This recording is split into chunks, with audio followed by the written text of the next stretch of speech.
Welcome, boys and ghouls, to Double Impact Halloween.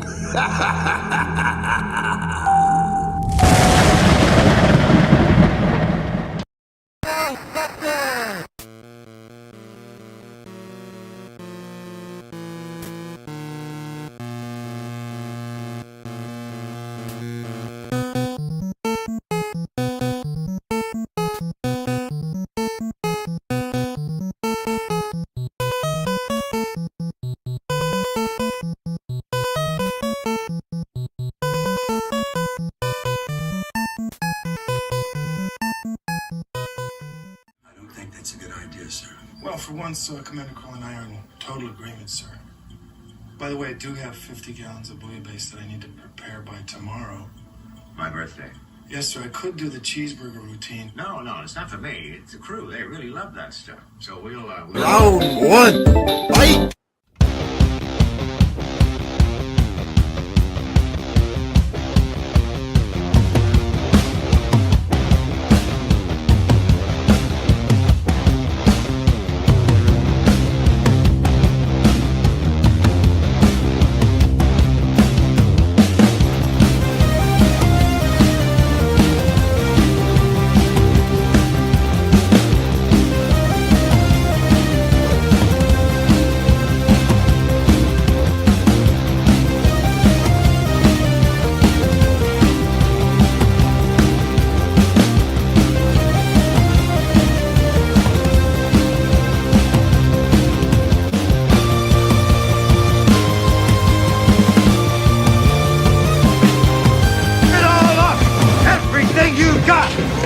Come on, you ape!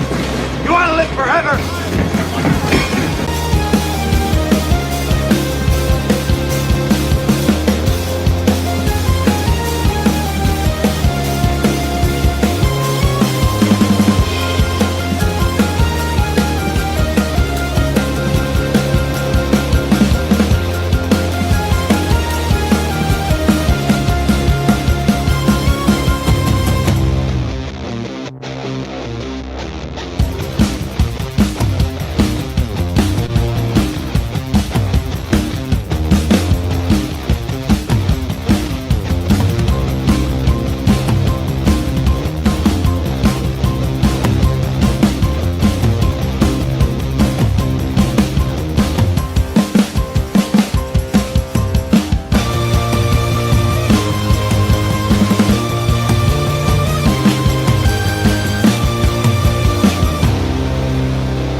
Hey everybody, this is Dean Cain, and you are watching Double Impact with Gabe, Shanth, and Jericho Green.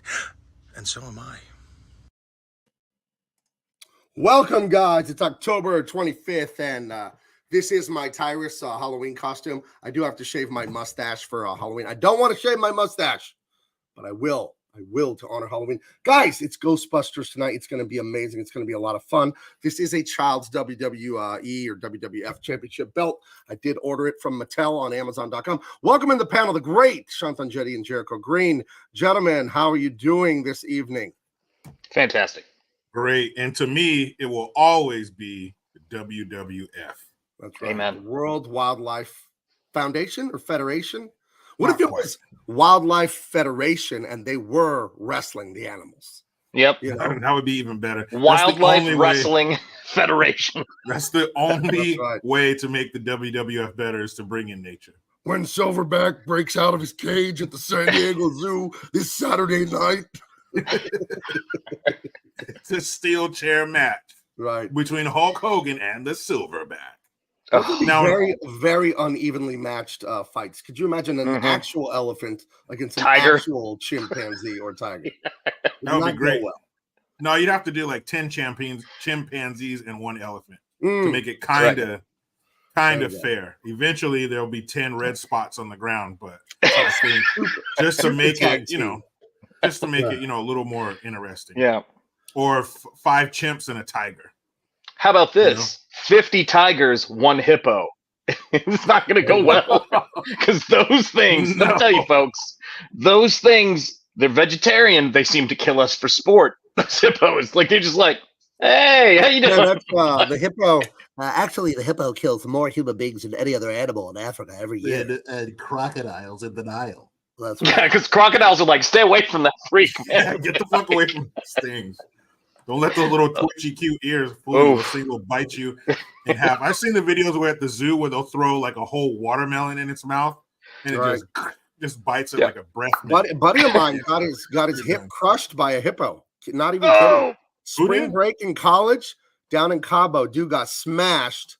Took home a 2. She demolished his hip joint, man. Yeah, well, that's different. Those kind of hippos, those are different. Those won't kill you. This was hungry. No, but leading killer of people in southern Georgia. A lot of people don't know this, but we lose a lot of guys. That's true. But if a real actual hippo in the wild were to come in contact with you, you're not going to come. Let's be honest. Yeah. And we still approach them. Other hippos, at least you get something good out of the deal. Yeah, that's right. True. Remember they used to have that TV show, what was it? Man versus Wild or whatever, Man versus some shit, where they would have like animals doing these competitions against human beings. They had like a whole team of tug of war champs or some shit against one chimpanzee, or a eating contest against a grizzly bear. Like it was, there was like 10 inches of plexiglass in between them, but it was cool to see people compete against animals, and people never came close. I want to see a new show, Man versus Walmart or Man versus CVS, and we find the best like stop loss, the loss prevention security guys that work at Walmart and CVS, and they have to stop these Biden voter shoplifters, and we see how that goes. It'd be like Thunderdome, only people are stealing. What are they stealing from CVS, by the way? They walk through there with their bag. I just saw one where they were stealing socks. So wait a minute. These people have access to all the free makeup they want, and they're still ugly as crap. Wait a minute. Hold on. If the great philosopher, the great, probably the greatest politician we've ever seen, that's up for debate, but barely, AOC, she said that they're stealing because they need to eat. Right. They're going to eat a big screen TV. That's why they. Have you ever sat down and ate MAC makeup? No. So then don't judge them. Dude, let me tell you something though. You guys got me hungry because I just had socks the other night. Ooh. And now I'm just like, oh. You know what I mean?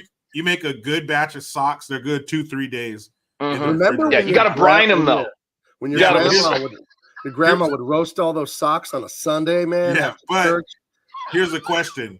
Do you eat socks cold, or do you have to warm them up? I'm not a savage. You gotta heat them up, or the next day cold. There's no in between.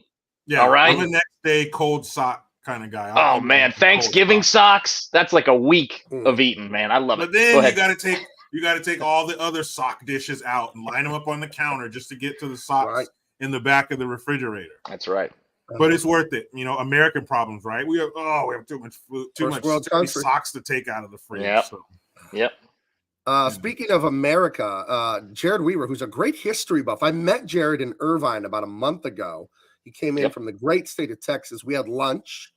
He had emailed me. He's a super fan, a big supporter of indie comics and all that, and a fan of mine. I really appreciate it.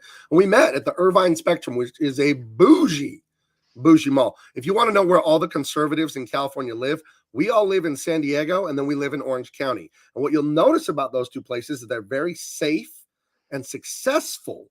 Lots of beautiful homes and homeowners because they're conservative places, family-oriented people. Anyway, I met him up there. He's quite a history buff. He has a really interesting idea for a history project that I won't go into detail because he hasn't told me whether he wants to share that or not. But I like Jared. I like the cut of his jib, and I like the $2 he just sent me. So here you go, Jared. Thank you, friend.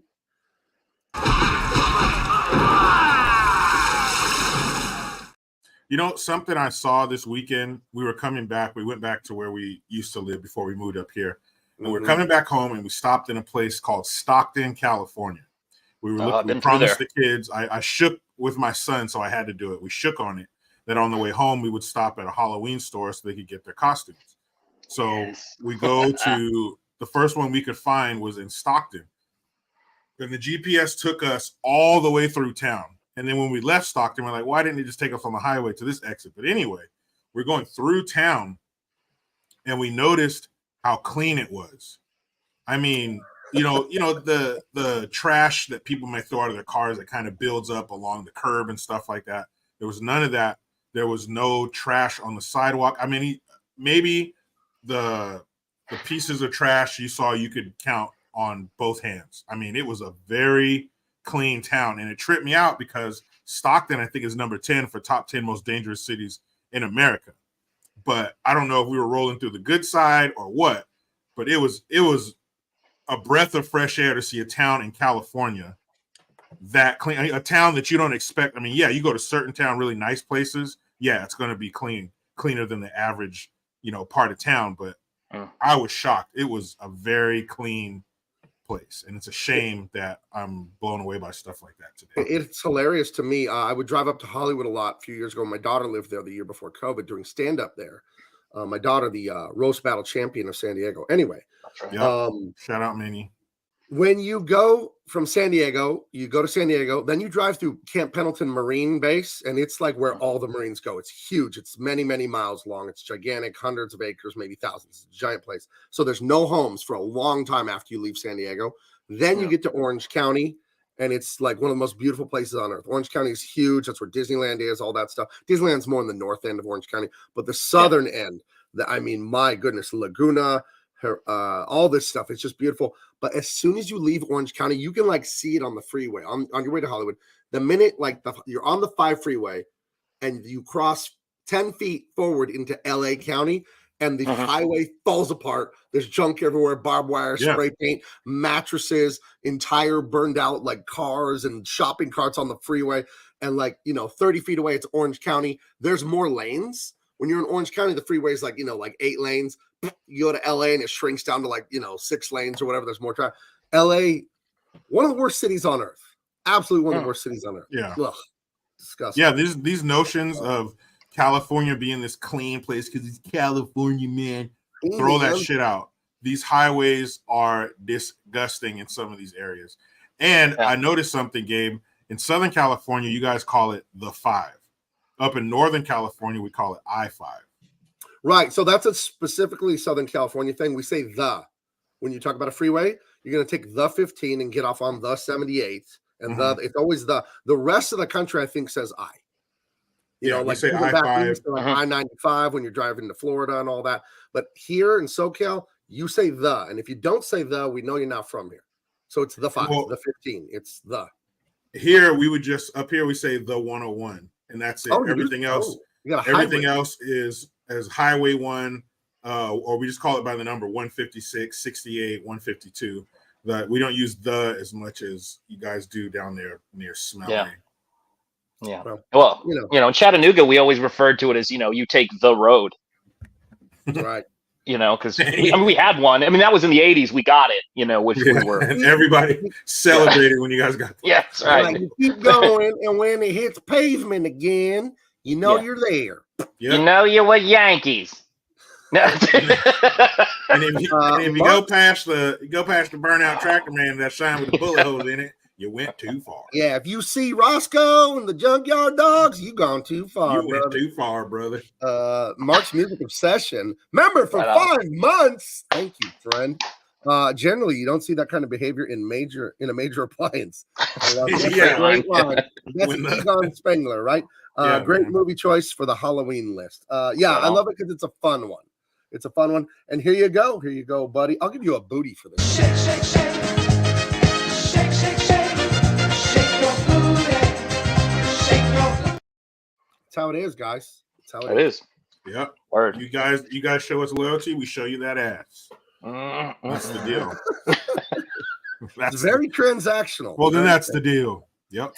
Right. Okay, we're gonna get into Ghostbusters here in a minute, but this new gosh damn it, wrong one. There we go. If you haven't backed it yet, You're You're missing a out. piece of shit. Look No, at I'm look sorry. how gorge this is. Look at this guy. BigManComics.com. That's where you go. Dean Cain, All-American Lawman. Wait. When I wrote this, yes. What are those things on the woman with the yellow rose in her hair? What are those things on her chest? She's wearing a necklace. No, lower than that. Oh, she's wearing a dress. But what's in that dress? Oh, those are titties. Oh, boobies. Yeah. Okay, go ahead. Oh, yeah. I had a great little alliteration this morning when I was putting a nice ad promo for the book. Bullets, babes, and bad guys. That's what right. I have here. So I worked on the Green Lantern books a lot for DC Comics. Right at the height of their popularity, it was Blackest Night. That was Ivan Rice was illustrating a lot of that. Jeff Johns was writing it. What's his name? Doug Monk. He was writing. It was just gorgeous stuff, best-selling stuff. I really loved working on that. And we got to do a lot of lighting effects, a lot of neons and this and that. So I love whenever I write something like this. So we're doing the nightclub thing, a ritzy part of town, and there's Club Orchid, and there's the Caesar Hotel, and we got a lot of James Bondy stuff here where our hero is doing some espionage in the city, staying at the Caesar Hotel. I'm not spoiling anything, don't worry. And who's this beautiful lady singing? I don't know. You have to read it to find out. Her name is Veronica. I've already said that, but this we're having a blast. Who is this guy? He seems nice. You know, he's waiting for her in the dressing room. He seems very sane and nice, this guy. Yeah. And, Wearing that mask. Yeah. What do you mean? And, Crazy people wear masks? Okay, right. I see where you're going. JD Vance, congressman or senator from Ohio, he just got them to pass. The Senate passed it. This is your news, breaking update. Even Democrats voted for it, outlawing federal mask mandates on like planes and trains and all that kind of stuff. So I thought that was fantastic. A little late. Left. Yeah. Well, hey, you know, justice delayed is justice denied, dude. But I think, you know, it's better late than never. But she seems very thrilled to see him since he's waiting for her in her dressing room. So we got a lot of that James Bond flavor where we're going into the high class, ritzy parts of the world and the organized crime and all that fun stuff. Go to Big Man Comics right now, guys, and check this out. Here's a little more black and white art. He's being stalked by this guy. Who the hell is this guy in the black mask? Yeah, a lot of fun. Look at this action here. Him jumping out of the confessional. Very 90s. Very Van Damme, very Keanu Reeves. Love it. Junior and I are excited. Yeah? Oh, yeah. What are you most excited about? And I did just to read another comic in the story to see how all this plays out and how it all ties together. You know, we're getting the little snippets, but well, of course, you know, when it's out, we'll get the complete story, and that's what we're looking forward to. And I did let him read the copy of Truth, Justice, American Way on his own. I let him have it in his room. He has it, and I kind of sold it to him as a responsibility thing, like, you know, big kids, you know, get to have these. So he's been taking care of it. Aren't you glad so far that I wrote and illustrated and pencil and ink and colored? I colored some of Truth, Justice. I had my friend Blonde color the rest of it for time's sake, and he did a great job. Aren't you glad that I wrote and drew and created something that your son can read aloud in his room, and you're not worried that I'm trying to stick my fingers in his little brain and make him crazy and liberal and woke and confused about his own life? Aren't you glad? It's nice. And one of his favorite pages was the ship that the evil pirate was flying. He likes that green and that whole. Oh, cool. Yeah. Really a lot of fun. A lot of fun. Now Sean's project, I probably can't show Junior everything, but I'd say maybe like you could show him about maybe 5%. You know, like the back cover for sure. Front cover, the thank yous. I'll show him the thank yous. Yeah, the thank yous are in there for absolutely sure. Yeah, 100%. Yeah, I mean, you know, it's a crazy thing, man. I remember reading comics back in the day, and I just was thinking about how, that shot right there. I remember when you sent us that. Yeah. And I'm like, that's awesome. That's what comics are capable of being.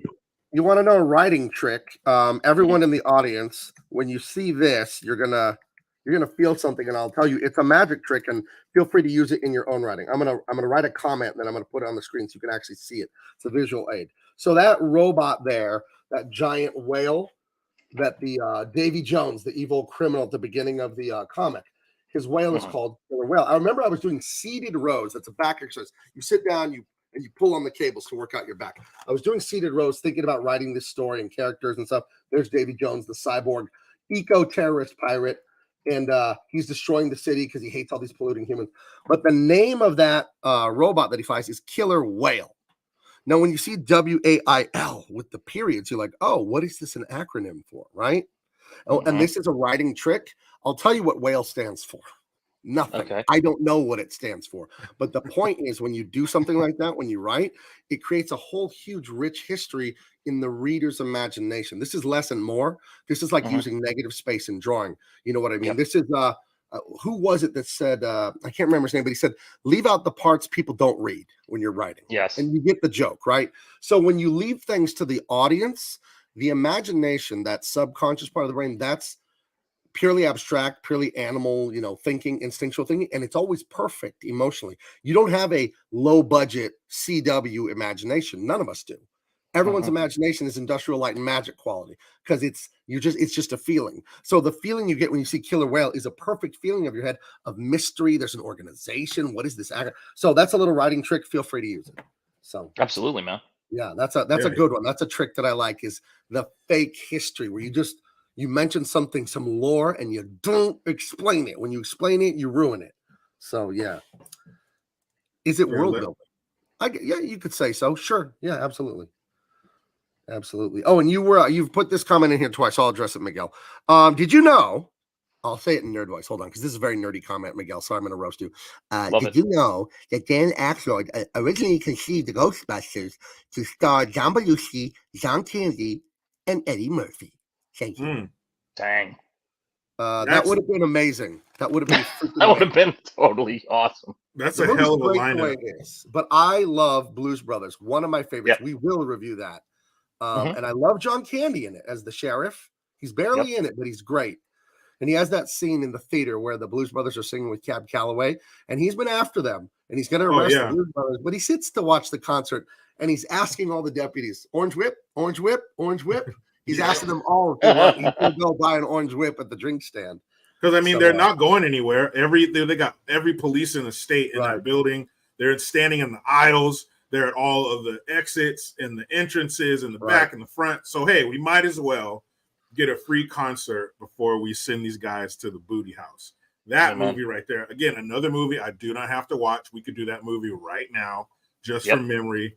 It is a classic, man. I love that movie. And it's so weird because it's a musical, but it's rated R. There's language, no titties. But there is some languages.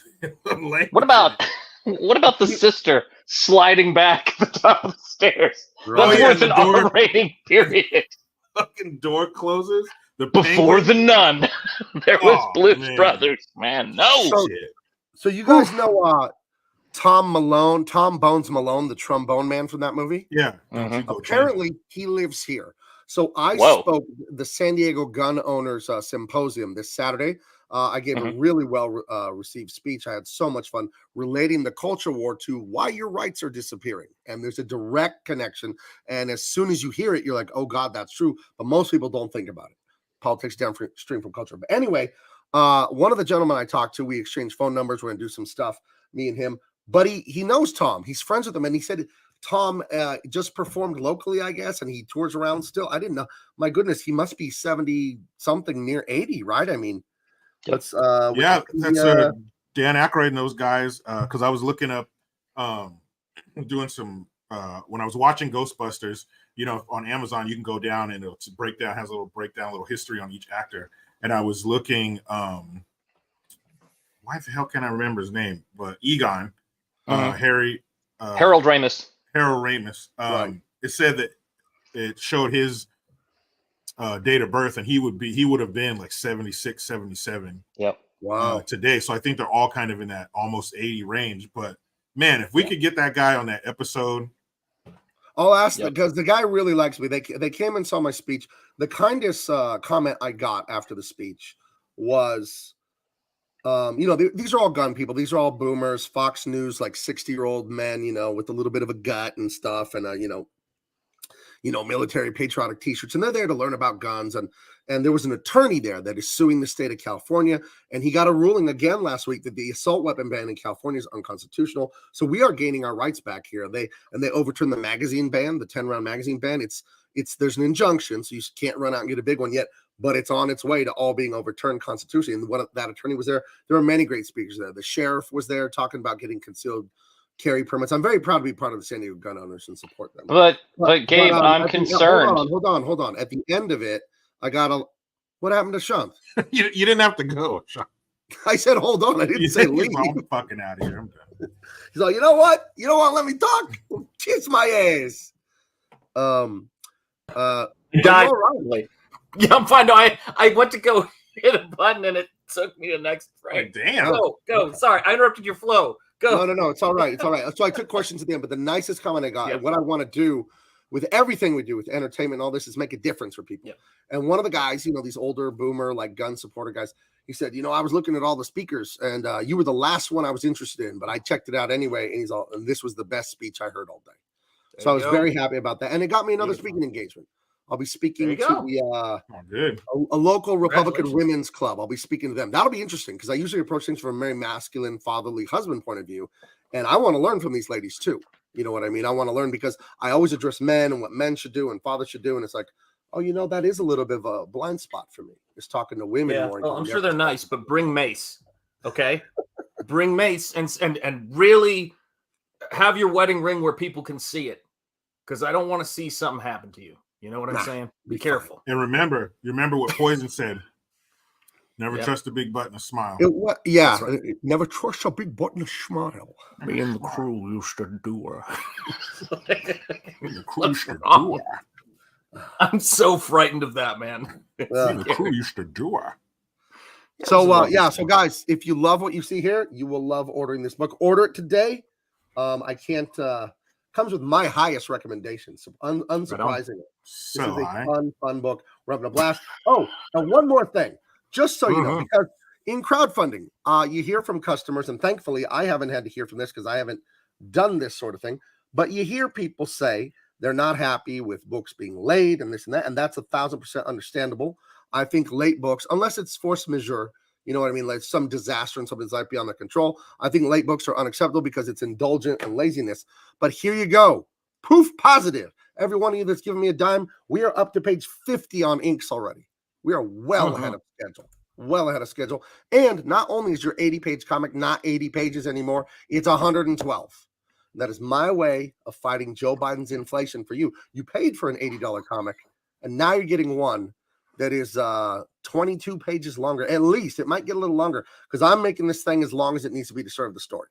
We were at 80, then we were at 110, and then I had some notes with the illustrator. Akion is like, we need 2 more pages here. So I said, okay, I'll ask the boss. I looked in the mirror. I asked myself. I added 2 more pages. It was an easy decision. So 112 pages as of now. The most positive spin on Bidenflation I think I've ever heard, really. Like, we all lose, but you kind of win. I'm literally fighting inflation. That's the only good thing we've heard about all of this. Yeah, exactly. There it is. Well, I heard Biden, I've always questioned his leadership and stuff, but I heard him say something yesterday that gave me a little bit of, not hope, but like, it gave me at least like, He said, what did he say? He said, it was exactly. At least he didn't say anything stupid. He didn't say anything dumb. Finally, he gives us some hope. Yeah. Son of a bitch. Who put the floor on upside down? Sorry. Well, Yeah. What would Biden say about what would Biden say about the Ghostbusters, Jericho? Man, I recognize some of those ghosts. I was alive back then. That's what he'll fucking say. Friends and family. You think maybe Biden is a ghost? It's a reunion. You think maybe Biden's a ghost and that's why he's a terrible leader because he actually hates living humans and he's trying to ruin things out of some weird jealousy? I think what he would say is, are there any child ghosts or all adults? No. And let me say this too, right? It's you've seen this movie. I think there were some doppelgangers in here. I think there were some ghosts that I said, kind of. Get that ghost on SNL, make it happen. Jeez. Yeah, like Senate. Yeah, that one's in the Senate. That one's in Congress. Oh, a lot of those. Yeah. All those ancient spirits. Yeah. Oh my gosh. Well, we're gonna get to it, but when they're in the library and that librarian turned into Nancy Pelosi, that was the one that got me. I jumped out of my seat. Well, that's what alerted them to her presence when they smelled vodka. They're like, did you drink? That was what it was. Somebody spill a gallon of Absolute in here? Oh no. Well, I'm just about ready. I'm grabbing one more image that I wanted to grab. My daughter always does a great job grabbing all the images, but I think there's one more that we needed that's really just going to help with this a ton. So let me grab this. And then, guys, we will roll. Absolutely. Load already. What are you waiting for? We will roll right into Ghostbusters. Let me ask you guys, when did you see this movie? Because I did not see this movie until I was in my 30s. Damn, I really? was not allowed to watch anything like this growing up. Easy, Jericho. Fuck your 30s. Have I not told you? Listen. Yeah, as a child. Yeah, of course. Christianity. Right. I get that. But then I had no interest in it's an older movie by the time I'm in my 20s. So I was like, I'll see it. Is this going to end with Jericho ripping his shirt off and like grabbing somebody? Because that escalated quickly. I'm ripping something off. Wow. Then you have a unique perspective on this because most people, if you're in that age group, you saw this, and I guess not so much unique because of when our parents, when it came out, we were kids, so they didn't see it the same way as us. But somebody who's in our age group and not seeing this until you were a parent and had been for a while, that's definitely unique. So I'm interested to hear your take and your views. It's definitely not nostalgia for me, but I'm ready to go. Now, what I wish you would have done is let me know you were going to put this up, because I would rather, instead of looking at this, found some fermented homeless piss and sprayed it in my eyes. I don't understand. This is the movie we watched this week. Even my kids hate this movie, and kids don't know anything, and they think this movie is dumb. You told me you liked Ghostbusters. No, Gabe. This is an hour or whatever 2 hours this is that you will never get back. Say goodbye to. I told you I never saw Ghostbusters. This is what I watched. You made it a serious. That's right. I did think, what was all the hype over this? Well, I thought, I can see how you got confused because they had Ernie Hudson in this one too. He was in the one for the original one. Yeah, he really let himself go though. He looks terrible. First of all, let me say something, okay? Who is that? Who is the hot girl? Not pictured. Which one? They're all smoking. Which one? No, I think she's just off to the left or just off to the right. But who is she? Because I can't see her. What the fuck happened? I remember when this movie got announced and it was going to come out like that spring or summer of 2016. I told my wife that this movie, shibboleth is the wrong word, but this movie would give us a reading on whether Hillary or Trump would win the election in 2016. I said to myself, if this movie's a hit, then culturally Hillary's winning in a landslide. We lost. I remember thinking that. that summer, and the movie did a belly flop. I remember when I saw this preview first, thinking this is gonna be so fucking bad. And this is before I got into YouTube or anything like that. I was still a civilian at the time, and I knew this was pre-woke. You didn't hear woke yet. You didn't hear the progressive and all that stuff so much yet. They were turning up the heat. We're all frogs. We're frogs in the pot. They were doing it 1 degree at a time, and it was getting a little more intense. We're getting into the 2010s, but it wasn't like it is now. So you had no idea what was coming, but I knew that this movie was going to be not a rolling boil, but a bubbling cauldron of dog shit. Right. This was terrible, and it's jam-packed like the way your suitcase is when you're coming home from vacation and you got to sit on it, because when you're going, you're whistling and you're packing everything in there neat. When you're coming back, you don't give a shit, and you got to sit on the suitcase to zip it. They jam-packed everything in this. They got the girls can do it too, and men are idiots, because one of the Hemsworth Hemsworth or whatever his name is, Thor, he's their secretary. He's the Annie Potts. And unlike Annie Potts, he's special needs almost. Thank you. Right. He's an which idiot. is weird because in the regular Ghostbusters, Janine's not an idiot. Yep, she's handling. You got this at 12:30. You got that at 12:30. Right. You need to empty that. Go over. She was running shit because the people who wrote that clearly had a job before. I like. You know what I'm saying? Go ahead, please. Oh, from Simply Green. He got told that he couldn't trash it without watching it. Long story short, he regretted watching it, and they regretted making him watch it. So look at the uniforms. You need better friends. Look at the uniforms. That's not even the same uniform. You think you're better than Ghostbusters? You couldn't even keep the same beige. Why do they have the security stripes on their unnaturally bound and flattened chest? Why? Exactly. Why do they have the line? The original Ghostbusters logo didn't have the line across the ghost. This is not. Let's be really clear about the big core factor of this, right? Which is whenever you see these sort of gender swap, as they're called. Although I hate that word, I like to say it's a sex swap because that's actually the science and the history of the use of that term for people, which comes out of Johns Hopkins and a really sick individual doctor who was there. I don't really roll with. I'm not a fan. But let's move towards, moving towards this particular thing, is that they project their sexism into what they see of us. So they don't know a damn thing about the Janine character. She was actually an incredible character in that story. She stole a lot of those scenes, right? And she had some of my favorite lines of all time, which is, "I've quit better jobs than this." That is a freaking great line. And when you see people who work, it's amazing how you learn a lot about how these particular, Karen Busters look down on people who work.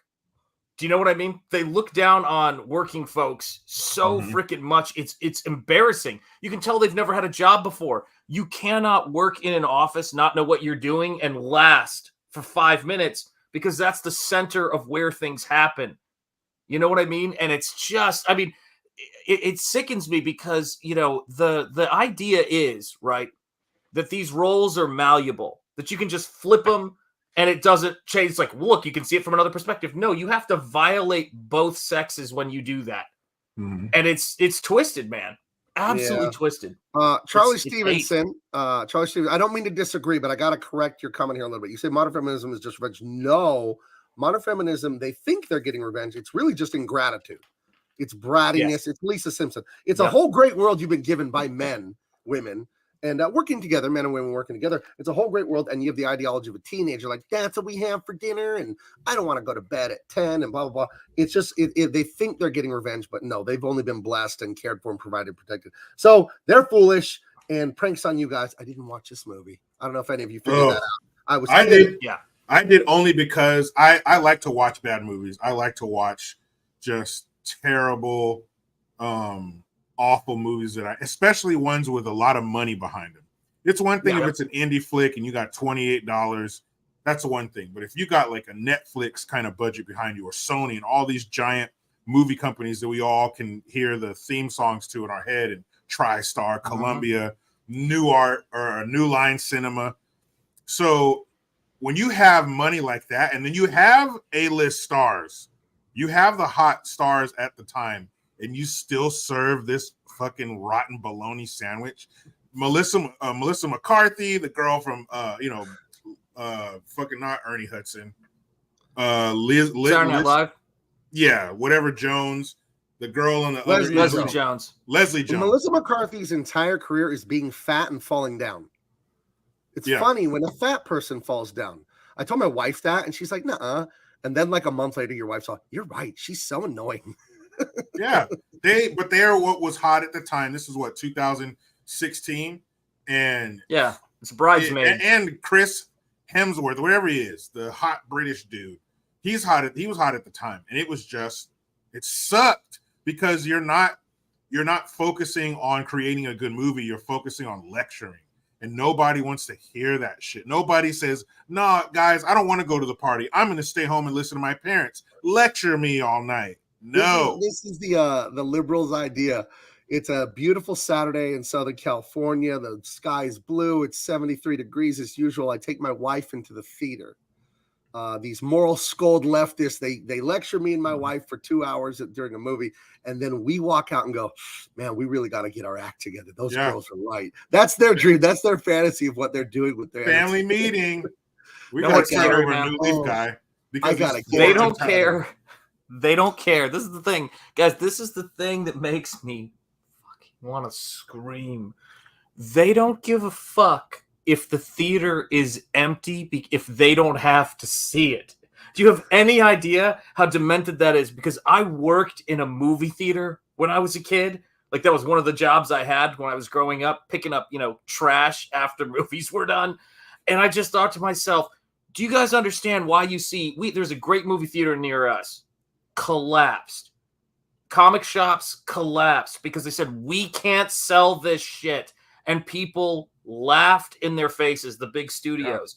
And so I hate this movie for 1,000,001 reasons, but one of the biggest ones is it's an assault on the movie-going experience. It's an assault on both cinema and movies. Like, going to see, we talked about, and I was thinking about this, man, there's two of the movies we've talked about have just stuck in my head, and one of them is Young Frankenstein, and the other one is Psycho. And I said they're two completely different movies. They give you two completely different things. They were done in black and white at a time when color was everywhere, right? Which is even a crazier thing they have in common. And they thrill and entertain you in two completely different ways. And you go to the movies, you walk out, and you've had one is like, a highbrow, lowbrow kind of flick, which is Psycho. And the other one is just a highbrow, lowbrow in a different direction. And everybody is laughing. We're quoting lines. We're going, "Oh my gosh, we're terrified of this." And wasn't that scary? You see a movie like this, and it's a non-event. It's someone telling you about a party that wasn't that interesting that you didn't go to. And it's like, shut the fuck up. This was so fucking... This movie was terrible. And to have it juxtaposed with the original, I mean, there is no comparison. They were two totally different things. They're under the same umbrella, I guess, but they were doing two totally different things. And the original is, I mean, as a kid, how cool was it to be covered in marshmallow? To just have a marshmallow all over everything. That would have been the greatest thing in the world. I don't want to put too fine a point on it, and this will be the last thing we say about the bad woke stuff. IDW Media Holdings. Now, IDW is Idea and Design Works. They are from Wildstorm, which is a DC studio. It was some people who worked at Wildstorm, Jim Lee's studio. They broke off and made their own company. Very successful, highly acclaimed books. They started late 90s, early 2000s. This is their last 5 years on the stock market. They are now worth 60 cents. I'm no stock market investor guru. Get in quick. I think. Sorry, go ahead. Yeah, right. Buy the dip, everyone. This is not financial advice. I'm mocking them. But you see the wokeness of the last 5 years, and you see the red. 60 effing cents. They used to be up at like $38 or $40 a share, whatever it was. And all they do is publish social justice warrior nonsense, hire a lot of unqualified artists who can't draw because they have a certain identity in that whole crisscross applesauce, that whole weird thing of you're a non-traditional kind of person, and the product suffers. So we don't want to you got to go back anymore. Well, let me ask you guys. We don't want to beat a dead horse anymore, but this is what rot. This is what is rot by woke. So moving on. Please type in for me. Please type in the Disney stock from today. I beg you. Okay, but we're not. Just a little bit. We got to move on. We don't want to bore everyone. Just because I can't quit Melissa McCarthy doesn't mean to be judged. Okay. Here's year. We'll do year to date. Year to date. Stock. It's $80.59. It's down 9.32. Let's go 5 year. So it used to be double that, 197. Damn. And in 2021, it was double what it is now. So keep making Captain Marvel and all those things and telling men in America they suck. Keep it up. Well, let me ask you guys a question. Christians and families and patriots. Keep it up and see what we do. That's see right. what we do. Come on see now. if we give you another effing dime. Keep it up. Now, let's have fun though. Come on, we're being negative. Let's have fun. What's up? Okay, wait. One more quick positive thing. Look, you know what, Gabe? Seriously, fuck the rails. No, I'm putting on my engineer cap and I'm taking this train into a ditch. This is happening. But Five Nights at Freddy's is coming out this Friday. It was created by somebody who was effectively canceled by this crazy fan group because they found out he was donating money to the Conservative Party. And that movie is going to be a massive smash hit. He was involved in it, and it's looking really, really good. So for all you people who want to have a fun time at a scary movie, I don't know if it's going to be good. But what I will say is that this kind of insanity that tries to stop things that are fun and excellent, man, it's got to stop. And this is what it's about, what you're seeing on screen. Now, short answer to this, because, we got to get started. But if, let's say DC and Marvel come crawling back and they say, look, we learned our lesson. We want to do a 180, and we want you guys to head up the effort to repolish our image and get us back to making great content for people to consume and not be preachy assholes. And we'll pay you. Right. Here, we'll sign it. You fill it out. We don't care what it is. Now, if they came to you with that to reverse this, would you guys say? I would do it, and I'll tell you why. Because I believe in America and our culture, and Batman and Superman. Those things are important to this culture, and we made them. Damn it, it's our property. We have every right to cash in on this stuff and to spread good messages.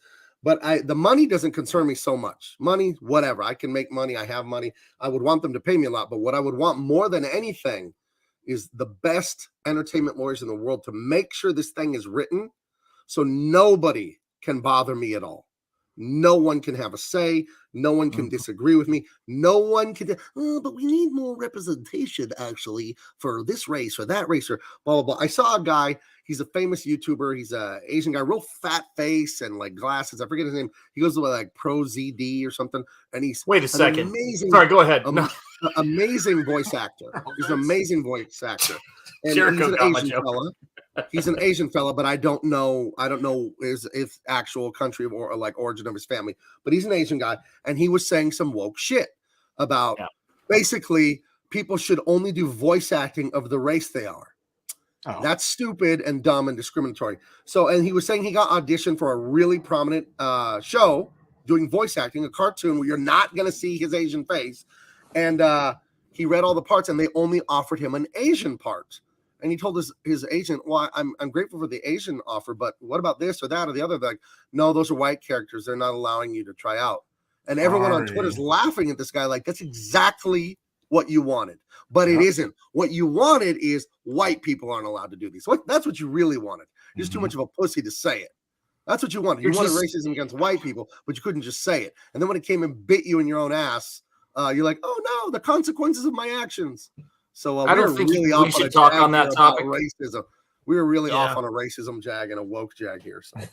But I don't know. I don't think we should talk about this topic because we are kind of biased. I mean, we're just a bunch of white guys sitting around, as they imagine. Sean, look up here. Look. What? Look at me, Sean. I don't think. No, see me for my white man inside. Oh, just listen. Sean, just because Jericho has Jericho has a good credit score doesn't mean he's a white guy. Okay. Actually, I don't see colors. So. Oh my god, dude! You guys are like translucent to me. I want to see a movie where you infiltrate a group of people like that. Like you change absolutely nothing about yourself to blend in. You just do the voice, and everybody just accepts it. I don't know his name, but if you've heard him, he does a lot of TikToks and Reels, and he does YouTube. He's a fantastic voice actor. I've seen him for years because my kids knew who he was. All I can say, I hate it because it's an insulting description, but he's an Asian with a fat head. Like he has big cheeks. I'm not throwing stones. That's all I can see in my imagination. But he was mad that his own policy got used on him. So I would say I have zero sympathy for that. Yeah, this is what you wanted. Right. You ordered it. Don't get mad when it comes to the table. This is what you wanted. Yep. So hopefully they all realize that discriminating against people is always wrong, even when they're white. It's not you. Even when they're white. It's called having principles. Something is either wrong or it's not. Prince of what? Right. Huh? You mean that cool guy at the school that my mom talks to? They got a cream for that. My mom always gets called to talk to you. We had a cool vice principal when I was in middle school. He was like a handsome guy in his 50s, like Paul Newman, fit, nicely dressed, good suits, and a full head of gray and white hair and a big smile, like a real handsome guy. He was Mr. Levy, and he'd walk by in the hall and he'd give you high five as a kid and this and that. I wonder how many of the moms he was trying to date or whatever. This guy, all of them. He was 100%. He was plowing them. Yeah, he was real. I remember Mr. Levy, very charismatic. He's probably giving kids bullshit detentions. Well, I didn't even do anything after school, 2 hours. And then he drives right over to their mom's house. Oh, yo, listen, Mr. Levy, say it ain't so. Your mama sure cares about your education. Buttoning his shirt up, coming out of the office. Hey, kids! Listen, here's the thing. Here's the thing, though. I want my two brothers here on this stream to help me start really pushing an old slang term that doesn't get used enough. Is it used today? Yes, it has not disappeared. But it's something that I really think we need to start talking about with all this pop culture, SJW canceling and stuff like that. We need to start calling people fucking snitches. Ooh. Snitches. They are snitches. When they come out and they go, well, you know what so-and-so said? I found this tweet. You're a fucking snitch is what you are. You are a tattletale. That is what you are. God, I can't stand that shit, man. Ghostbusters. What do you guys think would happen if a snitch, like they got a, what do you think the treatment would be if a snitch got like a cut or a scrape? What would snitches get then? Stitches. It's such an obvious joke. Come on. Ditches. Oh yeah, man. When I was coming up, snitches get ditches. Right. Oh wait, what were you? Which was yours? No, I'm with that. Or if you're a very charismatic snitch, like if you got the looks and you know that you could spit game, snitches get bitches. You know, that's what we said where I grew up, dude. Everyone. He's such a snitch. I want to back him. He's such a snitch. Yeah, they're loved everywhere. My high school football coach had a great term that me and my brother Abe, we played together, defensive line. We still say it to each other this day. And it's the same thing as a snitch, but it's when a guy's just a little bitch, a little passive-aggressive guy trying to tattle on everyone. My coach called it a little guy. He's all, don't be a little guy. Don't be coming going, coach, he didn't finish on his workout. Coach, he cut on the run. He's like, nah, those are little guys. Don't be little guys. So to this day, the authoritarian hall monitor, you mean? Yeah, that's what it is, man. Yeah. Hell. I don't trust little guys. By the way, I don't trust little guys. If you're a little man, I'm sorry. I'll be your friend, but I won't trust you. You know, I'm talking 5'5", 5'4". I won't even go that far. I don't trust you. I don't trust you, 5'4". Do you mean like a physically little guy, or are you talking about a little guy mentality? If you are a little guy, if you're 5'5", 5'4", ooh, I got my eyes on you. I'm looking way down there at you, keeping my eyes on you. Not trusting you around my family or my valuables. Damn, that's rough, man. You guys are eliminating entire divisions in boxing for me. I can't go there. Listen. we the Tolly Wallaces of the world, we're superior. We just are. Sorry. I don't trust little guys. You know, it's very suspicious to me. What are they doing down there? What's so important that's so low to the ground? Something evil. Something evil. What if you're 5'7"? I'd have to see you in person, and we're gonna get you to stand up straight against a wall. Wait, 5'7", shoes on or off? Don't lie to me. Ooh, flat-footed. All right. Can anybody even see no. Oh, we left those rails behind long ago, Mark. Yeah, we're on fire heading for I grabbed the binoculars and looked for the rails. I couldn't see them. Right. Anyway. They're gone. Anyway, Ghostbusters. This is a movie I didn't see until I was old. I was telling Sean before the show, I like it. I think it's fine. I don't have nostalgia glasses for this. I do appreciate that if I had seen this at 7 or 8, it would probably be a favorite of mine because it's right in that genre of the action adventure. It's got a lot of comedy in. Peter Venkman, he's fantastic in this. The one-liners he delivers. I mean, I always wonder about him. Why doesn't he make more movies? He must have a very rich personal life where he doesn't need to be making movies. You know what I mean? I think he should make more. He's such a great comedian. I don't know. Yeah. He's golfing, dude. He golfs. I hate to break this to people, but he's figured it out, guys. Whatever it was, Bill Murray long ago figured it out. And he's just like, He works when he wants to work, takes shit off of nobody, and he plays golf. And apparently, he's got his close crew that he keeps around him, and you've never heard of most of them, Right. because he's got his life. And it's I bless him. like that the guy that did the Peter Venkman voice in the cartoon, which I was not allowed to watch movies like this growing up. Again, Christian religious household. We're not watching stuff with ghosts and demons in it. So I never saw this movie growing up. And I also wasn't allowed to watch the cartoon. We weren't allowed to have the toys. None of that. But I remember sneaking and watching it one day when my mom came home late from work with my brother, and we felt really guilty. So I only saw one episode of this as a kid growing up. But I found out, I believe this is true, the guy that does the Garfield animated voice from the 80s and Peter Venkman's voice in the cartoon in the 80s is the same guy, but it's not Bill Murray. But irony of ironies, like the 2000 Garfield movie, instead of the guy that did Peter Venkman and Bill Murray's voice, instead of the Bill Murray Garfield actor who was also Peter Venkman, the real Bill Murray did Garfield's voice in the movie. Isn't that weird? When he had no connection to Garfield other than the guy that was impersonating him on Ghostbusters sounded like him doing Garfield. Weird. Anyway. Maybe the other guy, maybe the real voice guy was too expensive. Bill Murray's like, fuck, I'll do it. You got that Garfield money. Yeah, once you get that VO money. Jim Davis is like lighting cigars with hundreds. You know, it's like look, get somebody else to do it. Those are my terms. Yep. Ray looking like he was inside a glazed donut hole. Yeah. That's, yeah, man. Yeah. He just inseminated an elephant. Poor thing. I'd have to really, really dig for it. But in 2010 or 11, the same year as the butt fumble, I brought that up last week because I worked on it at my brother's house in Oklahoma. I did a cover for 60 cents a share IDW for Ghostbusters. I drew a cover and I colored it. And they did not have the legal rights to the likenesses of these 4 actors. You were not allowed to draw them to look like these people. So you had to draw people that looked like them, but not even too much. Because if it was a little too much, you're going to get a call from the studio and you have to fix it. So fans don't know that.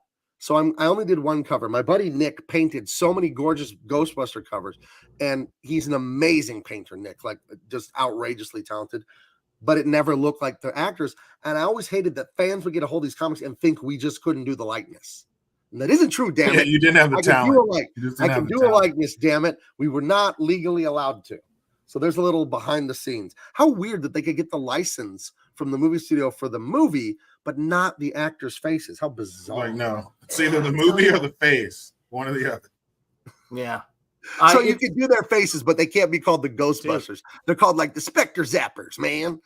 Yep. What would the California hippie version of these guys be called? We call the ghoul shooters, man. Hey, man. Is that a ghoul over there, dude? Shoot it, man. Hey. Uh-oh. I can't even see it, man. We better move. He's coming this way, man. You got your crystals. Let's do this. Yeah. Burn sage. Yeah. We're ghost cleansers. Oh, jeez. It's not the Kardashian version of Ghostbusters. Thank you. This. One thing I love about these older movies is they don't do the very liberal TED talking, over explaining everything. They push you into the deep end of the pool. You're just there, just accept it. It's crazy, it's outrageous, it's fun, and it's happening. And it's a better way, it's the right way to tell stories. The Netflix 15 episode show where we learn the origin of the guy's pocket protector, we don't need it. We don't need the TED talkization of writing. We don't need it.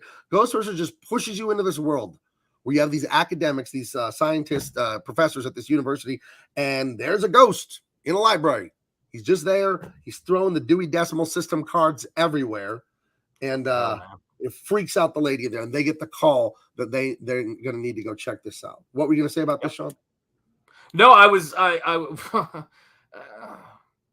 Go ahead. Why are they on screen? Sorry, you just froze my.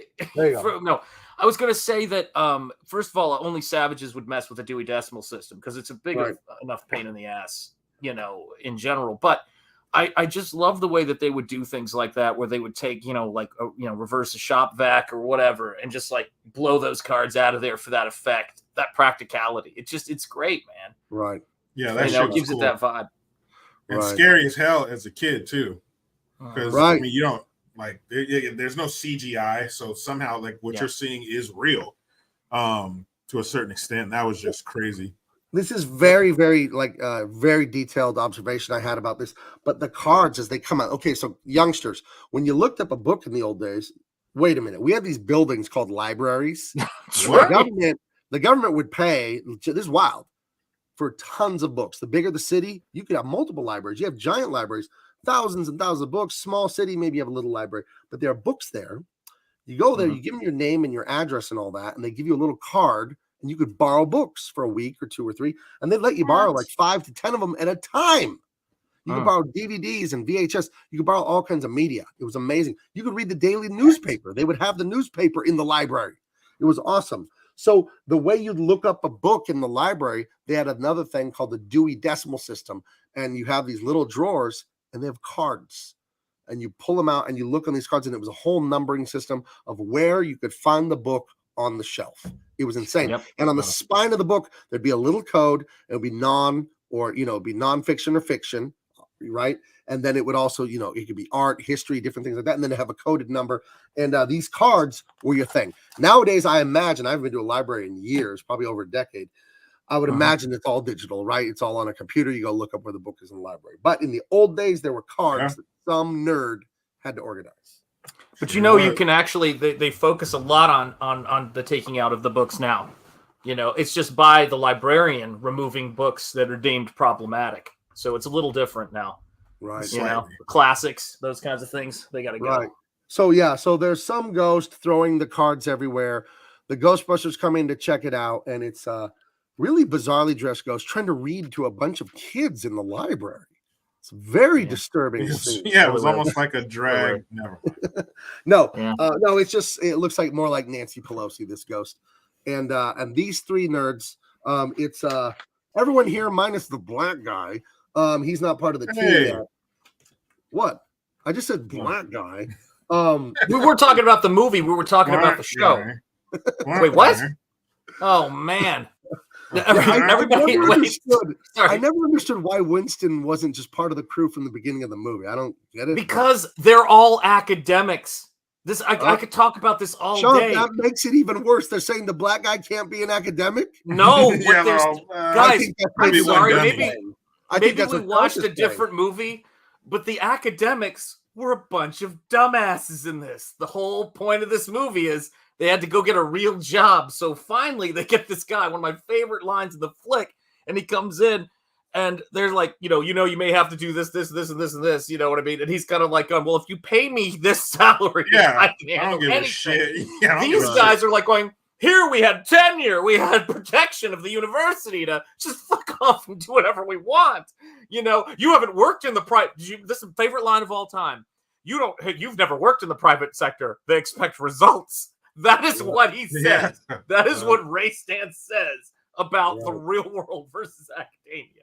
Fuck, it's good. Yeah, Ernie Hudson's like, dude, I don't give a fuck. As long as that paycheck's coming in, let's go. He's my guy. Let's go. Yeah, that's I can't wait to get to that part because that is an interesting dynamic. So they confront Nancy Pelosi in the basement of this library, and it's it's the first time they've seen a ghost.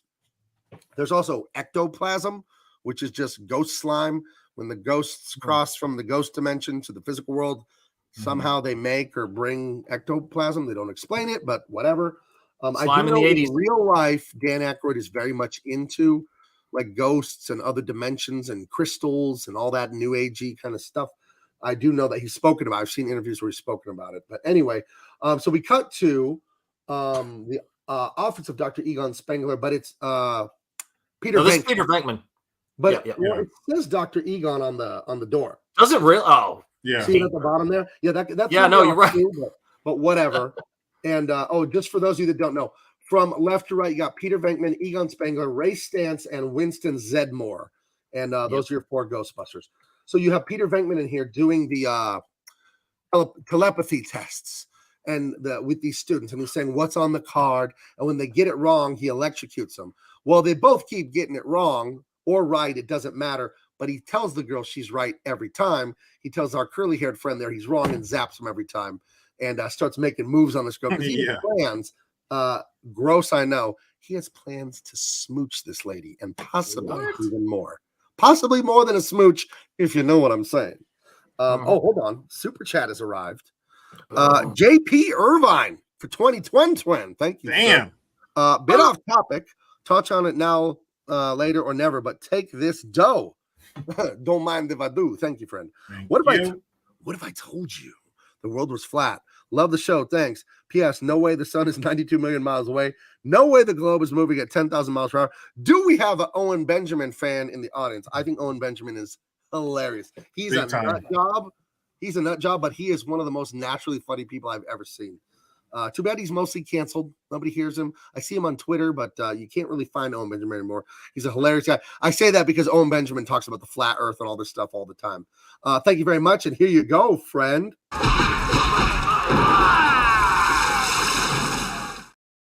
All right. Yeah, he's funny. Thank you. Very generous, JP. And yeah, I mean, I do believe the earth is round and all that, but I wouldn't put it past the authorities to literally lie about everything, right?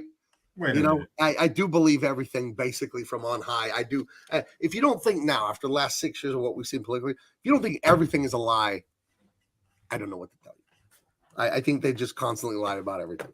The authorities, the they, the them, right? The elites, they lie, treat us like cattle. But anyway, that's not fun to talk about. So anyway, he's trying to smooch this gal, you know, and it's really funny. He's pissing off the curly-haired guy. And the curly-haired guy gets mad. Keeps zapping his ass. And then he's telling the girl that I think you're really talented, and this, that, and the other, and you know, and he's making moves. So he's a scummy professor. She's not getting zapped at all. She's getting everything. I'm afraid you're gonna have to deal with this kind of jealousy your whole life. Yeah, that was the sickest part.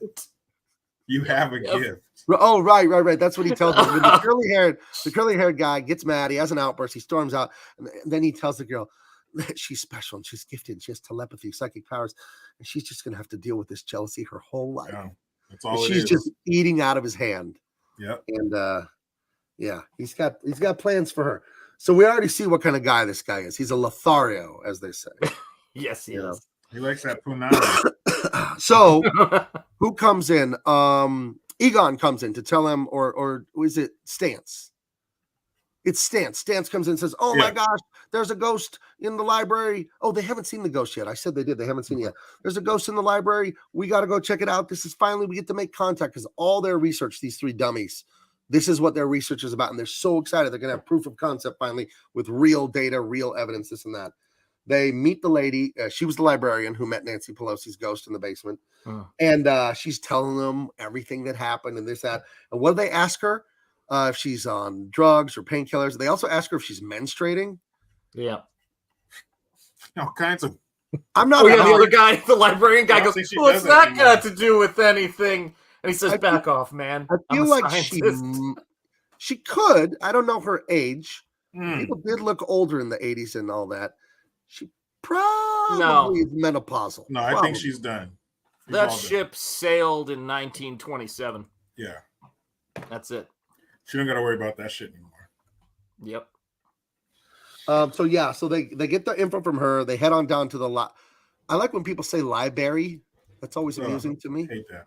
You hear that one every once in a while. They head down. He gets out the meter. Now, I will give no money to the person who can tell me where else do we see that meter in Egon's hand. What other movie? Star Trek, baby. Oh, I wouldn't know that one. Isn't that also in Aliens? Is it? Is it the same one? I thought it was when I saw it. I feel like I've seen it somewhere else. Alien Detector. Let me see. I could be totally wrong. I just thought it was the same one. I thought it was the same thing. Let me see. Motion tracker. I thought it was the same one. I could be wrong about that. I know it's in another movie. Someone told me that thing is in two movies. Maybe it's not in Alien, but it's in another movie. I'm not going to look it up right now. But someone told me, okay, so I was wrong about that. I don't think it's the Alien one. But someone told me it's in a second movie, and they showed it to me. Or I dreamed that. Or I dreamed it. One of the two. Dream. One of the Listen, I don't dream that big, okay? Like Johnny Depp said in Fear and Loathing in Las Vegas. Did I say that? Or did I just think it? That's right. That is, I don't know how we would worm that movie into what we do here, but that is a great movie. It really is. I'm googling it now. I gotta figure it out. Yeah, Today I learned the PKE meter has been used in multiple movies. Yes. Oh yeah, it was used to track aliens. Yeah. This is on Reddit. I looked it up. Yeah, it has been in multiple movies. So I was right. Damn it, it has been in a few movies. Don't ever question yourself when you're in that zone, man. Good job. So there we you were go. on your side. There you go.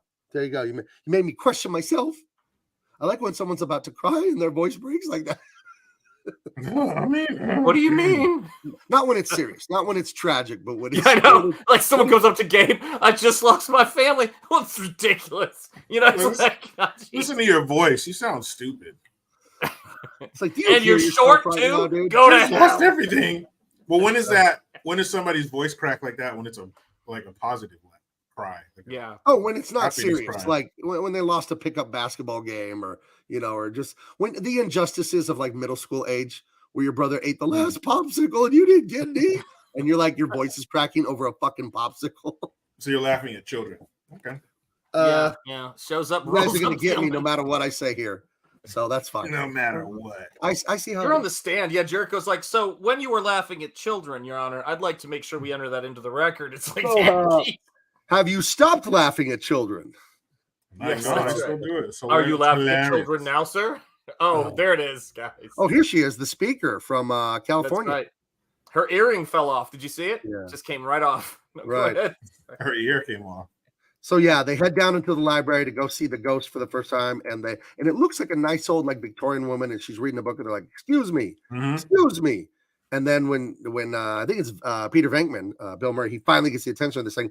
It turns around and goes, "Rrr." And for 1983 or 84, whenever this came out, it's pretty good effects. It doesn't look that's too scaring corny. the shit out of you. Yeah, it doesn't As a look kid, yeah. too fake, So, But at the time, as a kid, you didn't even notice that. It looked totally real. It was cutting edge special effects at the time. This part was scary as shit. how old were you both when you saw this? Because again, I was like 35. God. How old were you? Because I want to ask a follow-up question on that. When it came out, I have to look that up. What year did it come out again? 84. 84. So I would have been, oh gosh, I guess it would have been 8 or 9. Okay, was it scary to an 8-year-old? Because this movie to me is not scary No, in any it way, was shape, cool. or form.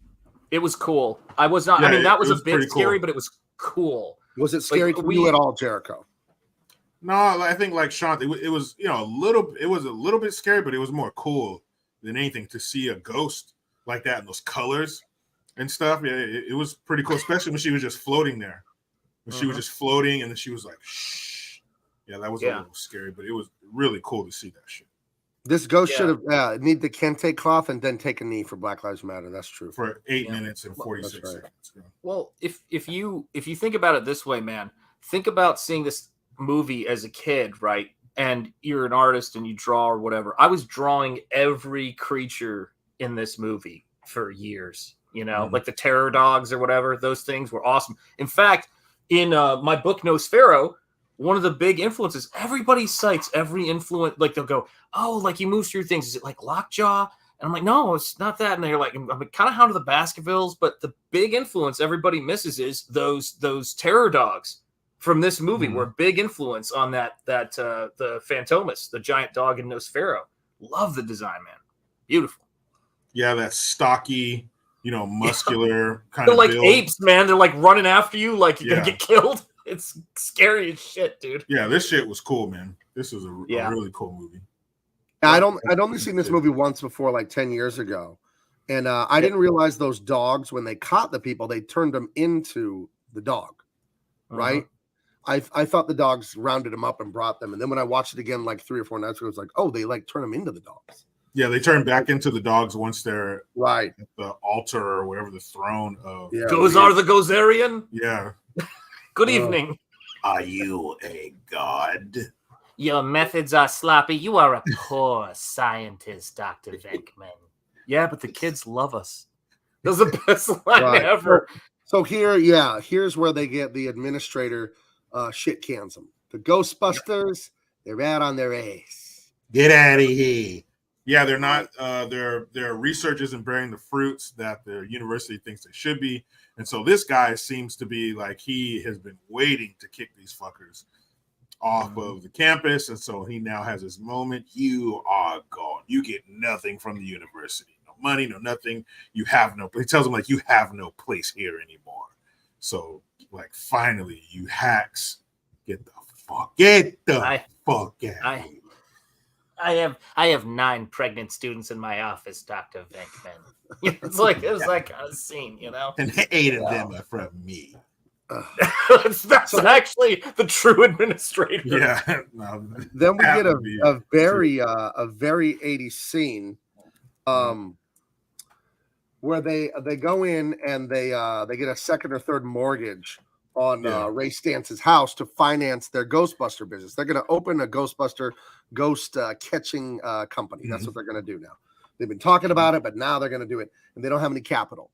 So they're going to go get a couple $100,000, I guess, by doing like a third freaking mortgage on his house. But when he walks out, he's like, 19% interest? You didn't even try to negotiate.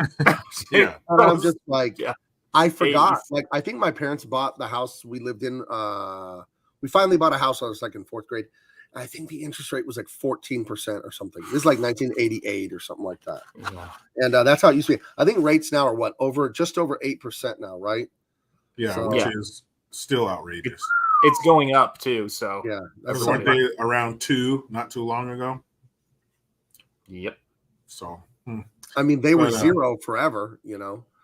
And I mean, those of us that have our houses locked in low, my goodness. Yeah, we fortunately do, but man, some of the shit other people are dealing with is fucking horrific. Yeah, I don't even know how the millennials and under. I mean, you're a millennial, I guess, Jericho, an older one, but how they're gonna buy houses? This is so messed up. They had a chance to buy them for a very long time, I must add. Like, to be honest, the job market was shit when I came out of college, man. It was utter shit. And I'm only speaking from the crew I knew that was in school. They would talk to me about how expensive things were when there was 2% interest and they were making more than I was making at the time as a professor. Think of those Google jobs people had where they were having like, why not? Now, I'm not saying, I know that's not all millennials, but I'm just saying, like, there are people during the Great Depression, like, we're about to, like, we see all this stupidity, right, before we rise again. But look at the way inflation is working. Think of the 1920s and the 1930s when Mickey Mouse and Walt's dreams helped lift people up.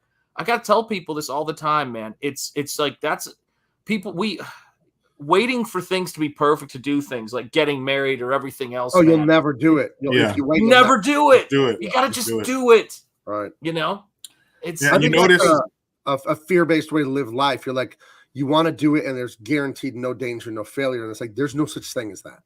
Yeah. No, it doesn't. That moment never can come. It's an impossible moment. There's always risk. Let's do it. Yeah. And you notice how they're dressed. They're all wearing suits and ties.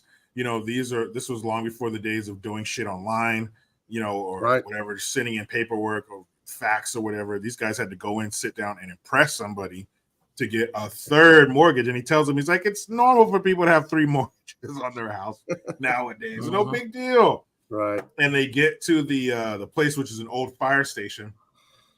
And Venkman and fucking Spangler, they're sharks. Well, this needs to be replaced in the structural, the metal, and the blah, blah, and the structural integrity and all this shit, blah, blah, blah. And then this place should be condemned. Yeah, and then he comes in like a fucking kid in a candy store. This is awesome. Look at the pole. And he slides down. And they're like, she looks at him like, well, looks like it's not a big piece of shit, is it? Did they have the pole in the female Ghostbuster movie? And if I so, don't remember. My mind they slide down it with just their thighs gripping it upside down in their underwear. And it was all wet. As dollars down.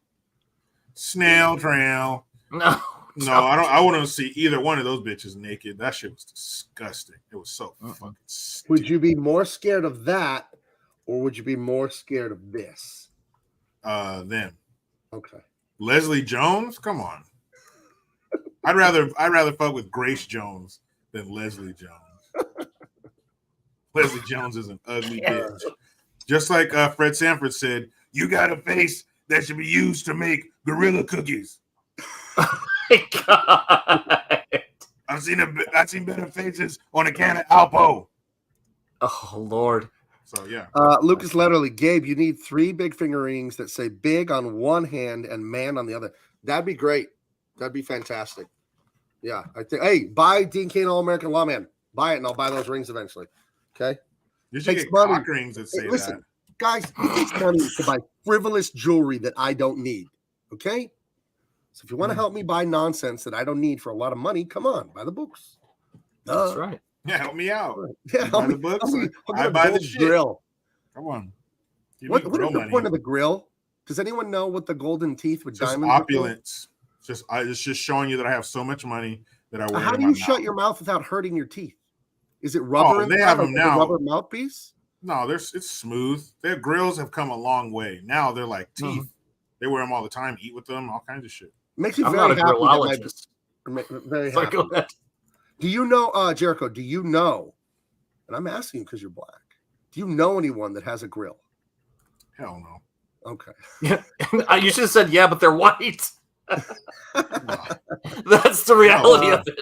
I got news for you, Jericho. You do know someone that has a grill. Let me get my grill out. No. There it is. No, I don't. No way. I don't. Not know even what a George kind of Foreman. Now that's something You different. should sell grills for teeth. They'd sell. Yeah, they should. Because it's funny. You know, the George Right. Foreman grill, it has just got like diamonds in it and all this crap. Yeah, but you know, the team of George Foreman grill lawyers made sure that nobody would be able to use George Foreman grill without paying up. For sure. Now, who was it? Was it Hulk Hogan or Mike Tyson that was offered the George Foreman Hogan. grill first? He passed on it. Oh my gosh. Do you think he regrets that? Yeah. Think? Because George Foreman's made like $300 million. Hulkster. Oh my gosh. I wasn't expecting you, dude. Happy early Halloween. We were just talking about you and the George Foreman grill. Was it a pasta grill? Do you regret not taking it, or how's that work?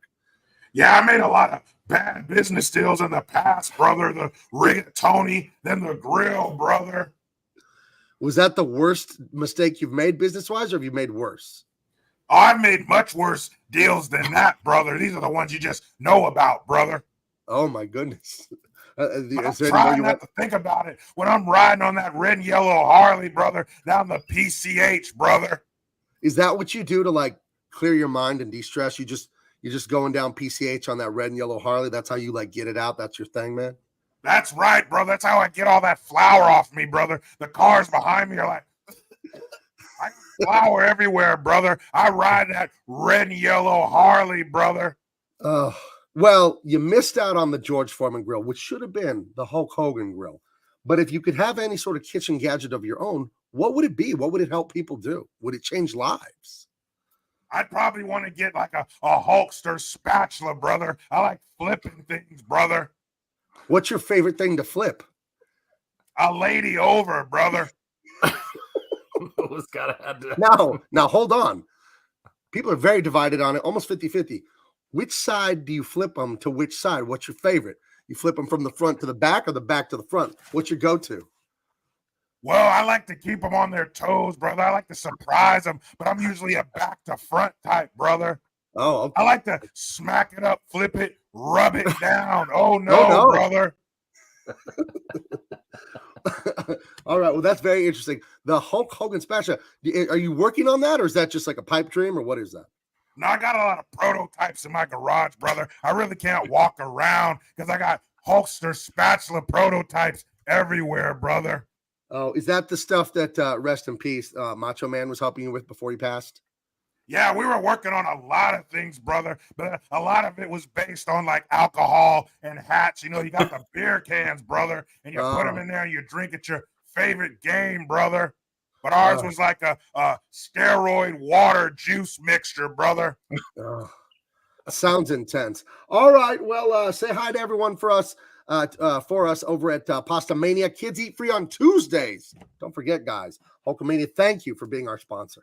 Yeah, bye. I always love the vague shirt. Bye.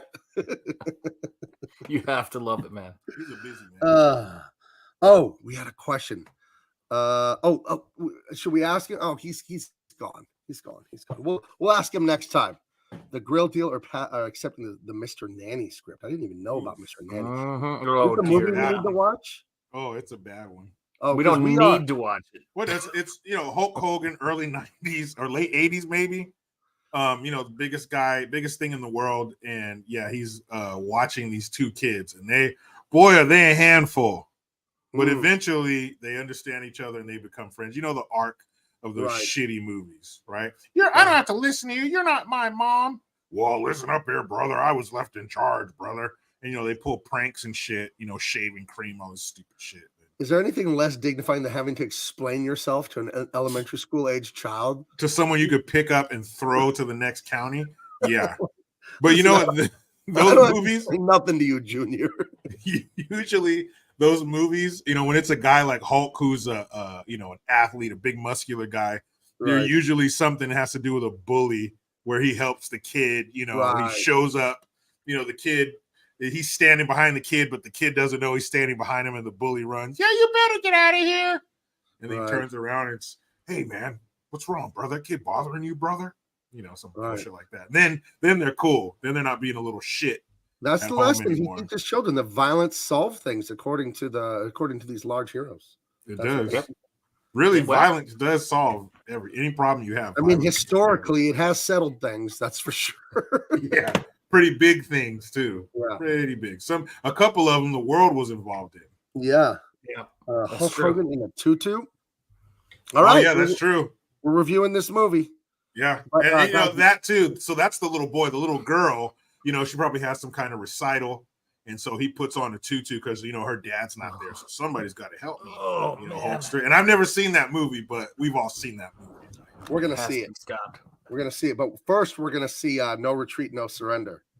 No Retreat, No Surrender. Then Bulletproof Monk, and then we can see. And then the cyanide capsules. Then you'll be ready to kill yourself. I promise. Well, yeah, we're gonna call that series "Dead by Dawn." We're just gonna make it happen. Holy shit! So you don't trust Rick Moranis in this movie because he's short? No, he's cool, man. You can tell she knows. Like she's not worried about him. She could probably kick his ass. Yeah. No, I don't know. An angry Rick Moranis, I don't think she could take him. But he's a pretty, he's a cool dude. He's Rick in the streets. He's just a little fucking nerd. And he's, like Revenge of the Nerds nerd. Pants up, high waters, thick glasses you can fucking burn an ant with. But he is a nice guy. He is a nice neighbor. He looks out for her. Even he's telling her right now that, he left the TV on. And so somebody called the supervisor, but I turned my TV up too, so they wouldn't know who it was. So he's a really nice guy. You know what I mean? But his endearing quality is that he's relentless. She slams the door in his face. He's like, all right, hey, no problem. I'll give you a call later. Like he doesn't still talking. Dude, you got to respect him. You got to respect his tenacity and his relentless nature, man. I love him. But in the nicest way possible. He's very, very Canadian. Right. So that's a little clue that we meet this character. Her name is Dana. And she's got this little neighbor. She lives in a fancy apartment there in New York City. Yeah, real nice. Almost every movie I feel like 50% of movies take place in New York City. And her TV was on. Yeah. She's like, that's strange. Right. I don't remember leaving my TV on. And you know what I also love is the main characters in these movies. Usually it's a guy who's a bachelor, but their fucking apartments are like 10,000 square feet. Look at when she goes inside the view in her apartment. I'm like, girl, where do you make all this off of playing the fucking cello? She has like a 360 view, fucking Central Park. Damn, she has a real nice apartment. Right. She'd have to be like senior partner at the biggest firm in Manhattan to afford this stuff.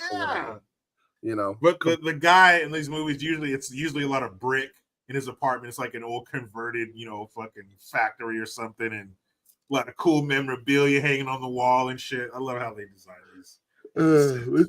Real quick, Lucas literally has a question for you. Who did you say the gargoyle was on your show? JG had him dead over there, brother. Tears. What were you talking about? That's Nancy Pelosi. She's a winged beast encased in concrete, and she sits atop skyscrapers until nightfall. You remember that cartoon Gargoyles? They used to come on in the early 90s.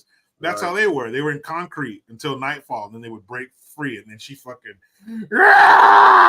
she rains down her terror, her vodka breath. Do you remember that on thing the fucking last inhabitants of DC?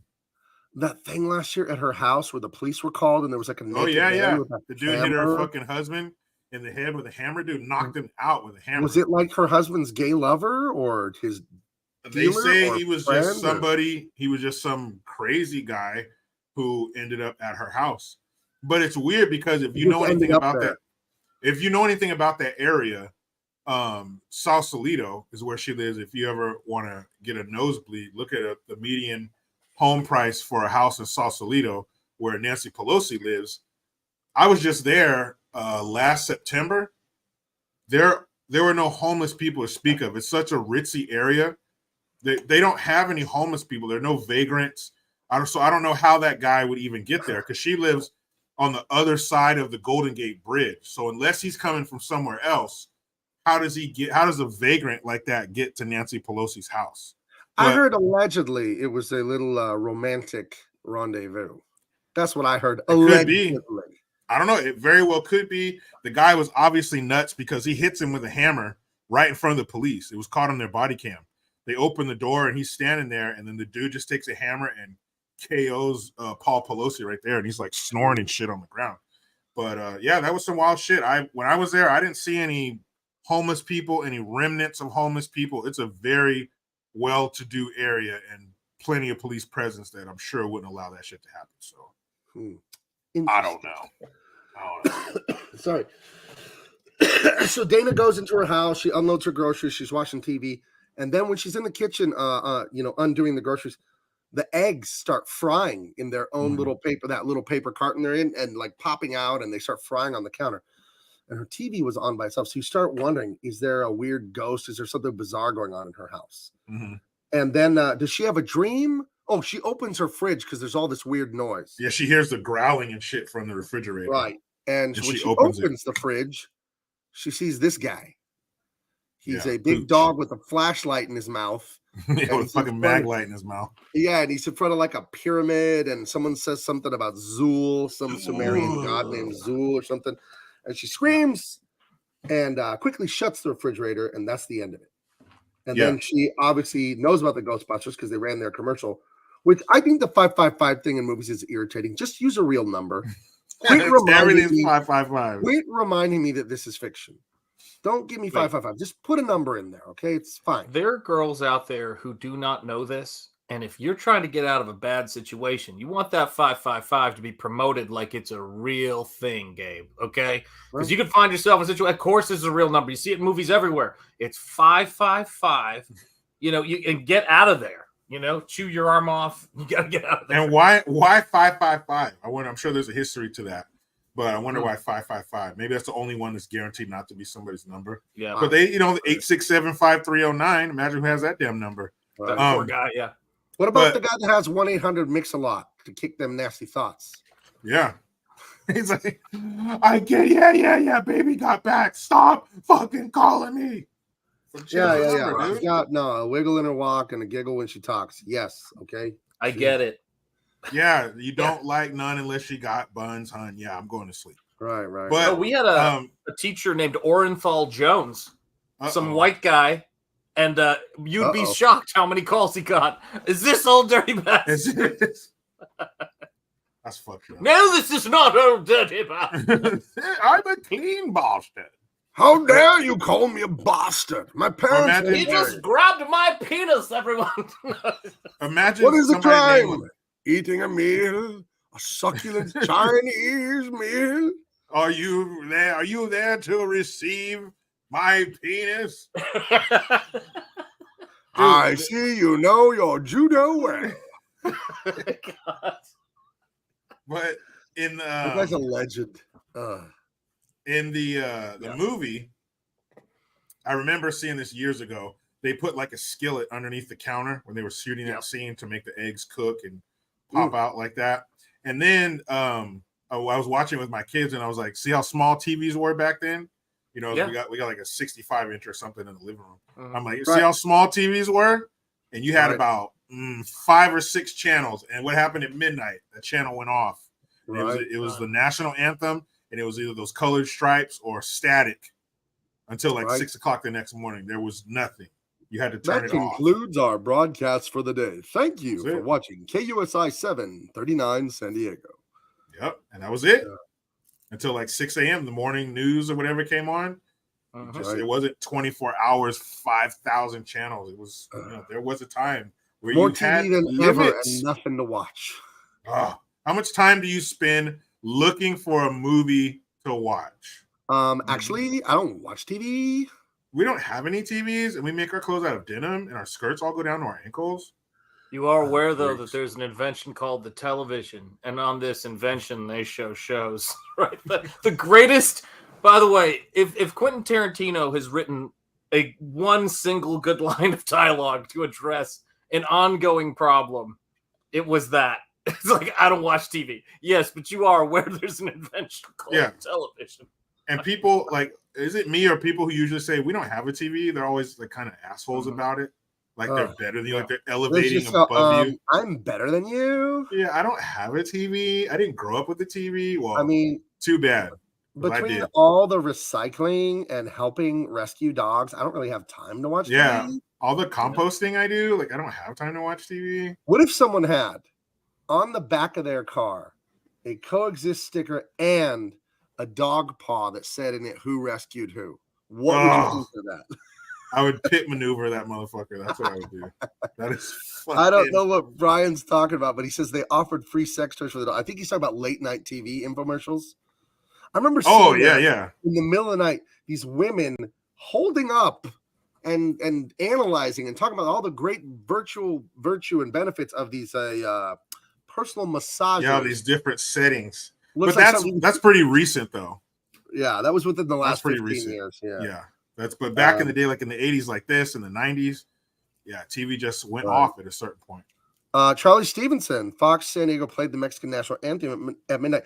That's right. And I believe I was told many of the radio stations and TV stuff down here play the next Mexican national anthem by law because something about the signal going into Mexico. And I think some of the transmitters are also in Mexico because when you drive to South San Diego, you go way down and there's like this Tijuana River there is kind of where the border is.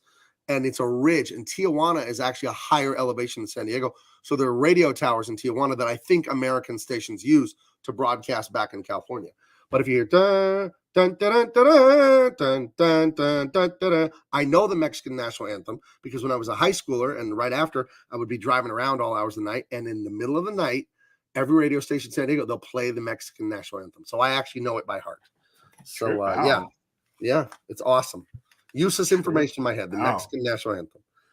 So anyway, she got frying eggs. She saw dogs in her fridge with a flashlight. Fucking fridge. Hey, is that fucking ghost dog with a fucking flashlight? Hey, you in there with the fucking gabagoo? This fucking ghost dog ate all the gabagoo. Hey, Pooch. Get your paws off my fucking. Like there's a movie, like a parody movie of this where they reach in there and grab the food and don't even pay attention to the dog. Yeah. Like, yeah, watch it there, Pooch. Get your fucking hands off the gravy. Yeah. Best part of this. Hi, I'm Peter Venkman. Can I help you? Like he jumps over the to get to her. Right. Dude, he's locked on immediately to a young Sigourney. I heard someone once say that a cupcake is just a delivery system for frosting. Mm-hmm. I think Peter Venkman's entire body is just a delivery system for his ding dong. Yeah, that's it, the entire point of who he is. It's just a mode of transportation. Because you would think a human man. You think a human man, it's like you, and then your wiener's connected to you. His dick says it has a person connected to it. That's Peter Venkman is there's a Peter Venkman in all of us. Well, they did call him Peter.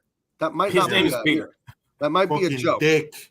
They should have named me Dick. Dick Venkman. Sigourney Weaver, my wife, was like, she's not pretty, but she has a look. She I was going to say the exact same thing. She just has this. She was a professional model, just to be clear. Before she did any of this shit. I'm with you, with your wife, Jericho. Not pretty, not my type, but there's something about her. She's remarkable. Yeah, but not from me at all. No attraction, but she's pretty, but not for me. But like some high fashion models, they're not beautiful. Some of them, but they just have that kind of that model look, the cheekbones. There's a word. Oh, I'm not even joking. There's a word in French for being like so weird and ugly looking that you're actually Oh pretty. yeah, It's you like, told it's like you go out one side of Pac-Man and you come out the other side of the screen. That's what it's like. It's like they're just non-traditional something. I don't know. There's something about her. Yeah, something about her. yeah. But young Sigourney. Jolie Lod, is that what it is? I Jolie think so. Lod I or think something. so. I forget how. Yeah. Yeah, if she came to the bed with a handful of Ritz, you can stay. Yeah. That's what I'm saying. It's a weird thing when you can recognize it. And she's such a perfect example for me specifically of not my type at all. But for sure, yeah, there's something about her that's outstanding. Yeah, you get it. You get it. Yeah. Of course, the French would have that word. Yeah, like I always like how in German they have a word for like something, a complex idea, but it's just 10 words glued together. You know, those. Yeah. Yeah, why is that in some languages? Schweinhund. Something we say in English in like 3 words, in other languages like 8. Yeah. I've always Right. tripped out on that. Like, why the fuck is that? Speak English. Let's check on the poll. Someone commented on the poll. The poll of polls that I never go back to. Oh, I'm surprised by the result here. Le poll. The best Buster. I like that. Ray, Egon, Winston, or Peter. People like Egon. Mm-hmm. Yeah, he's the nerdy, he's the scientist nerd who's all about the business. Right. Obviously, Peter, Well, he's all about Peter's his all Peter. about the business. Yeah. With the so, but I would say between Egon and Ray, yeah, they're both, traditional nerdy scientist ghost hunters. Yeah. Egon, I'm not mad at that. R.I.P. Egon. Yeah, man. Shit. Good dude. Yeah, she looks better. Groundhog Day, man. Yeah, she looks better in this than Aliens because this is a softer, environment. She's in Alien. There wasn't too much makeup and shit like that going on. So yeah, she looks she's a little hottie in this one. She get it. Mm-hmm. She get the dick, fucking dick, and all that. Look at the food in there. The Coca-Cola. Coca-Cola said we want our can in between both their faces. Thank you very much. You got some wishbone dressing back there. I wonder how the ingredients differed from 1984 to now to those same products, and like the amount of preservatives and stuff. I wonder. Dude, I would drink how much everything in healthier. that fridge. Wishbone, Coke, same time. Everything. Double fisting it, man. Look at that can. Look at that Coke can. The short, stout. That stocky can. I wonder if it's new Coke or classic. It just says Oh, Coke. Classic. It was classic back in the day. When did it become man. New Coke? That whole thing with Cosby. New Coke was this was 84, right? I don't think they did New Coke yet. Okay. That was a high fructose corn syrup mix, right? Yeah, fuck.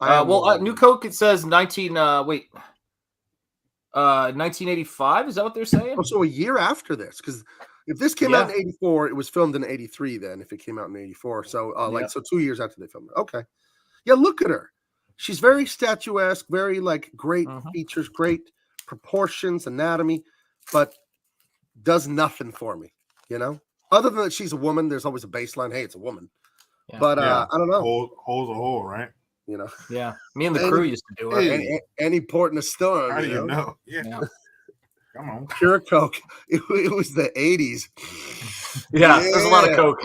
You just open up the can, it's just full of powder. We don't even try. We're not even trying to hide it. It's a fucking can. You get 12 ounces of fucking pure Colombian. Yeah, have a Coke. Yeah. Right, pour it in your fucking. They come with a little funnel. You just fucking pour that shit right. We talk about those weird urban legends and rumors that got going around in the 80s. Yeah. I'm not going to tell you this one. Let's see if you guys also know. Do you know about the Coke tab thing that was around when I was in elementary and middle school? If someone gave someone a Coke tab, it meant something. Oh, yeah. Didn't it mean something? And yeah, if it came with a certain part of it, it meant something else. Yeah. Because you could take, because part of it would stay on there if you didn't take it off right. Right. I I think the fake rumor was if you could give a girl the Coke tab, I think intact, then she had to smooch you, but more than smooch. But we're talking about middle schoolers, so we'll keep it at smooch. So, but that is the thing I heard as a kid. So you heard it too, all the way up there in Northern California. Huh. It's a trip how this shit got around. And So you know what?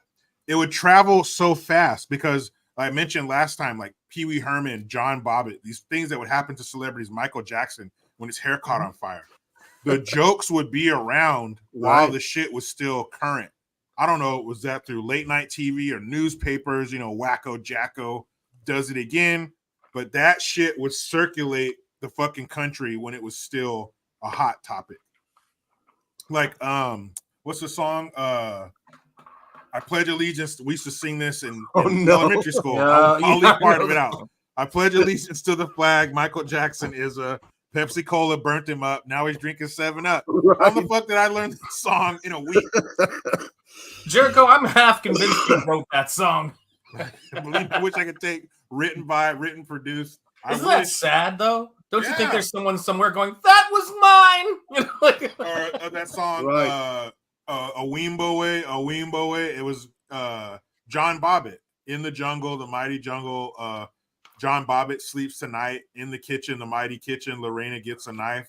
A wiener whack, a wiener whack. These are the fucking songs. The Pee Wee Herman jokes when he got caught jerking off in the movie theater. How does this shit get around so fast?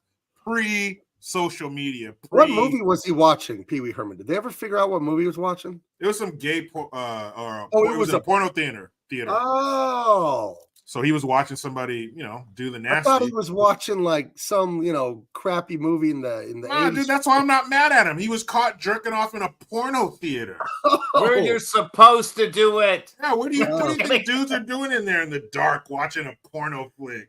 There's always that one asshole who's taking notes and going, well, it's interesting, but the camera could be a little bit more active. I want. He's the guy who turned Pee Wee in. I never had anything against Pee Wee as a kid. I'm like, wait a minute, he was jerking off in a jerk-off theater?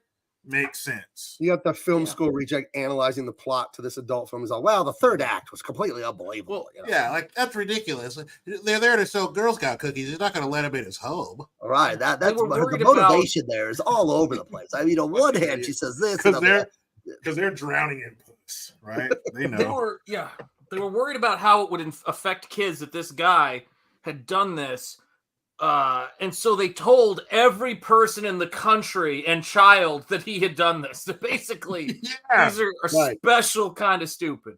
I want to Super Dave, man. This motherfucker. Do you remember Super Dave Osborne? Hell yeah. The show was like half cartoon and half crazy stunts. Super Dave was the shit. Oh my gosh, that voice makes you cough. But this is a hilarious joke. I saw this morning. This was suggested to me by the YouTube algorithm. Apparently, this joke was told on the Super Dave kids show.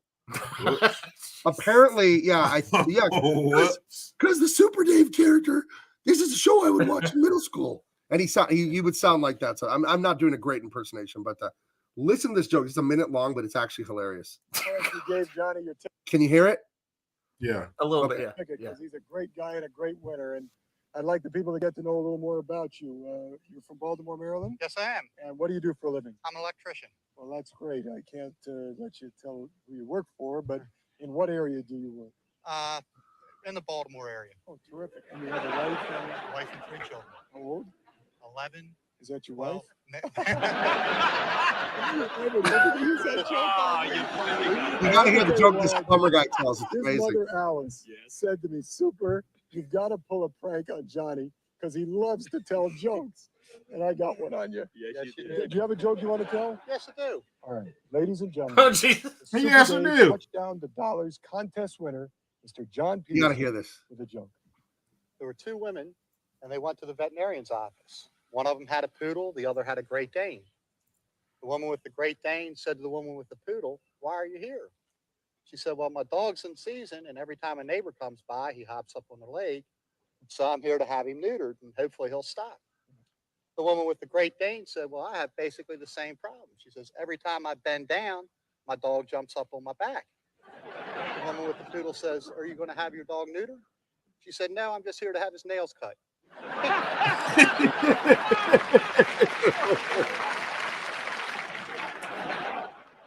That's disgusting. Say hell no. Have those nails trimmed though. That's like the Super Dave show. Like I watched that in middle school, I think, or something. Super like Dave that. was the shit. I feel like I feel like I just saw Captain Kangaroo tell a dick joke. What the fuck did you just do to me? They had a cartoon of no. Super Dave on Fox Kids in the 90s. Yeah, I loved it. I thought it was awesome. Yeah. And they would always show a real life stunt that Super Dave Osborne would do. And the joke was he would die every time. He's going to jump over this train. And then he'd be flying down, on the motorcycle. And then right when he's about to jump the train, they would switch to a real motorcycle with a dummy on it. And bam, he gets smashed to pieces. And as a kid, I loved that so much because I knew it wasn't real. Dave. And I just thought it was so funny. Oh, look who's here. Our friend from Texas. Hey, Brandon. Do you guys ever notice that Brandon has a 69 in his handle there? I think you're slick, Brandon. Brandon. Is he a freaky deaky guy? Is that what's going on? Maybe that's like the upside down pineapple. Oh, damn. You know what I mean? Brandon, freak confirmed. 698. That means, you're into some weird shit. Brandon, freak alarm. I got to have a freak alarm on this show. Freak alert. I've got news for you. Freak in the vicinity. Freak in the vicinity. Would a freak alarm just keep going on this show? Like we start the show. It's constant. The whole show. So it starts. The fucking light starts to dim. You guys are too much. Oh, he says he's just listening and working out. All right. Yeah. Oh, hey, Jericho, is Arnold there? Always, man. Hey, can he give Brandon like an inspirational speech? Because I know Brandon's trying to get through probably chest day. Nobody likes leg day. Brandon's trying to get his pecs and his biceps, everything going. Give him a little inspo why he should keep pushing through this workout. Yeah, of course. I tell you something that will work. Brandon, first thing you need to do, because I know Brandon, I met him back in July, the Comic-Con and everything there. I would first say to you, Brandon, first thing you do when you go to the gym, put your pants back on, okay? Nobody wants to see all that when they're trying to work out. And if he gets too tired, what should he do? What should he think about to keep himself motivated if he gets too tired? I say take steroids. Yeah. HGS, all this stuff you can get your hands on, put it in your body. Tug down your little shorts, stick it right in your butt cheek there. Take everything you can.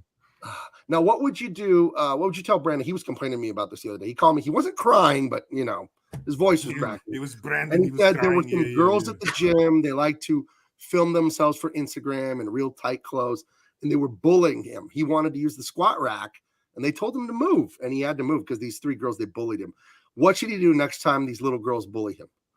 Oh, it's easy. You hear everything in 2023. We're all equals, and the ladies can do what the guys can do there, and we're all the same. So I say punch them. If they say anything to you and they're fucking, you can't use this. Pick them up by the little neck because they got the little tiny girl neck. Oh, don't touch me. And toss them to the side. Yeah.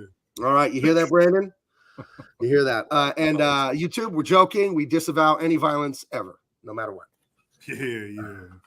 All right. Anything else, or you gotta go, bud?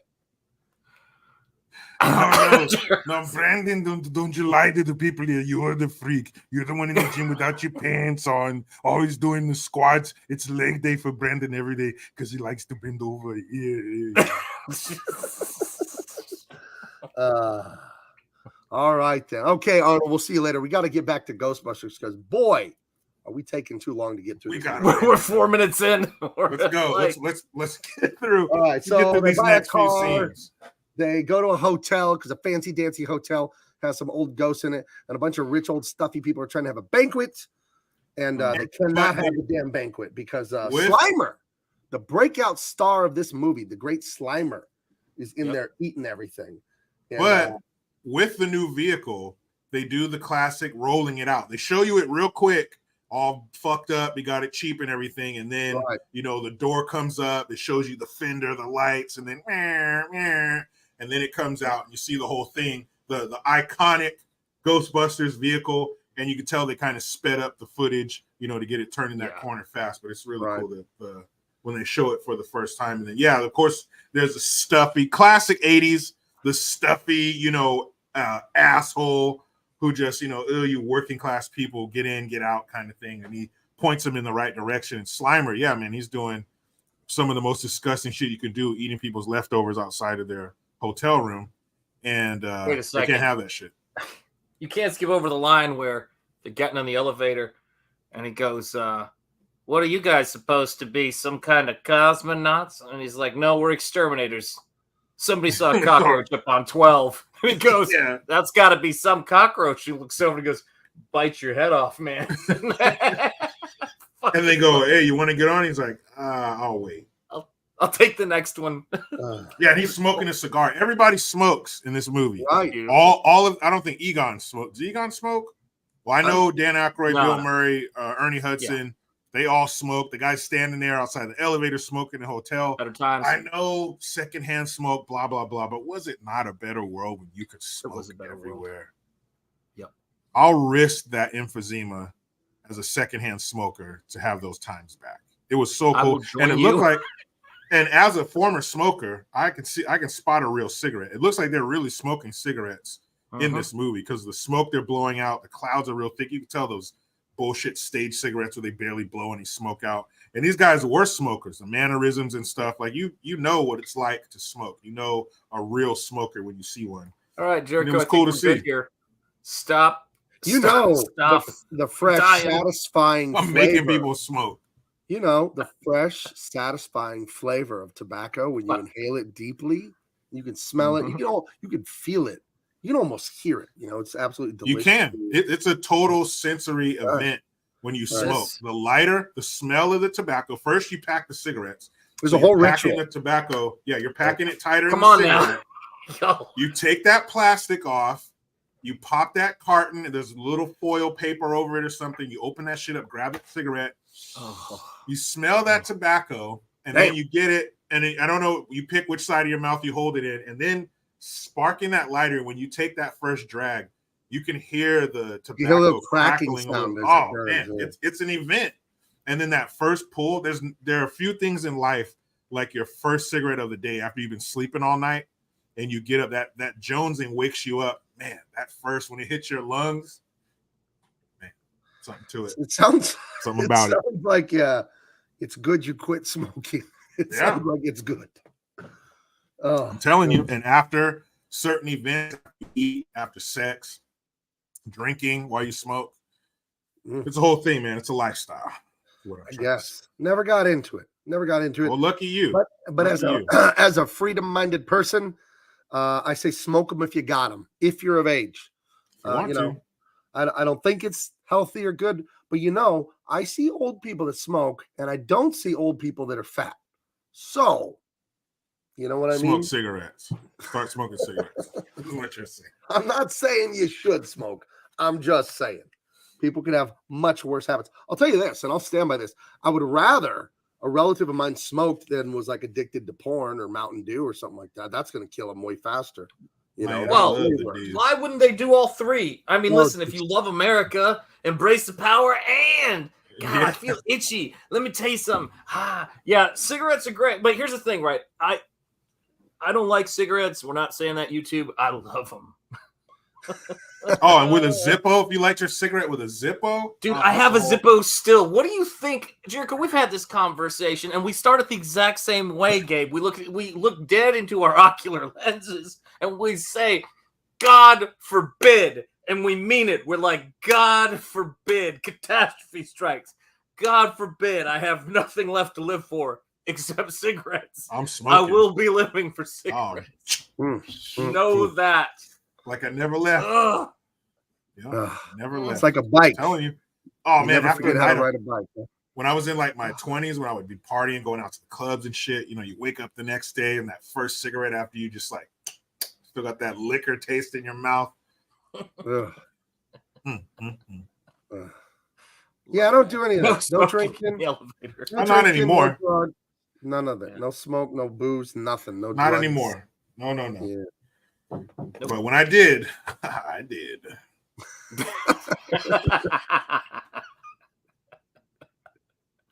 God bless you. Anyway, they get called to a hotel because now they're famous. And they're going to get rid of Slimer because he's a menace and he's a jerk. And he's destroying the ballroom. They blow it all up. They blow the chandelier. They ruin whatever dinner or bar mitzvah or whatever is going to happen in this big ballroom. And then they have to go upstairs and they're chasing them. They get No, they see him upstairs first, right? Then they go down to the ballroom. That's right. Yeah, after they miss the worst shots ever. Obviously, they didn't practice at all. Right. And they miss and they scare him. And then he goes through the wall, and that's when You think a ghost, if it sees people, goes, humans, and then runs away? Is it like he got scared by them? Or no? Yep. You don't think so? No, I don't. I think had they not shot at him, he would have sat there right in front of him and fucking ate those leftovers. Jerk. But he, they missed him and scared him. Poor Slimer. So then he got scared, went through the wall, and then through that wall, and he's now in the other, because somebody had the bright idea, let's split up. So when he goes through that wall, now he's face to face with Venkman, and Venkman's like, what the fuck do I do? He gets Ray on the radio, and he come in, Ray. Yeah, he got it hears. It's looking at me. I think it can hear you, Ray. That was the best. Yeah, no need to whisper. This thing's like a fucking or a fucking spirit. I think he hears and sees everything. And so he gets scared. Slimer keeps running. He's scared of these guys. And so he flies through or floats through Venkman, and they come around the corner and they find him, and he's been slimed, guys.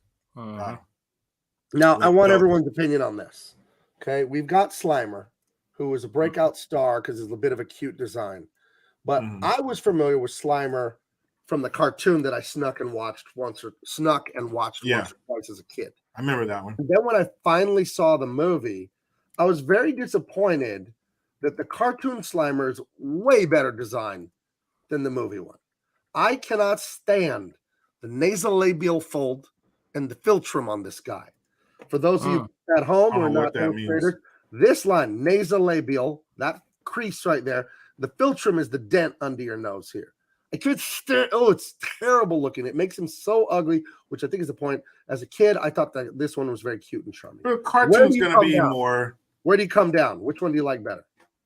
I mean, I don't know, like different places you're saying, but the Slimer in the movie, that was cool. Yeah. But I saw the Slimer in the movie before the cartoon. And I understand the cartoon's going to be different. It's a cartoon. It's a little happier, a little more, We're coming up on Halloween. And let me say this. My favorite Slimer, and I wanted this thing so bad when I was a kid, and you guys just made me realize this, have this memory. They had a Slimer mask from the movie that was glow in the dark. I don't know if you guys ever saw. It was a full sort of head latex Slimer mask. And some kid at my school had it, brought to school, and you could sit that thing out in the sun, and then you turn off the lights, and it was freaking awesome, man. Oh, so good. Did you wish that you had it very badly? Yeah, I did, and no one ever found that kid, which is so sad. It's unfortunate. Yeah, unfortunate. But you know what I was telling you guys the other day? A boy's best friend is his mother, so there's unrelated. Yeah. I mean, yeah. Everything in your life, you run it past her. Yeah. Everything. So they corner Slimer in the ballroom. They try and zap him. They destroy what must have been $100,000 chandelier. They destroy the entire or whatever. They just destroy it all. And then we see their cool technology. And they plant a little seed here. Good storytelling. These proton packs that they use, they don't explain it because Netflix, you don't have to over-explain anything. We get it. It's a fantasy. It's a joke. It's sci-fi. These nuclear-powered proton packs fire these beams of whatever energy, and if you hit a ghost with it, you could hold them, and then they slide out this cool little, it's like a handlebar with a box, and you slide it out, it has little wheels, and when you step on this thing, it opens doors pneumatically and sucks ghosts into another dimension. Netflix, Disney Plus, you don't have to explain it. It's just fun. Because they think we're idiots. That's why. Yes. They're not going to get it. They're not. What's that whole liberal culture of academia, TED Talking, where they have to tell you, I'm the smartest guy in the room, and let me explain to you exactly how the proton pack works. Thank you for coming to my TED Talk. I'm better than you. And it's not fun. Entertainment's supposed to be one thing first. Fun. So, yeah, they get Slimer, and Egon warns them not to cross the streams. Never cross the streams. I heard that at a men's urinal once. Heard two things at a urinal that'll stay with me. It was I was at a UFC fight, as you know. Stop looking. Yeah. I go to the UFC in Vegas with my son a couple times a year. We watch the fights, and in between fights, the bathrooms get packed at the T-Mobile Arena. And this one guy was drunk, but he was like a natural, like funny guy. And he's telling him, all right, hurry up. 2 men to a stall, share stalls. And like the whole crowd's laughing because the urinals were so packed. He said, and just 2 shakes, 3 shakes, and you're playing with it. That's right. I thought that was great advice. But he said, don't cross the streams. And then someone, Venkman or one of the guys said, what will happen if we do? And either Ray Stantz or Egon says, imagine the entire universe becoming undone in reverse or something. He does something. Yeah. Imagine all life as you know it, stopping instantaneously and every molecule in your body exploding at the speed of light. Like, oh. So bad. Is what his response is, right? Yeah. Ridiculous. Okay. Oh, and then he also says not to look in the trap. And He says, I looked at the trap. I looked at the trap, right? There you go. What Diesel's wrong? Diesel. Steve Seagal. No. Tyrus. Once I shave the mustache, you'll see it. The mustache. You'll see it when I shave the mustache. This is my Halloween costume since we're not going to be on Halloween. Oh, yeah. So I dressed up. Apparently, Jericho and Sean dressed up as 2 dudes who don't give a shit about dressing up. Don't even get me started. Nailed it. Every time I dress up, you know what? Just for that. Here you go, man. I always dress like I don't give a fuck. Oh, no. Now Sean is really going to put something on. Now he's probably going to take something off. It's going to be tight You and want the lacy. costume? Okay. It's going to be tight and lacy. what you So wanted. anyway, they trap Slimer in there. They come out. We came. We Slimer. saw. We kicked its ass. It's a fun moment. Peter Venkman's got that swagger. He's got that BD energy. You know what I'm saying? And they become overnight celebrities. Yep. They're the talk of the town. We're giving them ducks and shit. Peking duck. Like Right. glazed waterfowl, which is delicious. I've never had it. I went up to San Francisco once in 2009. It was really great. There was a guy with his pants to his ankles, peeing and pooping, standing there near the curb. What else are you gonna do? And it was in Maximize your the time. I made the mistake of getting my hotel in the Tenderloin, I believe, which is a very bad neighborhood. Nothing tender about it. No, awful. And we did go to Chinatown and have authentic Chinese food from, I don't want to say rude family run restaurant. They were brusque, I would say. But I did get roasted. There you go.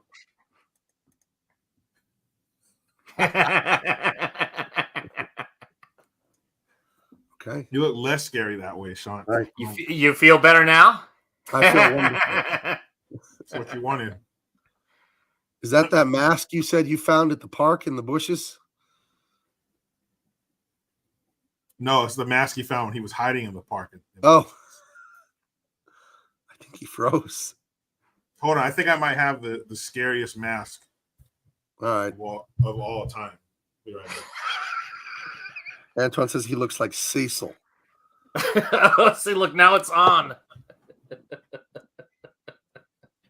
See? All I had to do was shame you guys into participating. Now, to be I love fair, it. I'm not fully in my Halloween costume because Tyrus does I'm not. here have to one. kill the bus driver. This is what people are asking. People want to know. I saw this on the news. Is Sean the Juggalo? That's what people are saying. Absolutely. Yeah. How much? What is your favorite flavor of Faygo? Oh my God, I don't know, but it's tough to say. My wife's Juggalo name, of course, is Murder Bitch. You know, Ooh. that's her Juggalo name. You know, she's your ride or die. She's day one. Sean Wayne Gacy. That's right. Okay, not to be confused with Sean Wayne Gretzky. Different guy. Very different kinds of people. Very One different plays hockey, one, Although Wayne Gacy and Wayne Gretzky, they were both called the Great One by their fans. You know. Yeah, they were. Yeah, different fans, different strokes Joke. for different folks. There it is. You know the thing. Hey, this isn't the mall. Jill! Yeah, that's good. I need some chocolate chip ice cream and the follicles of a 7-year-old. Yeah, that's right. Yeah, that's right. Jericho, you're actually in whiteface. You call that whiteface? That's with your racist. This is racist against you because you're black, and now you're having to feel like you need to be white. to be equal, and that's internalized racism against yourself. Yeah, well, the guy I used to work for, Barack Obama, he didn't have a problem with it. We're not talking about Barack Pastrami right now, okay, buddy? We're talking about you. What was he really like? He was a nice, clean black fella, very articulate. Did he have a lot of male friends? Not a lot. He had one male friend in particular. His name was Michelle. He was always with Michelle. Oh, did they play like a lot of one-on-one basketball and stuff like that together? Yeah, she did a lot of slam dunking and putting her nuts in his face. Oh my goodness. Yeah, she made him play the position power bottom. Yeah. And then we get in the locker room. I come in, he'd always have his knees up by his ankles. Oh, that's very Michelle would be thinking him very hard. Oh, that's very interesting. Yeah, So well, we're glad we can make you a little more comfortable there, Gabe. I know Barack moaned a lot. He liked to moan.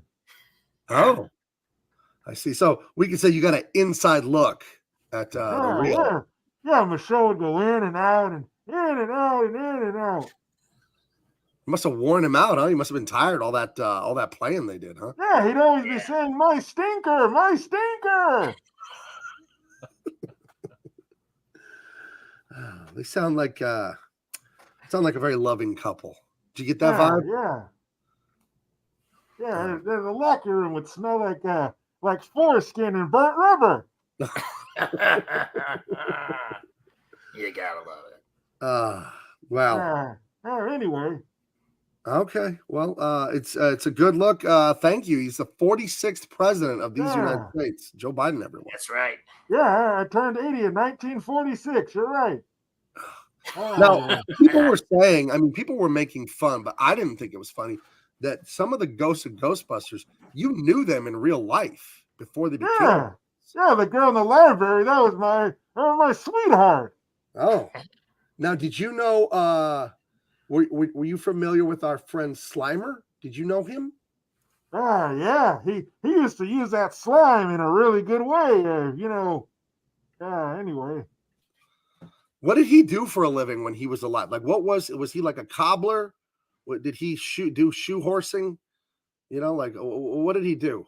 Shoe horsing. That's not a profession, Gabe. He usually had a spray bottle on his hip, and he'd clean up after our parties and stuff.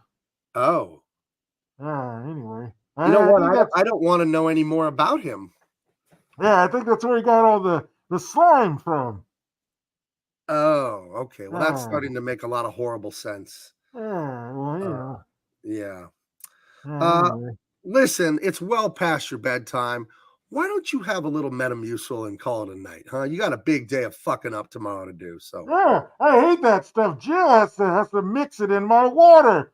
Jill! I think she's calling you, Mr. President. She puts too much Metamucil. That's why I shit myself. Oh. All right. See you there. What's her name? Gregory. Yeah. And Shane. Yeah. That's us. I'll see you. All right. Good luck. Yeah. Okay. Yeah. Anyway. Oh, what a guy, huh? Oh. What a guy. What an inspiration. Anyway, they're the talk of the town. And they're starting to learn a little bit of weird stuff, right? Is at this point, Sean, have they gone into the history of like Zool and all that? Have they talked about that yet, right? Not yet. They don't go into the history of Zool and all of that stuff until well, wait a second. Hold on a second. Do they do the research?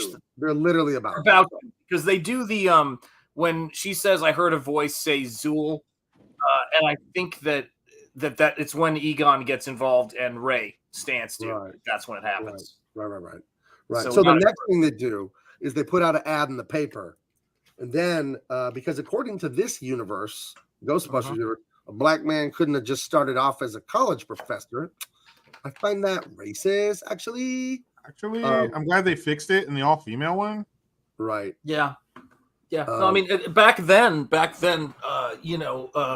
non-whites, as they were called back in the day, were smart enough to kind of try to avoid academia and make actual money. And so he was like, wow, so you guys go in there and they pay you to do flashcards. I'd rather die. That's actually his life choices. That's what he kind of. That was his I can quote. get laid by people in my own age bracket, right? Like, you do know this works outside in the private sector. He did it, man. She looks cute there, though. Come on now.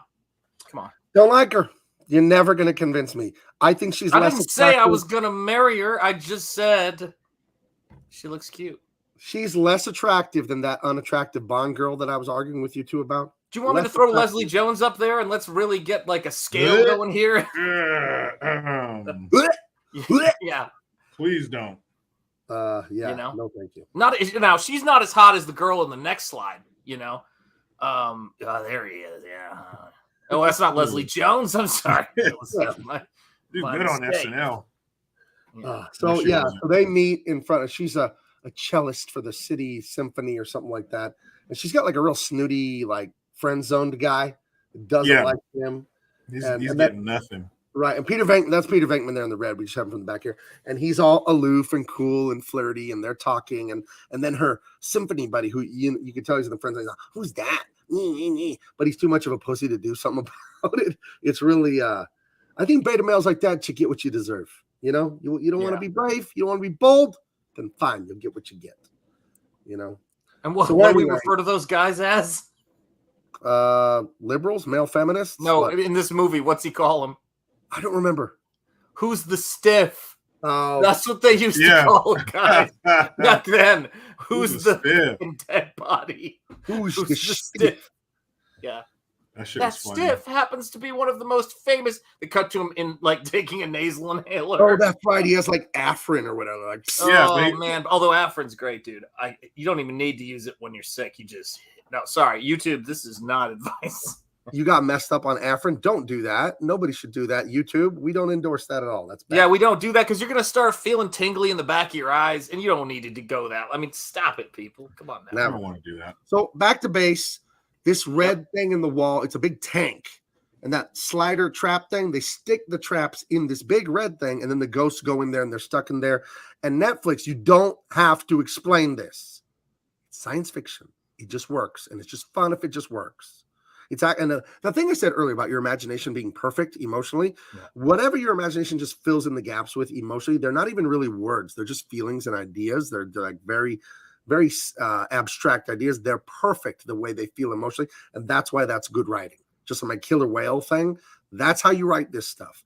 If you go into a 3-episode jag on Netflix to explain the exact science of this thing, it's dumb and boring. And most of all, it will never live up to your imagination's feeling of how it worked. So leave it alone. It's just a magic tank that holds ghosts. I don't know. It's awesome.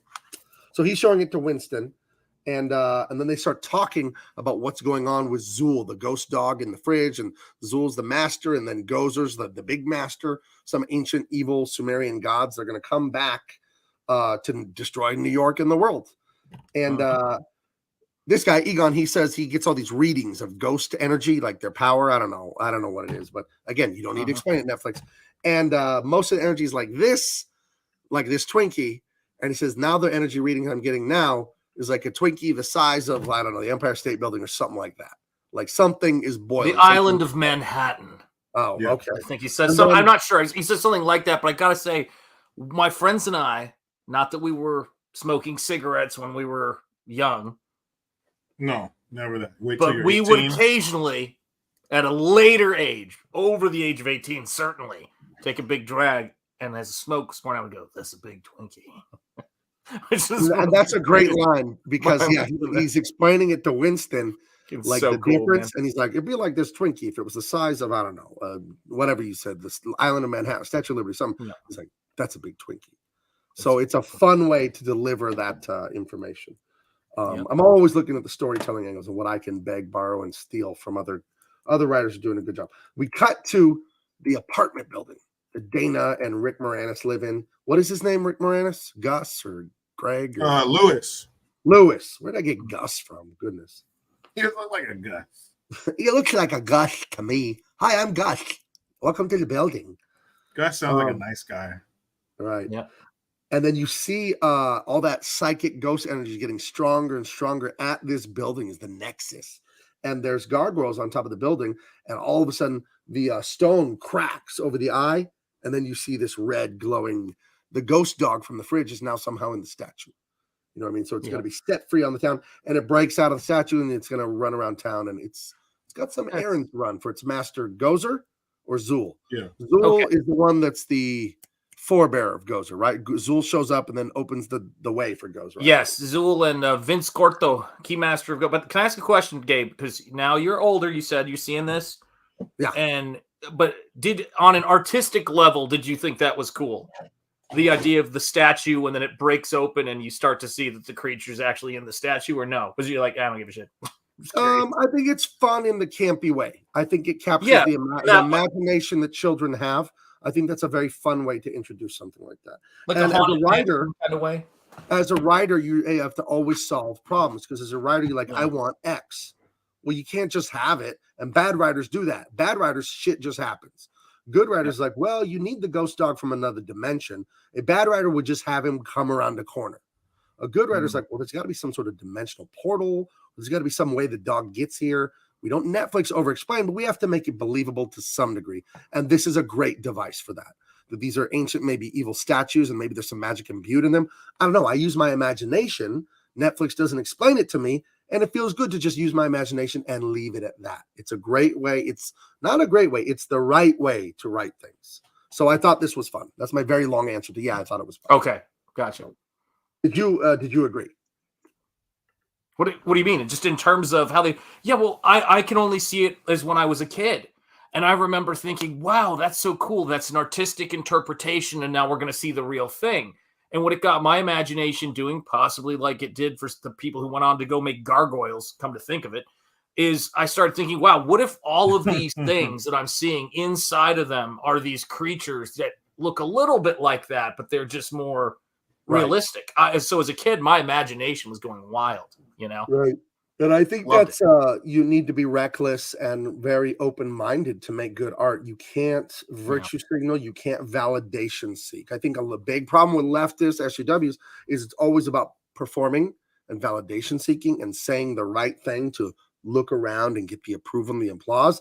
And real art is self-expression.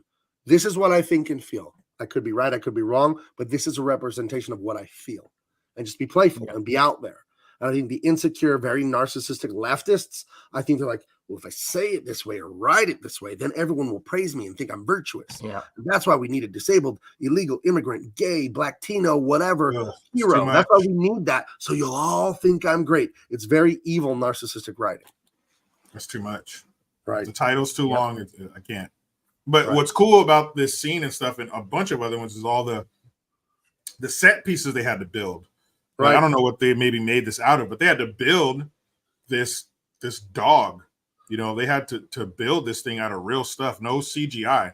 And you can see a lot of the I don't know, I imagine like the canvas art they had to do, like the big backdrops and stuff, the city, you know, that they drew and stuff like that. A lot of work went into this movie, and it showed enough. I could imagine like a corny, like putting this shot in the trailer and be like, nothing but the dog in me. And then they start playing that song or whatever. Yeah. That shit was cool, man. This is a really good movie. Yeah, it's very imaginative. It's very much a childlike imagination. And you have to be brave to do that. You cannot virtue signal with your art and go, but what will everyone think? You can't do that. You have to just express yourself.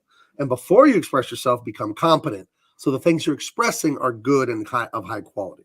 There you go.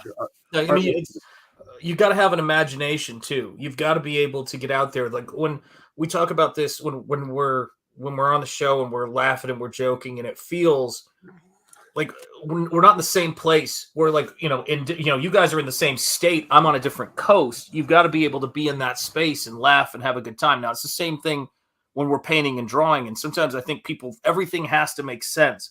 Like I think about Star Wars and going, well, if they're made of light, then why are they able to stop each other? It's like, I can't help you with that, man. Actually, the Star Wars lightsabers, it shouldn't be able to. Oh my god, this is why I hate. I have to say it, and I don't care. I don't care if I hurt your feelings out there, nerds. I hate Star Trek. You're killing me, know man. that Star Trek and Star Wars they're not just both science fiction, whatever. One is for like the over-explaining nerd, with halitosis and a pocket protector, and one is just fun. So there's something about Star Trek. It's just like so. First of all, I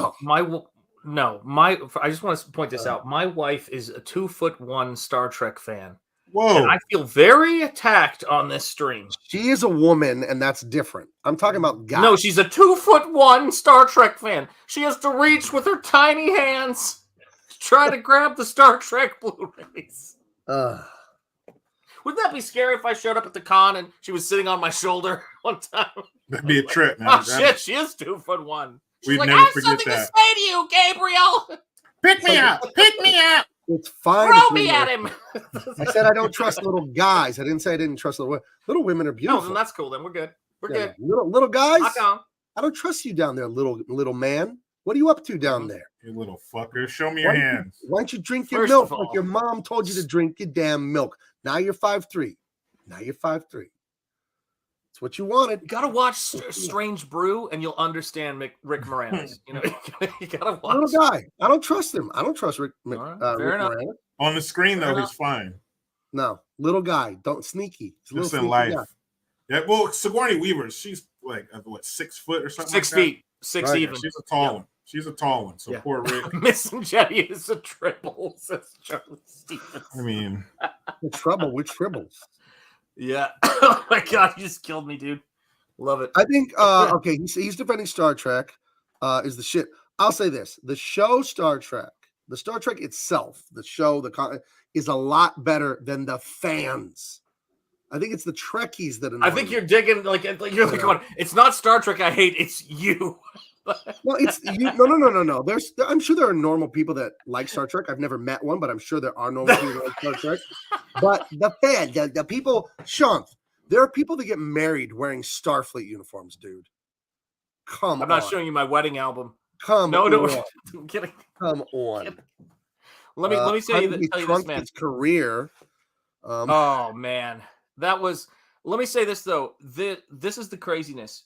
That when people want to know, and yes, we do suspect a certain white powder may have been involved. But when we were making movies and creature designs and all of this stuff, things like special makeup effects were invented in the late 70s, but really late 80s with American Werewolf in London.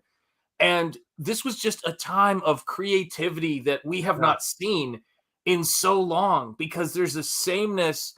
There's a sameness to me about CGI work, for lack of a better way of putting it, because I know that all the artists are kind of working and they create really beautiful stuff in many cases, but it's very hard for one person to get their signature on a piece now, because you've got a whole team of people working.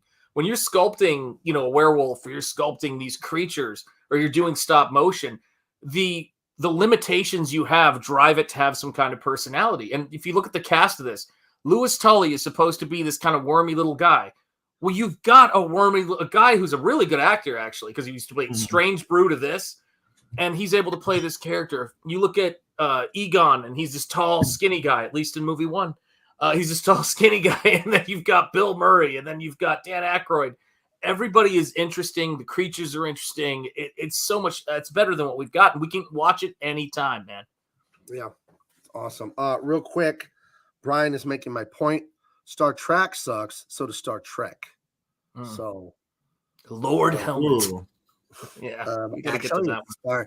Actually, it's Star Trek, not Star Trek. I think the concept of a Star Trek would be quite funny, though. But Star Trek makes more sense. Now we got a Starlink. It's gonna be watching this at all times. It's gonna be great. Lord Helmet, dude, we are gonna review Spaceballs because that's a beauty, that movie. I see your Schwartz is as big as mine. May the Schwartz be with you. Then they hit ludicrous speed. Anyways, this is a fun sequence. Again, practical effects. Dana goes in. Her house is all haunted and weird. She refuses to talk to Lewis so much. He's always trying to talk her ear off.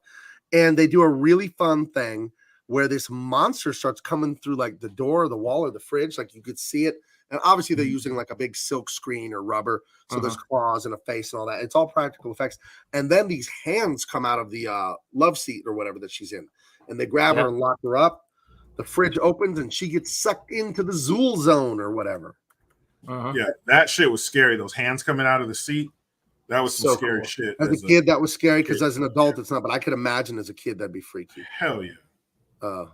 What was the most scared you ever were as a kid at night? I can tell you, I wasn't very scared or much at all growing up, but I remember one night being really scared. Do you guys have something? I'll tell you mine. But do you have a short one? Either one of you of like you saw something on TV or you thought you heard a noise, but it was just a cat outside or anything. No, I don't have a short one. Well, we don't have. We're all already almost 3 hours in, but I have a funny one. I was watching Nickelodeon in the middle of the day, visiting my grandparents in the summer, and for whatever reason, they had a comedy bit where there was this. They had a real skeleton, like a plastic one, but it looked really real, and it was like burnt, like grotesque and burnt, and it had eyeballs, so it had a little bit of personality, and it said one or two one-liners to the kids during this Nickelodeon show. I don't know what the show was. I don't think it was. You can't do that on television. It was something else. Maybe it was Double Dare. Maybe I don't know. It was one of those shows. Double Dare. The skeleton told a few jokes, and it was like brownish red, black, like a burnt, ugly skeleton with piercing eyes. And I went to bed that night at my grandparents' house. My brother and I would sleep. There were two twin beds connected, so we'd sleep in the bed and talk about G.I. Joe and all that stuff. He fell asleep, and it's like August in Colorado, so it can get up to like 100 degrees or something. It was pretty hot, no air conditioning, sweating my ass off, and I got really thirsty, and I wanted to get a drink. Just get up and go to the bathroom and stick my head on the faucet, get a drink of water, but I couldn't get out of the bed because I was like 10 or 11 years old. I just kept thinking of that burnt skeleton guy, and I could not get out of the bed. It's like I just kept thinking about it. So I was just like covers up, and I just wouldn't move. It was ridiculous. So, did you ever have one like that?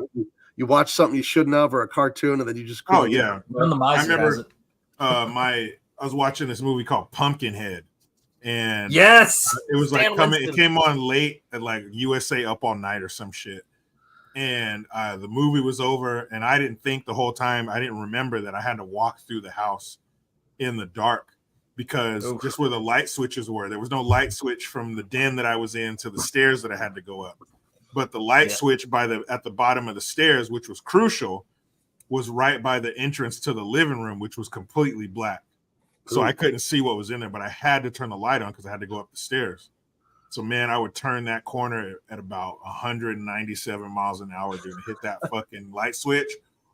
Woo! Fucking fly up the stairs, hit the light switch to turn it off right by my room, the door to my room, and then take a couple steps and just fucking long jump into my bed.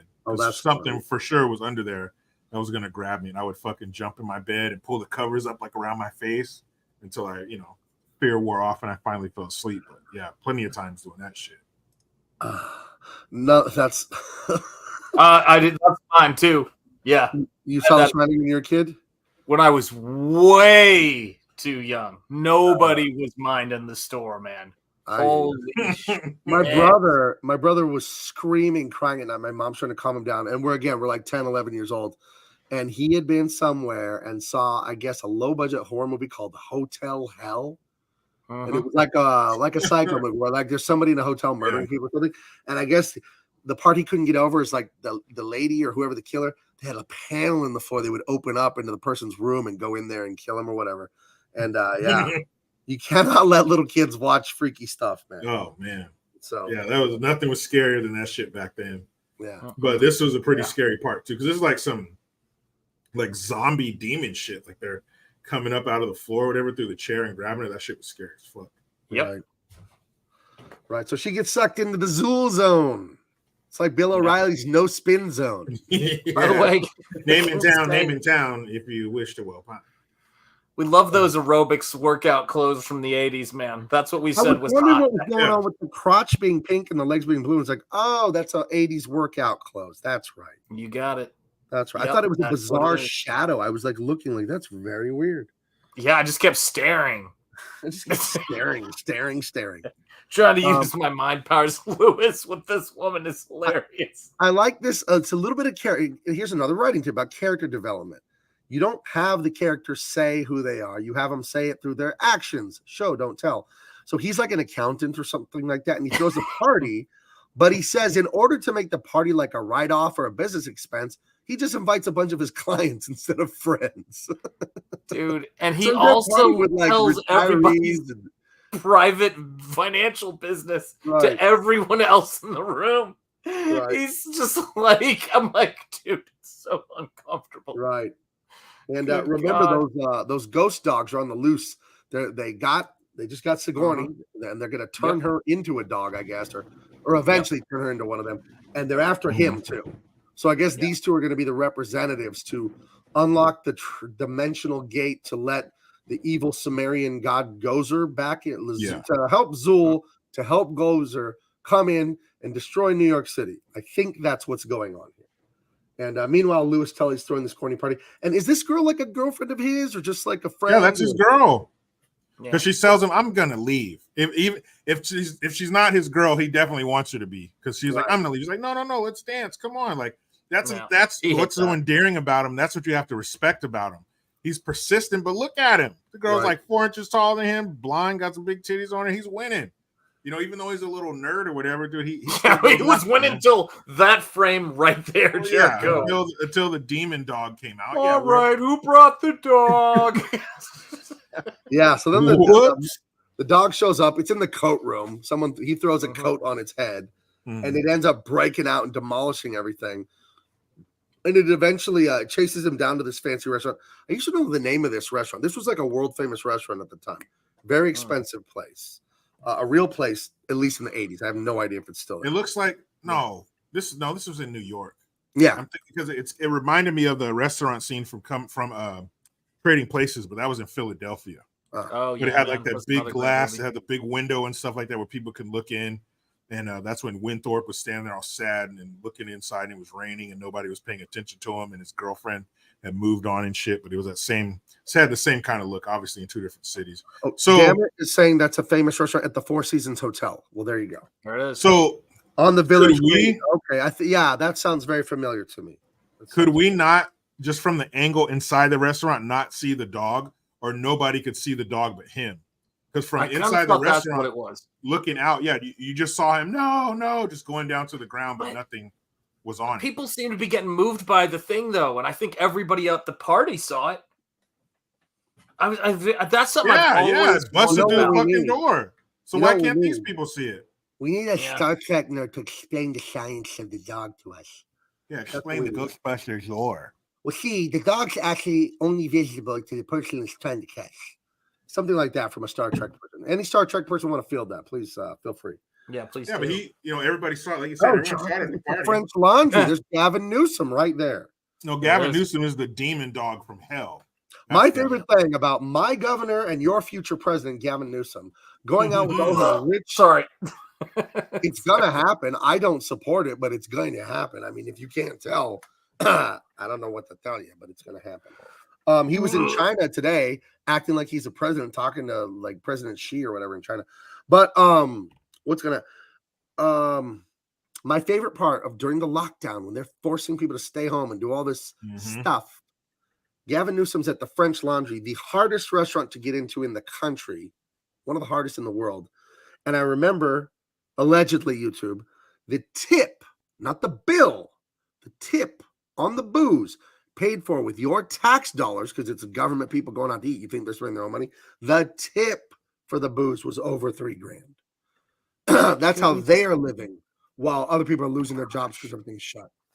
Oh, awesome! And not only was he at the French Laundry, the guest list, he was there with all of the medical professionals and the people in charge of the COVID protocol. Like, tomorrow we're going to open up level orange and level yellow and purple. These are the people. Orange. Do you think we should let the peasants have level orange? Yeah, let them get some sunlight. It's okay now. Do you think we should let them eat cake?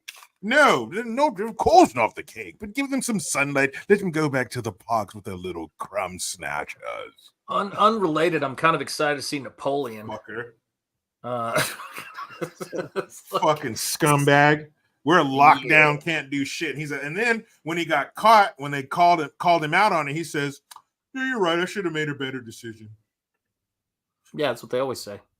The dumbest thing that happened to me during COVID, I went to Pacific Beach, a beautiful beach we have here near where I live in San Diego. Pacific Beach is like the college hangout street. Like when you go down Garnett Avenue, Pacific Beach, that's where Mr. Frosty's is, by the way. Oh, I blew it, dude. Pacific Beach.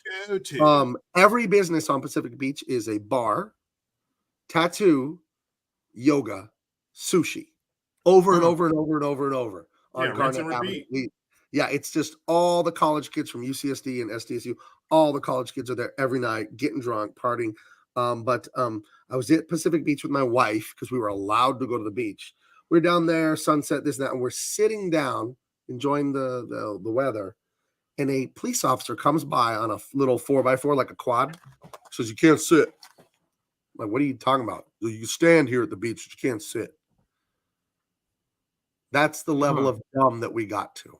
Well, remember going to restaurants? You can stand up and go to the bathroom, but you got to put your mask on. But when you sit down, you can take your mask off. So I guess everybody in the world who was in a wheelchair, they never got COVID. Nope. I just want someone to explain to me the science of sitting at the beach. I'm 6'4". When I sit, my head is somewhere 3 foot something, 4 foot something off the ground, but I could stand. Now, what if I was a little guy? Those little guys I don't like, and I was 4 foot something, and I was already at the height of sitting. Would the little guy, say I was with a guy that was my height standing, when he was standing, it's the same height I would be sitting. Would that guy then have to get on stilts or my shoulders, or what's the deal? No, he has to sit too, because your knees, if your knees are bent, you can't get COVID. Right. And you know what, Gabe? You know what? We don't have to explain it to you. We don't have to explain anything. We said so do it. Right. And you know what? A motto, I think someone else may have said this, but I've been saying it to my wife lately. We're like, why this and why that politically and why this? And I'm just like, the suffering is the point. They hate you and they want you to suffer. They get off on it. They despise like, you. why would you do this? Why would you just like, dude, the suffering is the point. They love seeing the peasants suffer. They love it. And they hate when you speak up. How dare you address me? Don't even avert your gaze. Don't even look in my eyes. How dare you look me in my eyes? You're a peasant. They'll have you shot like the little boy in Schindler's List who couldn't get the stain out of the bathtub. If they could, they would just tap somebody on the shoulder with a sniper rifle and they would just blow your brains out right there because you looked at them wrong. Right. That's how they see us. So me and my wife are sitting on our beach watching our sunset, and the police tells us we have to stand. And I hate to say, I just stood up, because what am I going to do? Argue with him and get arrested to what? To prove a point to what? You know? It's such a disgrace. But for him to even quote unquote enforce that, like if you're a cop, are you going to walk around and tell people, "Oh, you can't sit, you got to stand"? I don't give a fuck. That shit's stupid, man. I remember he showed. Well, unless it's the national anthem, right? Sorry, go ahead. At the height of the nonsense, I was going through the Starbucks drive-thru to just get a coffee, and the kid's like, "You got to wear a mask." I'm like, "I'm in my car. I'm not wearing a mask." And he pulls a mask out and tries to hand it to me out the window. And I wasn't mean to him. He's just a kid doing his job. He's probably 20 years old, but I'm still not going to comply with that. And I just look him right in the eyes. I go, "I'm not doing that." And he's like, "All right." And he just charged me and gave me that coffee. But I was like, you're not going to hand me a mask from in the store and put it on in the drive-thru then hand me a coffee. No. I refuse. Yeah, are you wearing gloves? I refuse. When you're handling my coffee that you're about to hand me, are you wearing gloves? Right. Or did your little meat beaters just touch the cup and hand it to me like everything else? That's one thing about modernity I'm not excited about is signing the iPad with my index finger everywhere I go.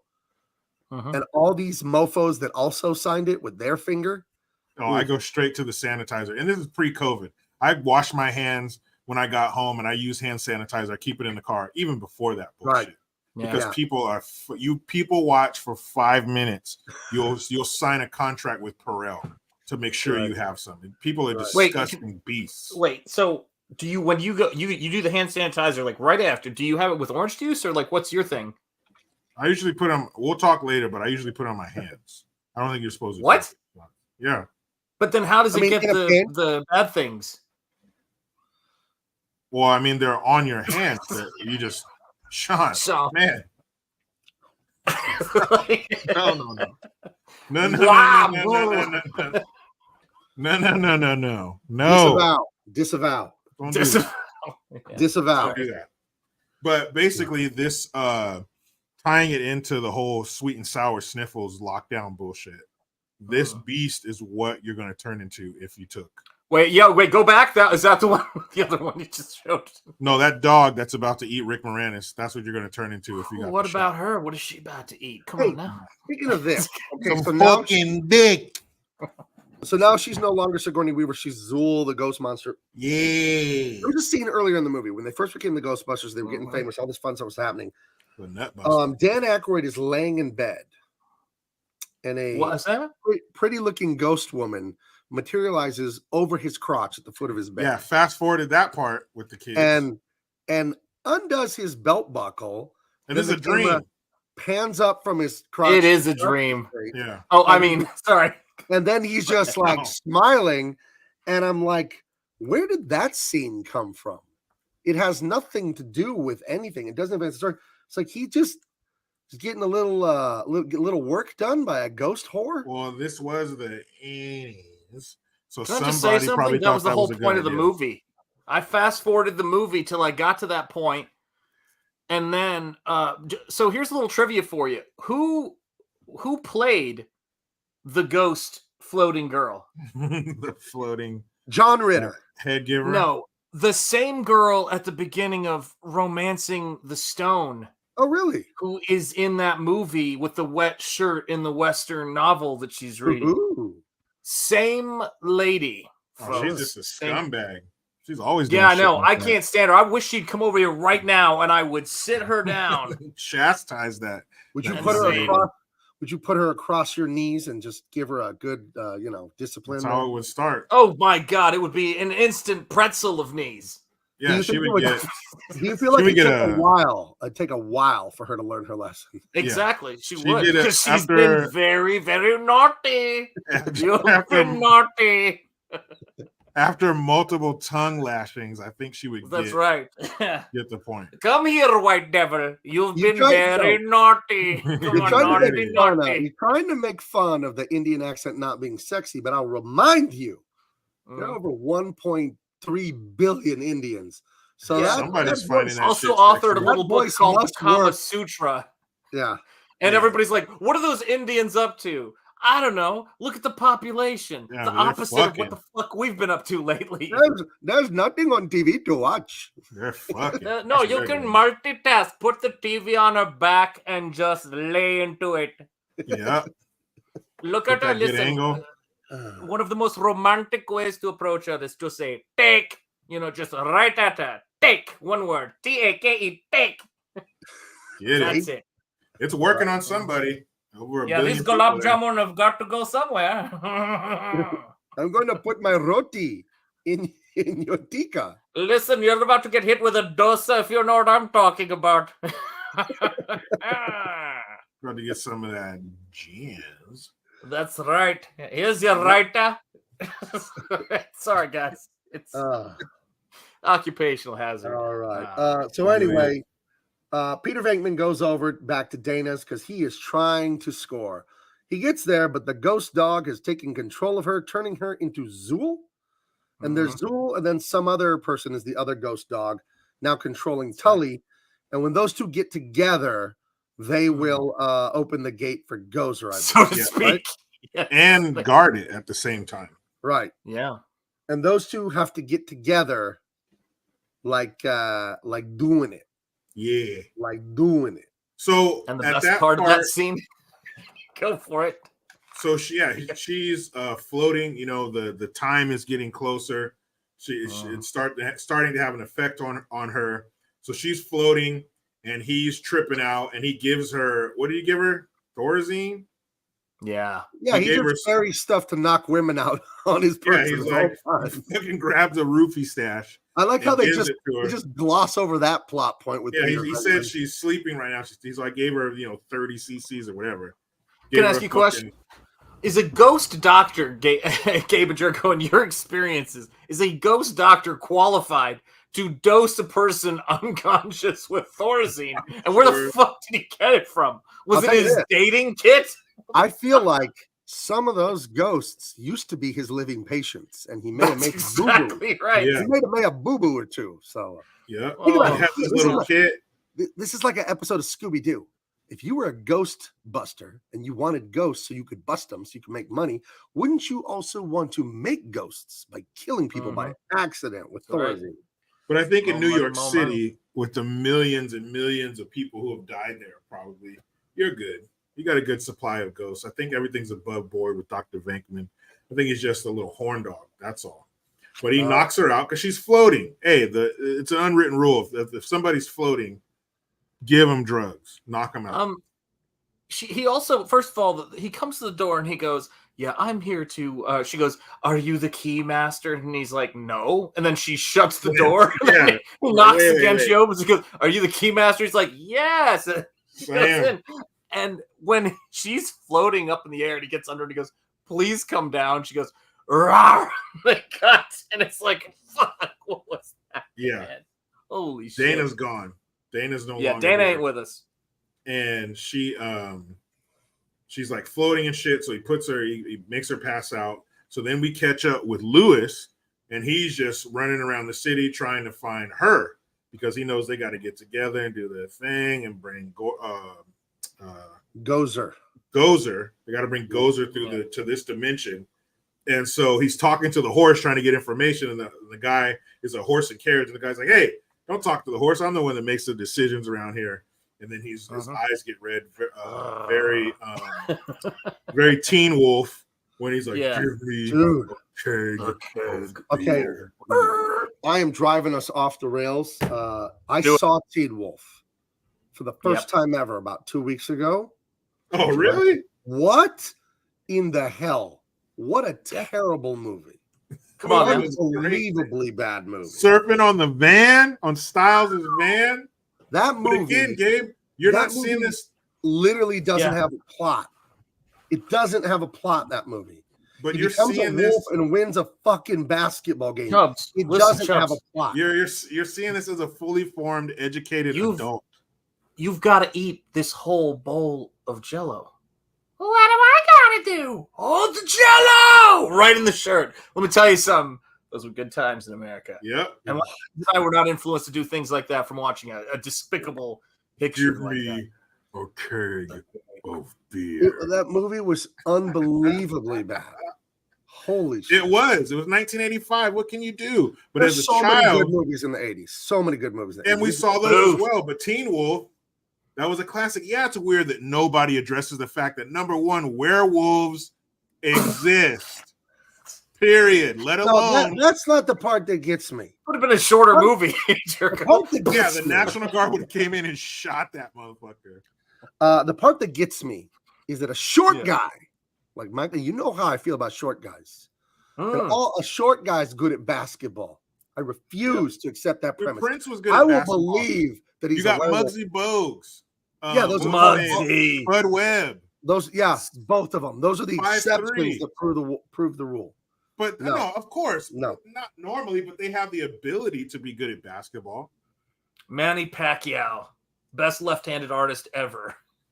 Yeah, he beat the shit out of a few people. Floyd Mayweather, he's a little motherfucker too. Floyd Mayweather is tiny, but let me tell you something, man. If you saw when Jake Paul made the tremendous error of taking Floyd Mayweather's baseball cap off and saying, got your hat, that Floyd got to his ass with all that security. Dude, Floyd Mayweather would beat his ass. He would beat his ass. Dude, Floyd is one of those people I love Floyd because he's like, he's a hell of a fighter.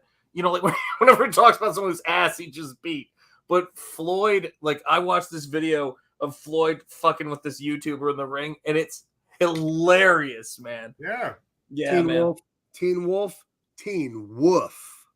Oh my god. Oh, if you didn't like everybody went. If you didn't that movie was as bad as my Teen Wolf joke. That's how bad Teen Wolf was. If you don't like Teen Wolf, then you're gonna hate Teen Wolf 2 with Jason Bateman. What? That movie, when I saw that as a kid, I knew that movie. Why did you do that? I didn't even know that exists. I didn't even see it. I saw that poster. 10 times. It's 10 times worse than Teen Wolf because it picks up in college. Yep. Oh man. okay. Oh man. You haven't seen shit. Teen Wolf is the good one. The worst That's part the of good Teen one. Wolf, the worst part of Teen Wolf is he bangs that dude's girlfriend like in the supply closet. No, they're just like making out. Backstage of the theater. No. They banged. He takes her clothes off. They cut away, and outside the building, you hear, "Oh!" I wonder what style it was. You get the joke. Yeah. Sorry, no, God, He was tearing that ass up. I don't think it was missionary. But Listen, man, you want to see a fucked up movie, a horrible movie? Teen Wolf 2. And it's Teen Wolf TOO, by the way. Yep. No, Michael J. Fox is banned from the channel now, Diesel. He's no, banned. he can't, guys. He was my friend. He was my friend because I like Alex P. Keaton. I'm a fan of Young Republicans, but I will not tolerate a movie about a wolf that doesn't have a plot and he slam dunks as a wolf. No. Yeah. No. But there's a message in it. He's being selfish. The team turns against him. He sees the error in his ways. He turns back into Scott. Boom. There's a how do you not like the dance sequence where they're all doing the werewolf and shit like this? Right. Yeah, how can I not like that? Gotta be real you with ain't you, though. seen shit yet, dude. As much as I was embarrassed watching that movie. As much as I can appreciate the blonde chick in that movie, I have to tell you, man, I was one of those guys, young guys, who saw Boof and went, "Yeah, I could be with that, man. That girl's Yeah, cute." Boof is cool. Boof is cute as hell. Yeah, Boof can get it. But But she is whoever that lady is, perfect casting for the girl next door. yeah, The concept of the girl next door. And what is Boof? 'Cause I've heard Boof has a pretty not good meaning, but that might be a modern thing. I think that's newer. At the time, that was just a cool nickname. But boofing, Yeah, now, but I kind of could you don't see wanna how do it that. transitioned inside of me when I saw her to that. Yeah, well, Like- modern day boofing can give you pink eye, but her Yeah, at that's the probably time, true. She Yeah. was just, she was the cute girl next door. But Yes, she Teen was. Wolf 2, Gabe, it has a lip syncing scene in it where he's performing, he's singing a song, and he meets like Styles' cousin, and he's the same exact person as Styles. I mean, yeah. It's exquisite. It's like a horrible, it's like a stinky cheese that somehow is expensive. The first thing I made because is it's so bad. Oh no, it's worse than this. This is Oscar worthy. This is Oscar worthy. Oh my Go God. ninja, go ninja, go. Go ninja, go ninja, go. Go, go, go, go. Oh yeah, man, this is wonderful. Why'd they put this scene in the movie? This is fucking terrible. Because they hated the fact that the first movie was good. This is fucking terrible. Yo, it's the Green Machine, gonna rock the town without being seen. Have you ever seen a turtle get down? Slamming and jamming to the new swing. Make it stop. That really happened, guys. I that remember happened. going to see the first Ninja Turtle movie when I was 12, blown away, loved That was it. great. I had just Great gotten into movie. comic books and drawing them because of the Ninja Turtle graphic novels. Sean, you're a proud owner of some original early Ninja Turtle books. Yep. A year or two later, we see Ninja Turtles 2 in the theater, and that happened with Vanilla It Ice. was fucking awful. Well, just It was imagine awful. that for an hour and a half. And that's Teen Wolf 2. The fucking hall monitors, the fucking hall monitor moms or whatever who saw that first movie, which taught all of these great dynamics between fathers and sons and all that other shit, turned that movie into a nerfed as fuck Ninja Turtles movie. He And it was said, shit. go ninja, go ninja, go. Have you ever seen a turtle get down? No, I fucking haven't. Turtles are very slow. They I've seen them typically don't sit in break- a fucking terrarium. Although, with let's their be head real. and legs inside. That's what I've I seen. saw a turtle get stuck upside down once, and a bunch of other turtles came and flipped him over. I will Not tell you even this right funny. now, though. My friend even did have 2 pet turtles, and there's something you got to know about these turtles. When they do get down, you hear a terrifying noise from another room. And it's Oh, look at this. Speaking of Ninja Turtles, look who's here. Cowabunga Dave. Cowabunga, dude. Dude, I can't defend it, bro, but I won't condemn it. Oh. Pizza's Yeah. here. Macaroni, marshmallow, licorice, dude. It was always something Awesome, fucked up. dude. Did they bring my favorite? Of course, dude. Anchovies and Skittles, bro. Oh, happy birthday Do we to still me, have any dude. of the guacamole peppermint pizza left, dude? Over here, dude. Right, my go-to. Throw me a slice, dude. Cowabunga! Oh, dude, they did bring it. That's the one I ordered right there. Mushrooms and cat shit, dude. Oh, dude, can we talk about that though? The better song by Partners in Crime with a K, get it right, is one of my all-time favorites because it had this, you're a young boy on the verge of wherever you're going, and you see cheerleaders flip up the back of their skirts and it says Turtle Power on their butts. What? That is something special. No. Oh, No. yes. You do not confuse the innocence of Ninja Turtles with cheerleader butts. Wow. No, you absolutely do. See, this is why the country's in the shape it's in, because somebody saw that and didn't say anything. And they let it slide. Oh, I said a ton when I saw it. It mostly was in words people didn't understand. You have to treat yourself. You have to treat yourself to Teen Wolf 2. No. Do you love me? Oh. And just play as much as you did of Vanilla Ice, so we don't get in any. All right, I gotta go tie Slipknot. I gotta find a beam strong enough to support my weight. I'll be right back. Because that's what this is gonna make you want to do. Okay. I mean, it is. That means this is 87, so this is a couple years before we after have in place the first one. To import Why are much they of the making oil me we play this still commercial? need A clear thread, energy independence. That is a fucking pipe dream. Thing on? You hear me? That's Styles' cousin. That's a new Ladies style. and gentlemen, we have a very special guest with us this evening. Not only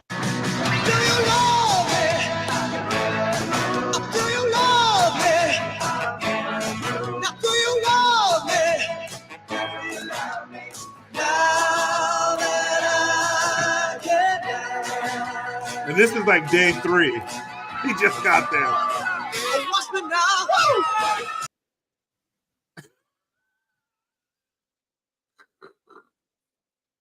This movie is fucking terrible on a level you've never seen.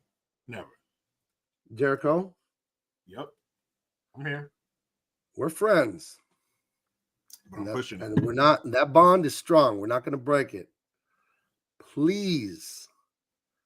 I'm asking you as your friend. I'm not mad. Please don't ever suggest that I look at something like that again. I would rather you suggest that I look in a porta potty at the state fair at the end of a Saturday than to see that again. At a chili competition. Yes, at a chili eating competition. Gabe, how many seconds was that? Like 10 or something like that? Those are literally the 10 longest seconds in the history of the universe. What the hell? I'm convinced that they didn't know cocaine was bad for you in the old days. No, like, the well, it takes nutrient. your headache away, gives you a lot of energy. They did not know that it caused psychosis after you used it for a while. Dude.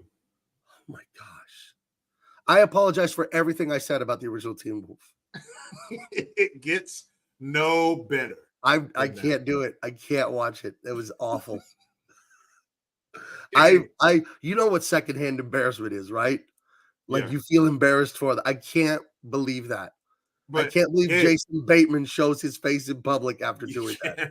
Pee Wee Herman at the porno theater thought that was embarrassing. Yeah, he was easier for him to get back out in public than Jason Bateman. But I still haven't told, and I won't, but I still haven't told you the sport that's the focus of part 2. Basketball was in the first one. The second one, you won't fucking believe it. That was the movie Pee Wee Herman was watching.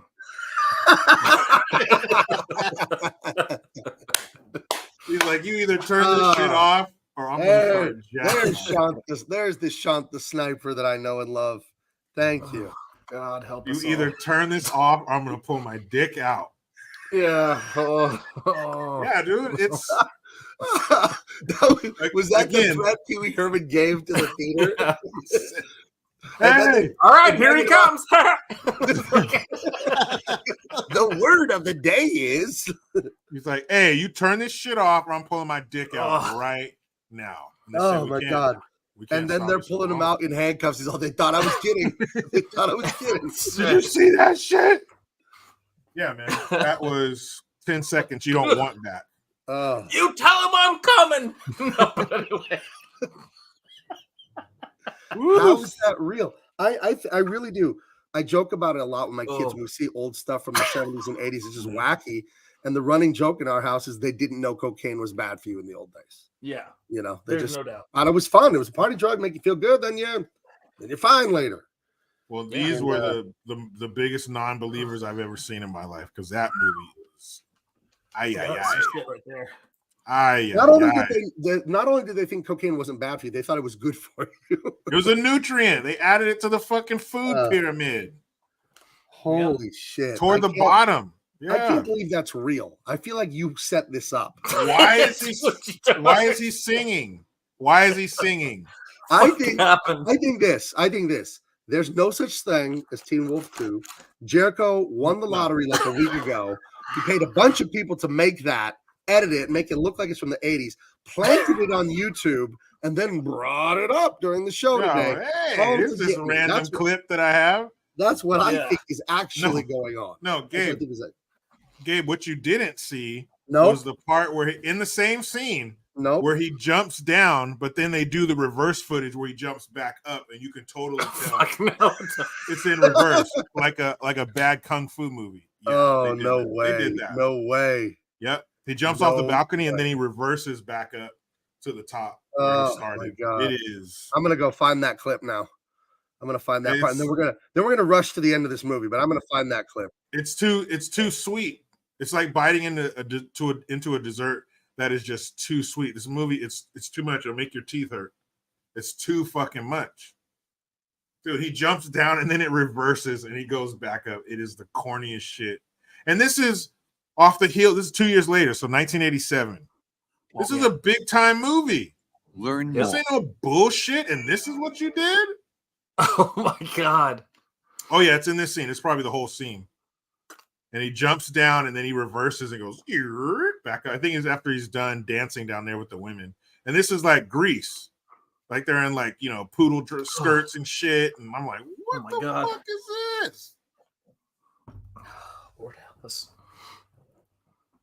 Oh, it's so bad, dog. It's so bad. Good Lord. It's so fucking bad. Tell me. Oh yeah, he jumps up to that next window. What is that? And that's the girl who, now that he's popular, he doesn't talk to her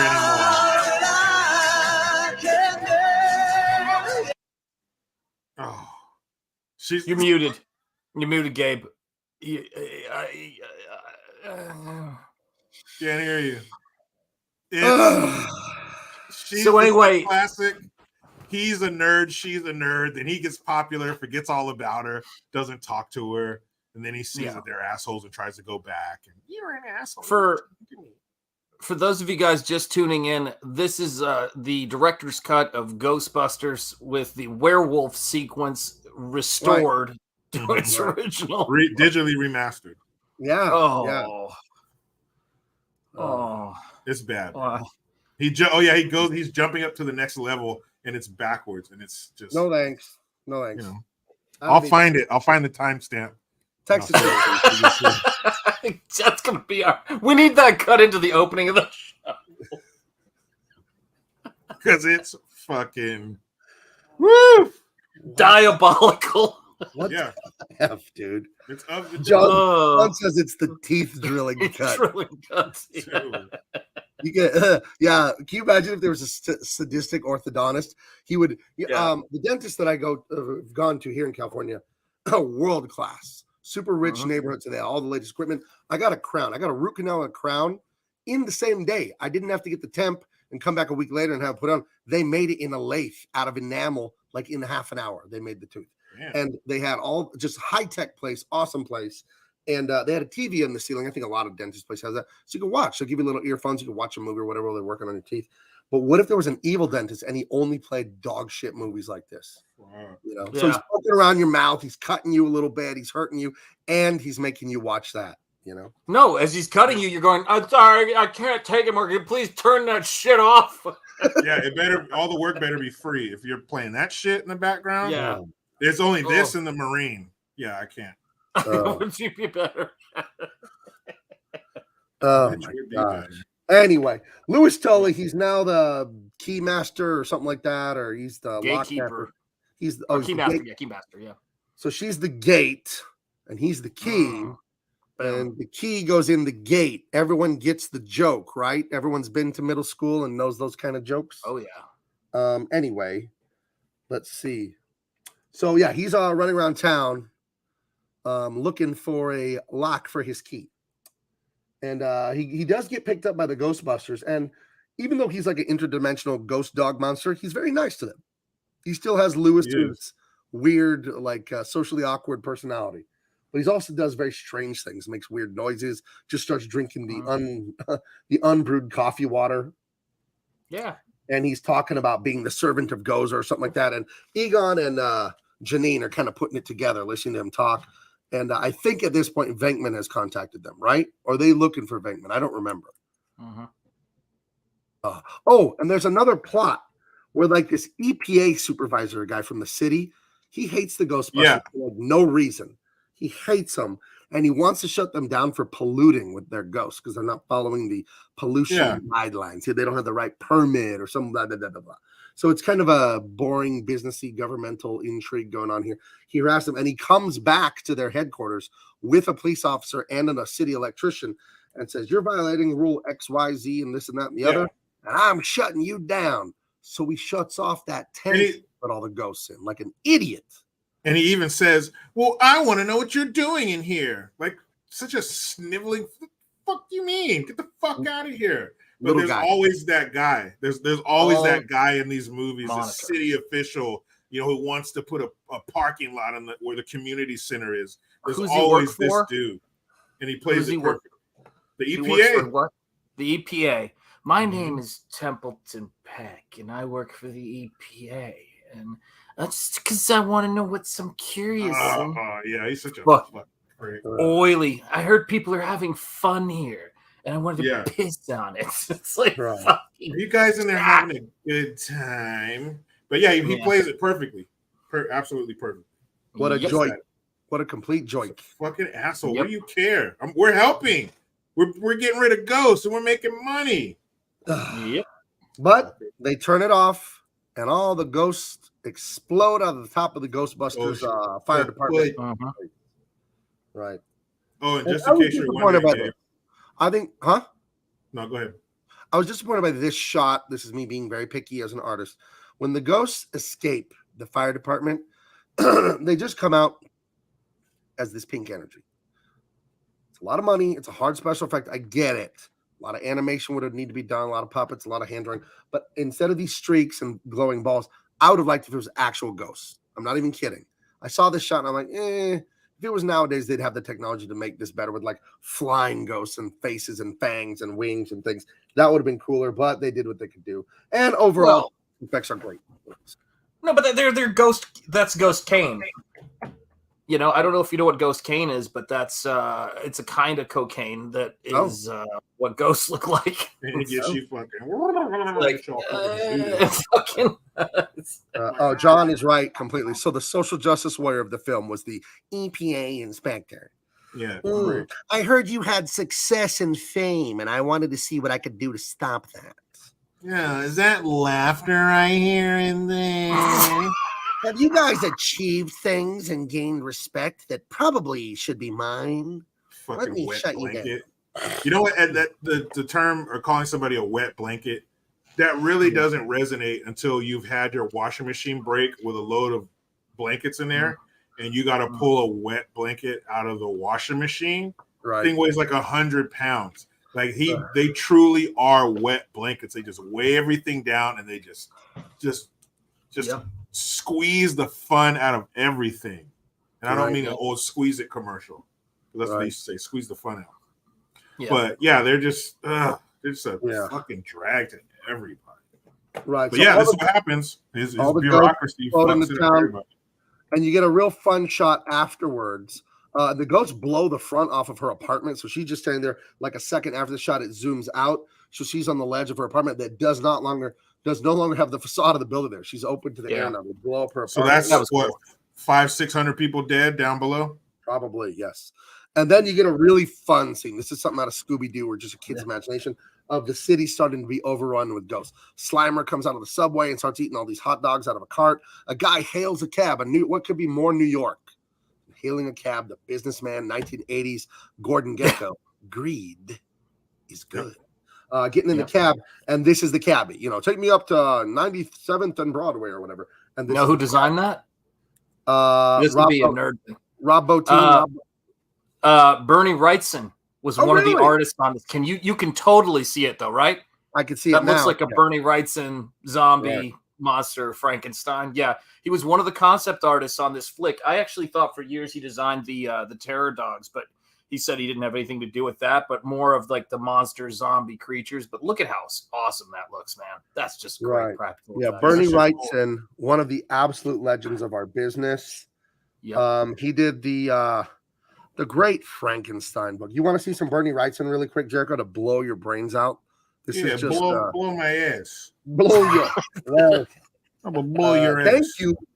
Thank you, but no, I've had plenty of ass today. Let's see. Here's some Bernie Wrightson for you. So he did this comic that took him years to draw, and it's Frankenstein, but it's fucking Google image search sucks. Safari image search is so much better. Everything's all crazy now. I hate it all. What's wrong? No, I just the search engine. Everything is getting so fucking annoying. Safari image search works perfectly, but Google is like it wants to not give it to you. It's just like, oh, but do you see it? And you're like, yeah, I want to click on it. It's like, but do you want to click on it? And it's really retarded. Okay, here's just a page of that, Jericho. Just a page of the Frankenstein by Bernie Wrightson. Mm-hmm. What sayest you? Oh, wow. Yeah. That looks just like it. Fucking hell, man. I mean, he is a modern day Albert Durr. You know what I mean? Yeah. Just outrageously. So good, Albert dude. Durr was a Dutch Renaissance painter, but also an illustrator and engraver. Probably one of my favorite illustrators, Albert Durr. Just absolutely outrageous. Yep. But look at that. Look at the humanity he puts into Frankenstein's face here. Frankenstein's monster. Okay, calm down. Actually, Frankenstein is the scientist. The monster is just the creature. Well, actually, this is black and white, so that's actually Frankenberry. And he really took Frankenberry and other cereal monsters to another to level. a high level. Kids they had to fire him though because kids are too scared to buy the fucking They wouldn't eat the cereal. They're like, we can't. So Where then do they you put come down on cocaine that? in this, you know. Okay, Look at let's that, go real quick. We're going to talk cereal. Back in my fat boy days of 320 pounds, I could house a fucking whole box of Crunch Berries. I love cereal. It's not good for you. What is your cereal? The best cereal to me is Captain Crunch with Crunch Berries. Second place, maybe Lucky Charms. What is your favorite cereal, Jericho Sean? Oh yeah, Crunch Berries for sure. Yeah, mine's Frankenberry for sure, Captain Crunch for sure.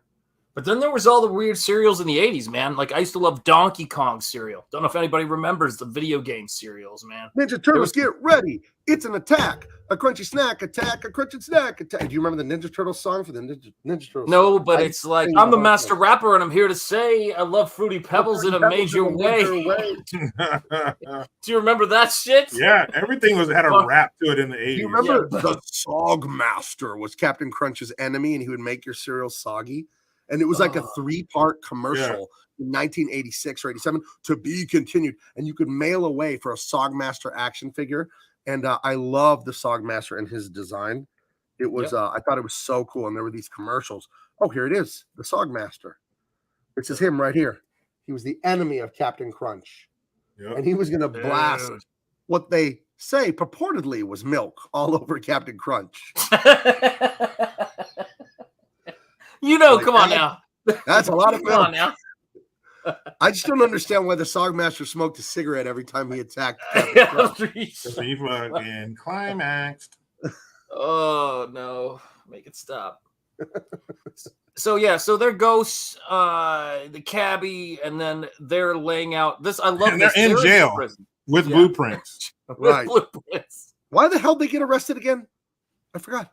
Because they because they blew up the Yeah, because he blamed it on them. Right. That they blew all that shit up. Grape nuts. Grape nuts is good, but do you guys have the grape nuts technique? Here's grape nuts. What? Grape nuts. There's a technique. You cannot just eat grape nuts recklessly. You put the grape nuts in the bowl. You put the milk in the bowl. And then you wait 5 minutes. And those rock hard grape nuts get this wonderful, not mushy texture, but nice and chewy and soft. So they're not constantly crunching like you're biting little rocks. If you eat grape nuts just straight how they are, it's like eating sand. But you let the grape nuts soften up a bit. Delicious. Hell no. Grape nuts, that's what you eat if you have trouble shitting.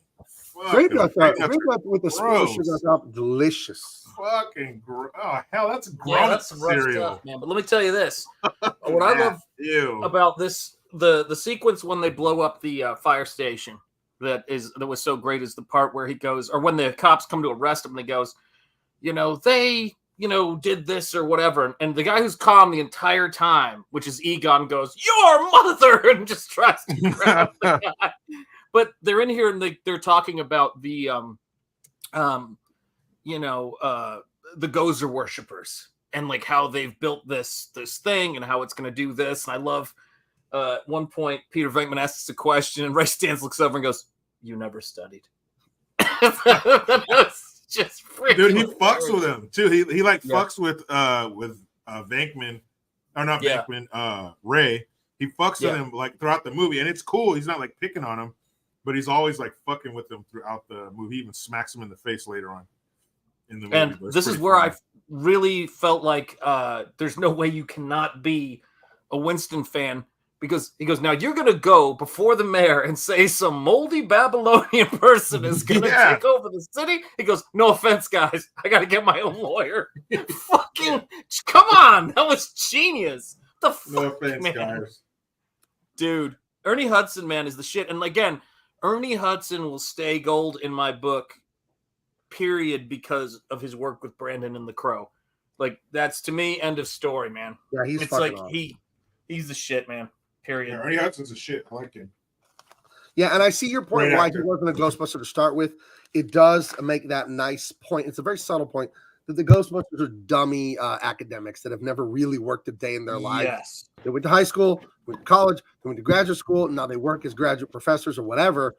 Their feet have never touched the ground on this place called Earth, where normal people work at Jack in the Box and warehouses and drive trucks and mop floors. Normal people work for a living.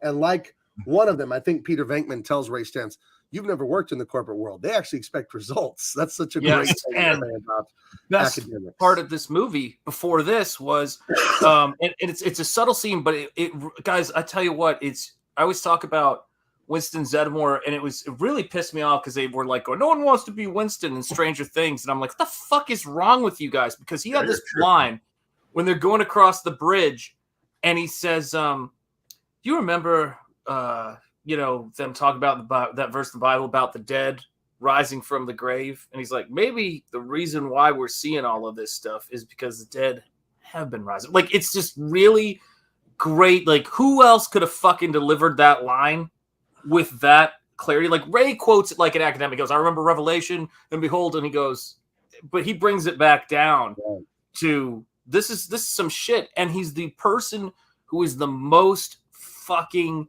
calm of the whole group. Like, he handles everything with pragmatism. He does not get rattled. They all get rattled at various points. He's never fucking rattled because he's like, "I've actually worked for a fucking living." Yeah, I've seen It's like, yeah, he's seen some real shit, man. Yeah, I've seen more than a lecture hall. So fuck yeah. Especially New York in the 80s and the 70s. Shit. With that mustache. Man. Yeah. know he was in some shit. Winston's like, "You still into college girls? The fuck?" Like, nah, man. Hang out with me. Right. But yeah, they're going over their plans and shit to still save the city that has technically turned its back on them and imprisoned them.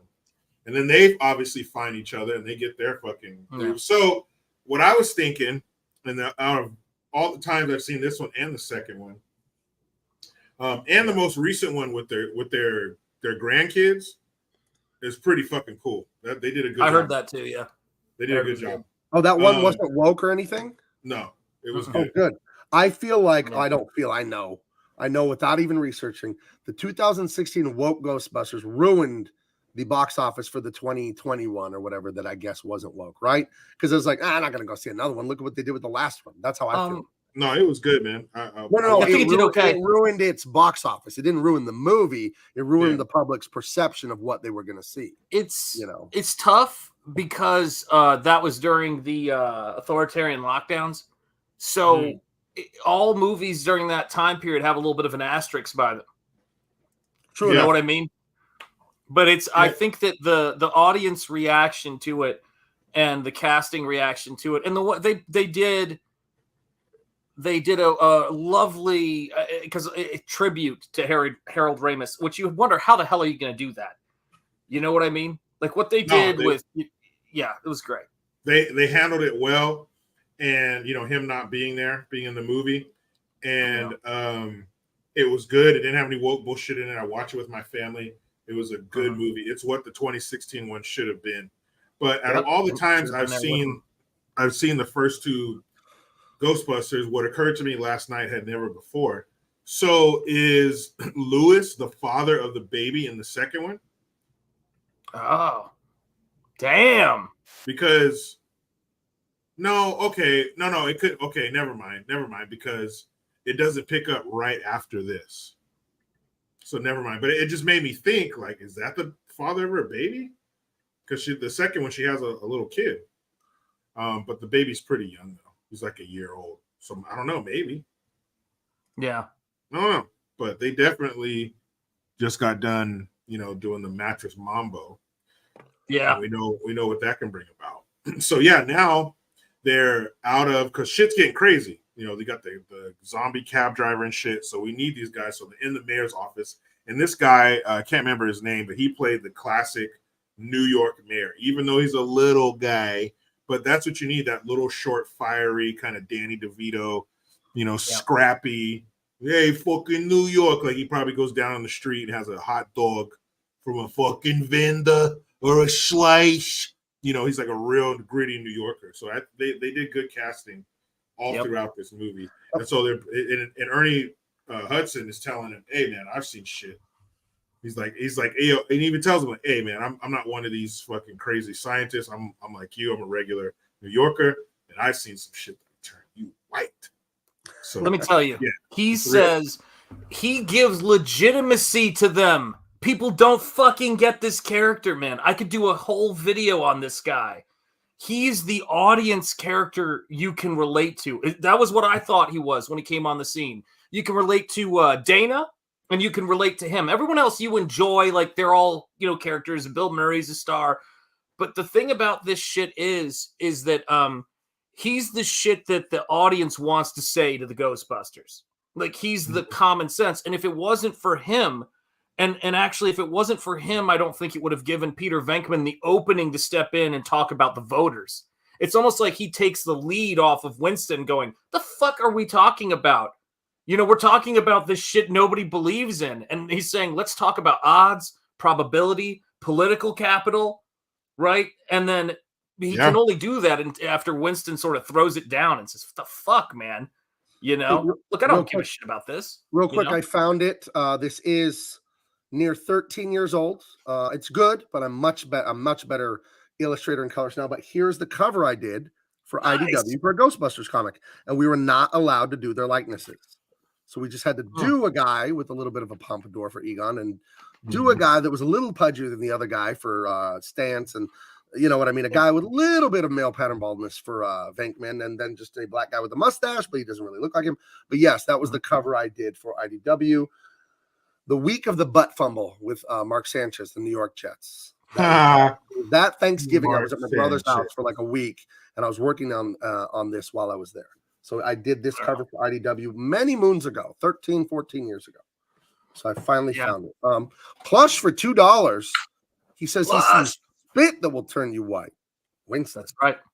Yeah, and he goes, well, you can believe, Mr. Pecker. My name is Peck. That was the best part of the world. Thank and he you, goes, Clark. Oh, sorry. Thank you, Plushie. Go.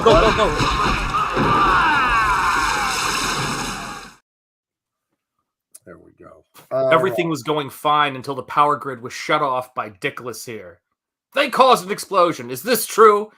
Yes, it's true. This man has no dick. That's a great line. Dude, Great come line, on yeah. now. So they win the argument with the mayor. They get out of jail and all that. And they are sent down to be the heroes of the town because they have to stop. Apparently, there was an architect 100 and something years ago who built that building that Dana lives in, but he was a weirdo into occult nonsense. And he built that building to be some sort of psychic transponder to the ghost dimension, the metals and the shapes and all that, where it would resonate with these forces. And that's why it's a nexus for all this stuff to open up the gate of Gozer. So they got to head down to this building. Police escort, this, that, and the other. The people are there, the citizens in New York. I do like how it's a horror-themed movie, but this stuff is taking place during the day. And I think, as a writer, it's smart to start this scene in the day, so as the movie gets scarier and the stakes get higher, you can turn it into night. And then night is scarier and more foreboding, and you can bring in lightning and rain and anything you want to do at night. But if you start in the day, you can show the night and you'll feel the difference. But if you just start at night, it can't get more night. You know what I mean? So I think it's actually smart to start the scene during the day.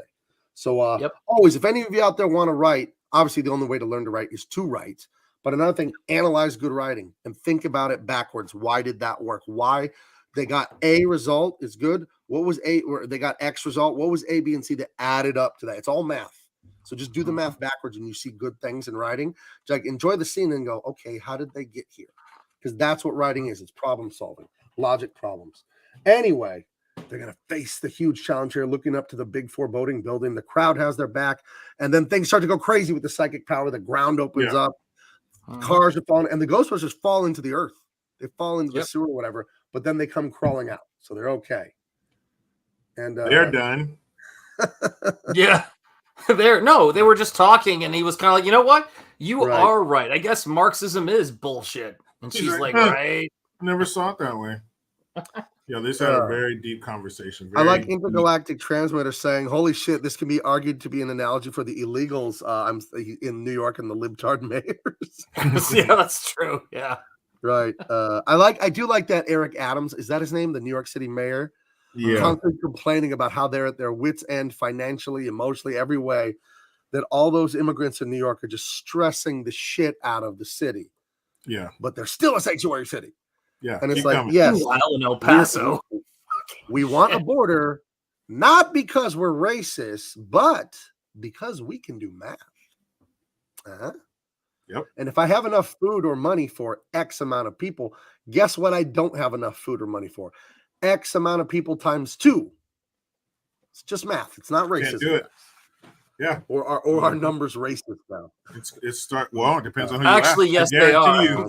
I guarantee you there's someone out there who says yes. Guarantee. They're smoking, making steam buns. Damn right. Flip it over. Yeah, it's burning. He's good right now. Oh boy. So they got it on, and getting it on, I guess, opens the gate for Gozer, or Zool, for Zool, and then Gozer. I don't know how this. I don't understand this thing. Yeah. Sorry, Anyway. spoiler alert here, but I just had a realization. Here's the sequence from Nosferatu right here, where they're opening the gates to a giant creature. Yeah. And I'm looking at this and I'm going, yeah, my childhood definitely snuck into that shit. Nice. Yeah, man. Fucking Right. hilarious. Right. Lots of pink lightning. That's never a good sign. Pink lightning. Never. Is that what they call? Everybody knows that. Yeah, you know what it is. Right. I was about to say it too. And yes, that is what they call that color. Then Then she this shows person- up. Okay. You know? The special effects in this movie for 1984, the practical effects, all of it is fantastic, except for this woman's outfit. This outfit is something from a Community play. Yeah. This is not okay. This is a horrible design. It's like Lycra tights with foil on it. This doesn't match the rest of the art in this movie. This is this is doing your homework in the parking lot before class. This is bullshit, this outfit. But maybe the budget took everything else, and they're like, "Hey, we got $13.75 and 2 hours. It's like a nude colored suit with some tinfoil scraps on it or something. She brought that from home. Part of that Yeah, she brought from home. This is dollar store Zool. It's not the actual Zool, it's the dollar store Zool. But as a kid, you're not paying attention to that. You're looking at all the razzle dazzle and the lightning and the dogs and the, you know, the slick lines from the Ghostbusters. You're not seeing none of that shit. Lady Gaga custom. Let's see this. Okay. Plush 5 for 2. Ron Jeremy, aka the Hedgehog, is in the crowd. Damn. I guess that actor, Ron Jeremy, was in the crowd cheering for the Ghostbusters. Thank you for the $2 plush. Here you go.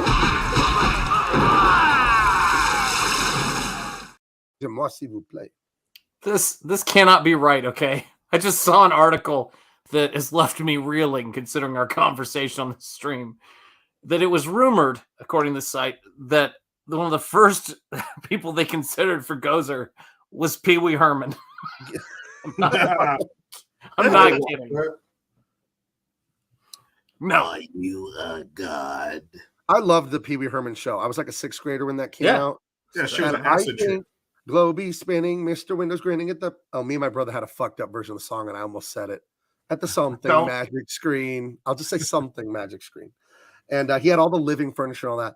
But the badass guy was like the ghetto blaster robot, Conky. Yeah. Yes. And he would print out a little ticket, and the ticket would have the word. I can't do Pee Wee Herman's voice. You have to really constrict your throat and then talk at the same time. It hurts. Yeah, it's a word of the day, kids. When he does that laugh, it's too much. Right. But there was the word of the day, and it could have been like asparagus or tax return or whatever. And they would inevitably say it, and when they'd say it, go, and they would all scream, and all the furniture and him would scream. Parents loved it. What a fun show. And Cowboy Curtis, that was Morpheus from Cowboy Curtis. Yep. Cowboy Curtis, man. So, but this is the low light of the movie. Her outfit, Zool is lame looking in this. Oh my god, yeah. All this build, and look at the ghost dog. He's looking at her like, what the fuck is this? No, man. If I was making this movie, I would have gotten rid of that outfit. Oh, just naked as the day she was born, eh? Yeah, just walk out. Like, that's a special effect. Best villain costume ever, by the way. Yeah. No, she's got Darth Vader beat hands down. So, anyway. I don't know, but what is she supposed to look like? Because should she look more like a, I don't know, what kind of look were they supposed to give her? She shouldn't look like she's dancing at the community theater in the middle of Montana, dude. Like, is she like a what the? She's a harbinger of doom. She So looks all black. Whoa, it ain't got to be racial, dude. I didn't say that. Like, No, come on, everything black, or we're not doing it. No, I think what it is that they were trying to do something that was sexy.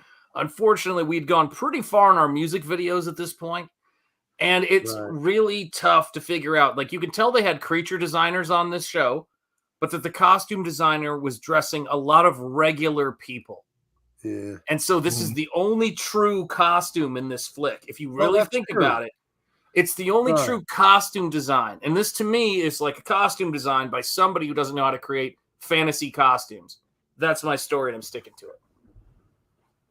I think they could have done good doing like a Deja Thoris from John Carter of Mars. That's what I'm talking about. Really skimpy stuff, and not the movie Deja. Although I think the lady that played Deja Thoris, gorgeous. Yeah, but I would say this. Collins, British actress. I thought she was absolutely gorgeous. But Deja Thoris, the way she's written about in the comic. Whoo. I can't hear you. Oh, yeah. Sorry. Oh, you can't. Sorry. Can you hear me now? Let me see. I'm trying to find a. Yes, I can hear you now. What were you saying? Oh, no. I was just saying I think that if they had a beautiful actress for this, they should have figured out something that showed her off and not just looked like it had been slopped off on her. You know, it's like all this like weird. It looks like I don't know. It looks like it was built with a glue gun 5 minutes before. But that's now. It just looks like something from a weird community theater. Well, we were looking for nudity. I'm going to tell you honestly, when we were watching this, we were like going, I think I see something. And now, was this character was this character Gozer or Zool?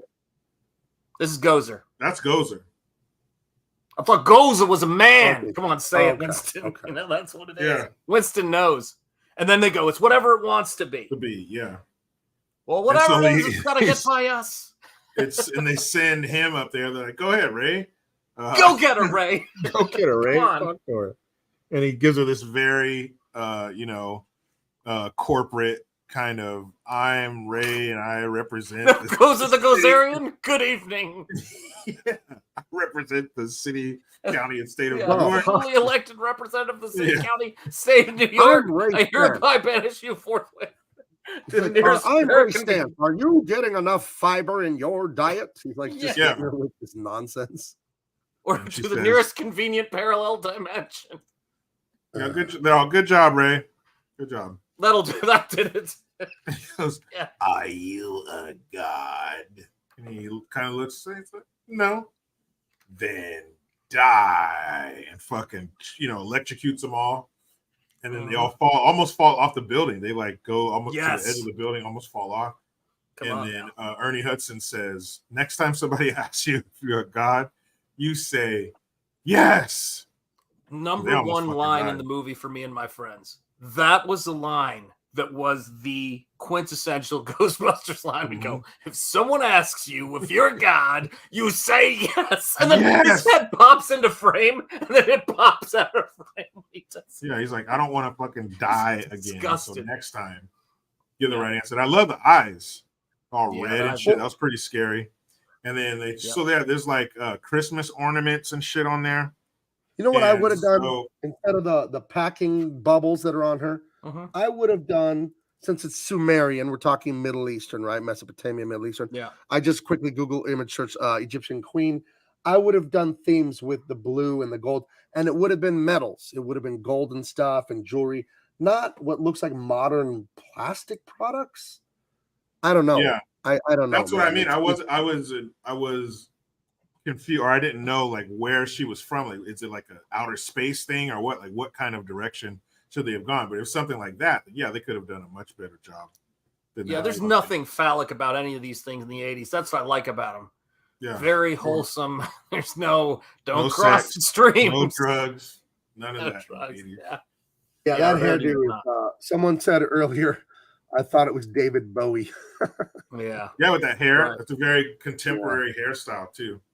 But they, they try to blast her, of course. And up to this point, it's been pretty easy catching ghosts, so they're a little cocky. They just pull them out like, "Let's go, boys, let's get out of here." And they try to shoot at her, and she does this flip. They're looking, and she's like flipping in the air, and she lands behind them. And then, Nimble little minx, isn't she? yeah, so they try to shoot her again, and she like disappears. So they think, well, shit, they're high-fiving, "Hey, man, maybe." And then Ray is like, "Oh, maybe there's a total reversal of blah, blah, blah, the molecular structure." And she fucking disappears. And so they think it's over. Uh-oh, it's not over. Because Gozer is still alive. And then, but you just hear her voice. Yep. And she's like, "Pick your destructor." And so Venkman's telling him, Peter's telling him, "Hey, clear your minds. Don't think of anything, because whatever you think, that's going to materialize, and that's what's going to destroy us." So my mind's clear. Ernie Hudson, your mind's clear. Egon, your mind's clear. And he's like, "Mine is clear. We're good." And they all slowly, the classic slow turn and look at Ray. And he's like, "Oh, I couldn't help it. It's from my childhood." At great, Cape, Ray, and he dude. says at Cape Wakanda. Yeah. He says Cape Wakanda or Camp Yeah. Wakanda. He's Camp marshmallows. Wakanda or Wakanda or something. Yeah. Yeah, we used to roast marshmallows at Camp Wakanda. And it's the most harmless thing, the Stay Puft Marshmallow Man. And then they hear, the almost like the glass of water shaking in Jurassic Park. And here comes the fucking Stay Puft Marshmallow Man. Do you guys know about this? We'll get to State Pup Marshmallow Man, who's fantastic. He was an icon of the 80s. Loved him as a kid. Any of you watch that complete recut version of Ghostbusters that was only in the $300 box set? I've been scouring the internet for a digital of it. Can't justify owning 5 sets of the first 2. Sounds like you have an addiction to Ghostbusters, my friend. Man, No, it's a never healthy- heard of it, never seen it. No, but good luck to you finding it. As a true fan, it sounds like you need to see it. I hope you find it. Yeah. Good luck. I want to know, please, someone in the chat or Jericho Sean, where can I find the original trilogy of Star Wars that I grew up on? The ones that were on the VHS cassette from like pre-1987. Oh, easy. Because they don't sell them anymore. So where do you find them? Oh, well, there you can find them there. You have to search the despecialized editions, and a bunch of people have taken the movies. I think they've done them all now and remastered the first 3 in 4K. As like the Star Wars, the first one, that doesn't have A New Hope on it even. So they got the original first release, and it looks absolutely I don't know about seeing 4K, because when you see like low tech special effects in 4K, all of a sudden it looks bad sometimes. Like Kickboxer, Tong Po, we see the wax and the rubber to make him have like, Asian eyes. So I'm afraid of seeing Star Wars in 4K. It's going to look terrible. Like, no, dude, I'm going to tell you this right now. First of all, it's not going to look great in any resolution. It didn't look that hot in 480 and DVD, or in VHS, but no, they did a really great job with it, and you can always down res it. That's not hard to do at all. But yeah, the originals are out there for sure. American Discourse says 4K off the original negatives, best version of the OG trilogy. Yeah, I hope I can find them. If anyone knows where to look, where you can buy those, I'd love to have them on. I know a guy who knows a guy. All right. Plus with another $2 Buckaroos. Thank you, friend. No final boss music, just her voice. It would be fun to have some 8-bit Nintendo final boss music. But here you go. Anyway, I'm going to change it up. Booty time. Shake, shake, shake. Shake, shake, shake. Shake your booty. Shake your booty. I need a hat. As a married man, I need a hat that says booty time on it. Right? I think so. Yeah, that'll work. You come into the kitchen, you see your wife, you just point at the hat. That's right. If I'm wearing this, you know what's up. Yeah, no, you're just wearing it. Sperm count. She just puts her hands on the counter and kind of leans forward when she sees you wearing it. No question. That's right. You better. That's right. That's right. You know what I need when I got this hat on. Let's see. I have the unedited original trilogy on a limited edition DVD box set I got years ago. What is it called? Tell me the exact name of that box set. See if I can buy it. Despecialized Star Wars trilogy, and Google will do the trick. You'll lose your mind how good they're. Oh, okay. I'm gonna have to look into this. Make it a cowboy hat or no deal. I like the way you think, Captain. I need a belt buckle. A Texas belt buckle, size of a toilet seat. You got a giant belt buckle and it says booty time in it. You know, and then first of all, it's not called a toilet, it's called a turlet. Let's get it right. A turlet. Called a shitter, man. I go out there, the shitter, brother. Shitter's full. Fucking shitter. I don't like calling a bathroom the John. That seems real rednecky to me. I don't know. I've never been. Well, I can't throw stones in that glass house game. Fucking shitter, man. Oh man. Anyway, the Stay Puft Marshmallow, who I did not know was called the Stay Puft Marshmallow when I was little. When I was a little kid, I thought it was the State Puff Marshmallow Man. It's sponsored by the state. I don't know. I just thought it was State Puft Marshmallows. I didn't know what it meant. Bureaucracy. I didn't see the movie, and I wasn't allowed to see the movie, so I just assumed he was the State Puft Marshmallow Man. So, you know, those are fun. Those things you have wrong as a kid, and then you find out as an adult, and you're like, oh, yep. So, yeah, they hurt this poor. They fucking blasted me. They set his ass on fire. Those like nuclear fucking powered lasers. So yeah, they fucking set this motherfucker on fire. Right. He's like, great effects, though, man. Yeah. They burn his ass up. Then he blows up, and there's just marshmallow goo everywhere. And then they do cross the streams. Remember when they said that in they have to in the ballroom, not to cross the streams because of some nuclear whatever. Every atom in existence going being unmade, reality being unmade. Yes. They cross it, they destroy the portal, blows up the top of the building. Boom. This is fucks up the Stay Puft Marshmallow Man. Now this part was cool as a kid. Everything getting covered in marshmallow. Oh man, that sounds like a good time. Sounds like Double Dare. Oh, right. Mark Summers. And everything is blown up. The bad guys are defeated, and then Dana is inside one of the dogs again, inside a concrete sculpture of the dog. The one before this, that's the fucking corporate or the EPA dickhead. He looks up and this big old fucking this blob of the Stay Puft Marshmallow Man just bukakis him in the street. So that's cool. Right. Yeah. Yeah, so it was pretty nasty. Been calling it a turlet since I heard Archie Bunker say that in a rerun at least 20 years ago. Till Oh my this God. day. That's right. Why is he a sailor? That's what people want to know. Jericho, you are a resident seaman around here. Mm. Do you disavow the Stay Puft Marshmallow, or do you accept him into our Navy? Our Navy. You know, United States Navy. Yeah, First I mean, of all, he stepped on a no. church. Yeah, that's true. That's not. Those guys, the sailors in New York, we get them laid. Be out of here in no time. That was the best line No, ever. that's ridiculous. It's a movie character. They're not welcome in the world's finest Navy. Okay. Of course not. What about him? And we throw in Erica Leniak. Right. Nah, her uniform is unsat. We can't. Her gig line all fucked up, dude. Dude, then she didn't have the neckerchief. Oh, wait a minute. She's None the down. miser. That's clearly a British lad. I agree. Oh. Yeah. Yeah, He's in down on Her business. Majesty's Navy. The Brits. You can have him, you bloody Brits. Brev. Oi, bro, what's all this we crossing the streams now? It's all that, Brev. It's all that, Brev. What was Oi, the sound? I don't Brev, like Brev. So they cross What the was the sound streams. he makes when he goes, like, do you remember this fucker's walk? It was creepy, man. He's like, like, what the fuck are you doing, man? So they do You know have to what's cross weird? them, and they What's get weird her. to think about? In Yeah. less than 150 miles from my house in San Diego, Mhm. in a storage shed somewhere in the valley. It's Los Mhm. Angeles, guys. Yeah. This thing is there, rotting. Yep. You know, near 40 years is going to be next year for this movie.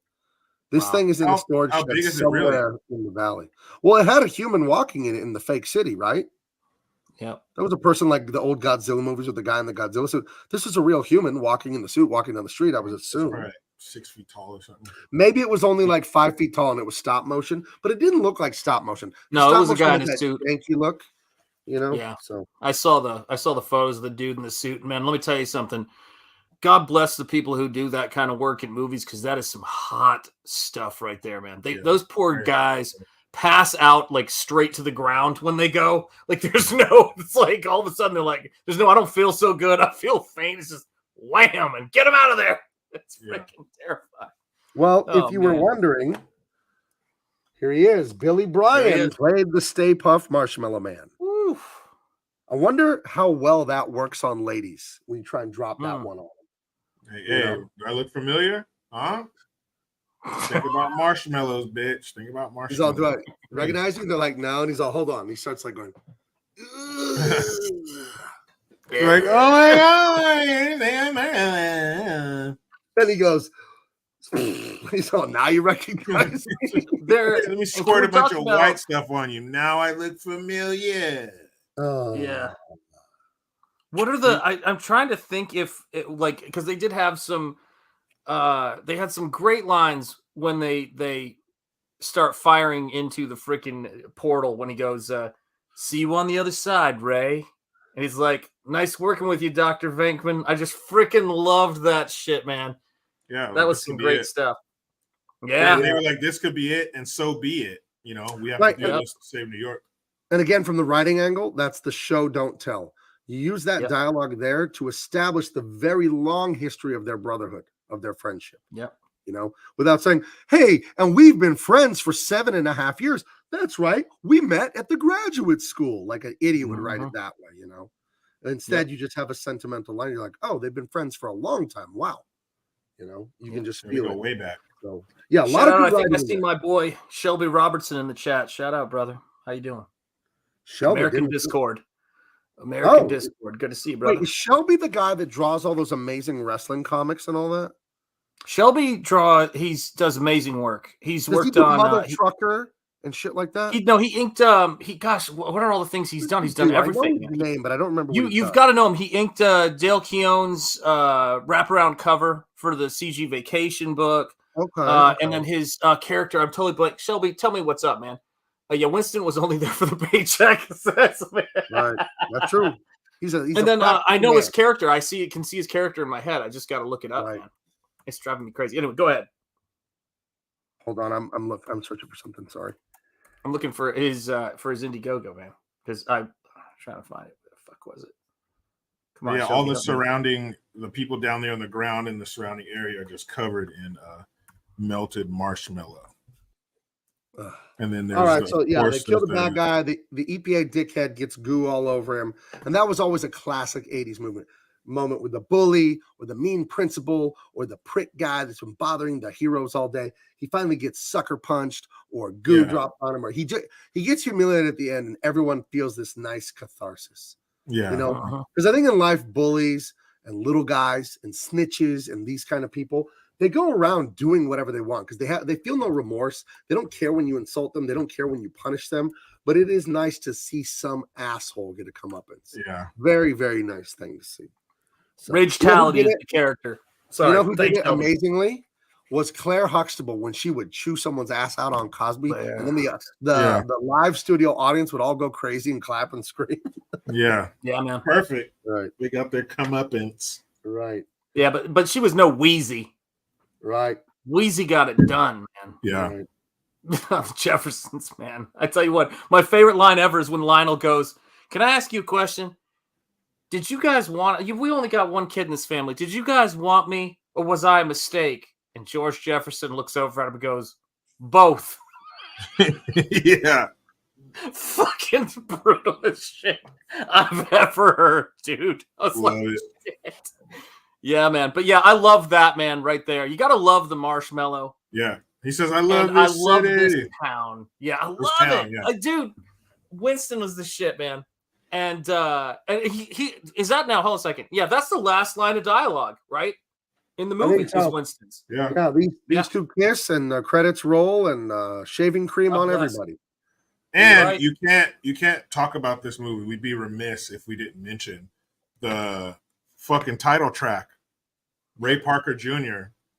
song was huge. It's still played every Halloween now. Right. Yep. But Ghostbusters, that song, everybody knows that song. That song was fucking huge. And that, up until in the recent past, a big movie had a big soundtrack. Like the soundtrack could stand alone on its own as an album. They were that good. But now, they don't really do that anymore. But man, at the time, and even in the second one, the Ghostbusters too, they had that the song by Bobby Brown, Take Control. That was a big ass fucking song. But the soundtracks to these movies, because they were so big and they had the budget, man, you got the best producers, the best artists, and it would be a fucking album. Like every song would be a different artist because people wanted to be on that soundtrack because it could fucking, you're going to reach a way bigger audience with the movie, especially, some summer blockbuster shit. So, yeah, it was fucking. And he lost huge. he got sued He for lost a lawsuit to Huey Lewis because it was I want a new drug, I guess. It was the the exact song same that- riff. He kind of lifted some of that. So Well, what happened was they approached Huey Lewis to do a song for Ghostbusters. He turned them down. And so then they got somebody and used the riff from one of Huey Lewis's songs, man. Oh. And part of the lawsuit was Huey Lewis got to do a song for an upcoming film, which was Back to the Future. So that's why he was in that movie. So yeah, that was it. Yep. The theme and the movie.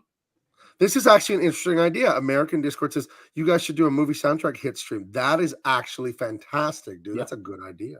And I got to tell you, huge. Shelby's a great artist, and I did know that about you, Shelby. But you're right. Shelby has been inking Rob Liefeld for the last 27 years. But that's not something to dive into. Our final book with the final book with him was Deadpool: Bad or Blood. 1, 2 through is it 1.2 or 1? 2 through 6 was inked by him and others. I got you. You did the first. Oh, he did 1, and then 2 through 6 was done by others. I got it. Nice, That's man. awesome, dude. That's awesome. Yeah, brother. Yeah, I like the idea of an all music show. That's actually kind of fun. Hell yeah. And I would be remiss then, in the spirit of that, if we didn't close out things with this. Thank you guys for being here. Halloween on Double Impact is probably one of my favorite times of the year for this show. We did four great movies. We did Young Frankenstein. We did Psycho. We did what was the other one? And then obviously Friday the 13th. Friday the 13th. Friday the 13th. Part 1. That's right. I think we had great movies this year. Last year it was Blade. It was Crow. it was Alien, and it was The Thing, John Carpenter's Thing. So That's yeah, right. we'll be back for more horror during the year, but every October we're going to focus on it. Next week it's going to be No Retreat, No Surrender. It's a Jean-Claude Van Damme classic. We have an unauthorized appearance by the ghost of Bruce Lee. You understand? Do you understand what is going on?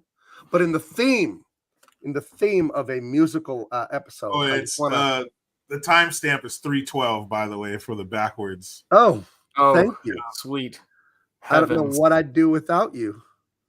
That's right. Let's find the backwards jump, and then we are out here. We'll see you tomorrow at 11:30 a.m. I'll be here with my daughter, Minnie, father-daughter dance. Jericho and Sean, you're always invited to that. And we've got some really fun stuff coming up. And we will see you guys later. Have a good night.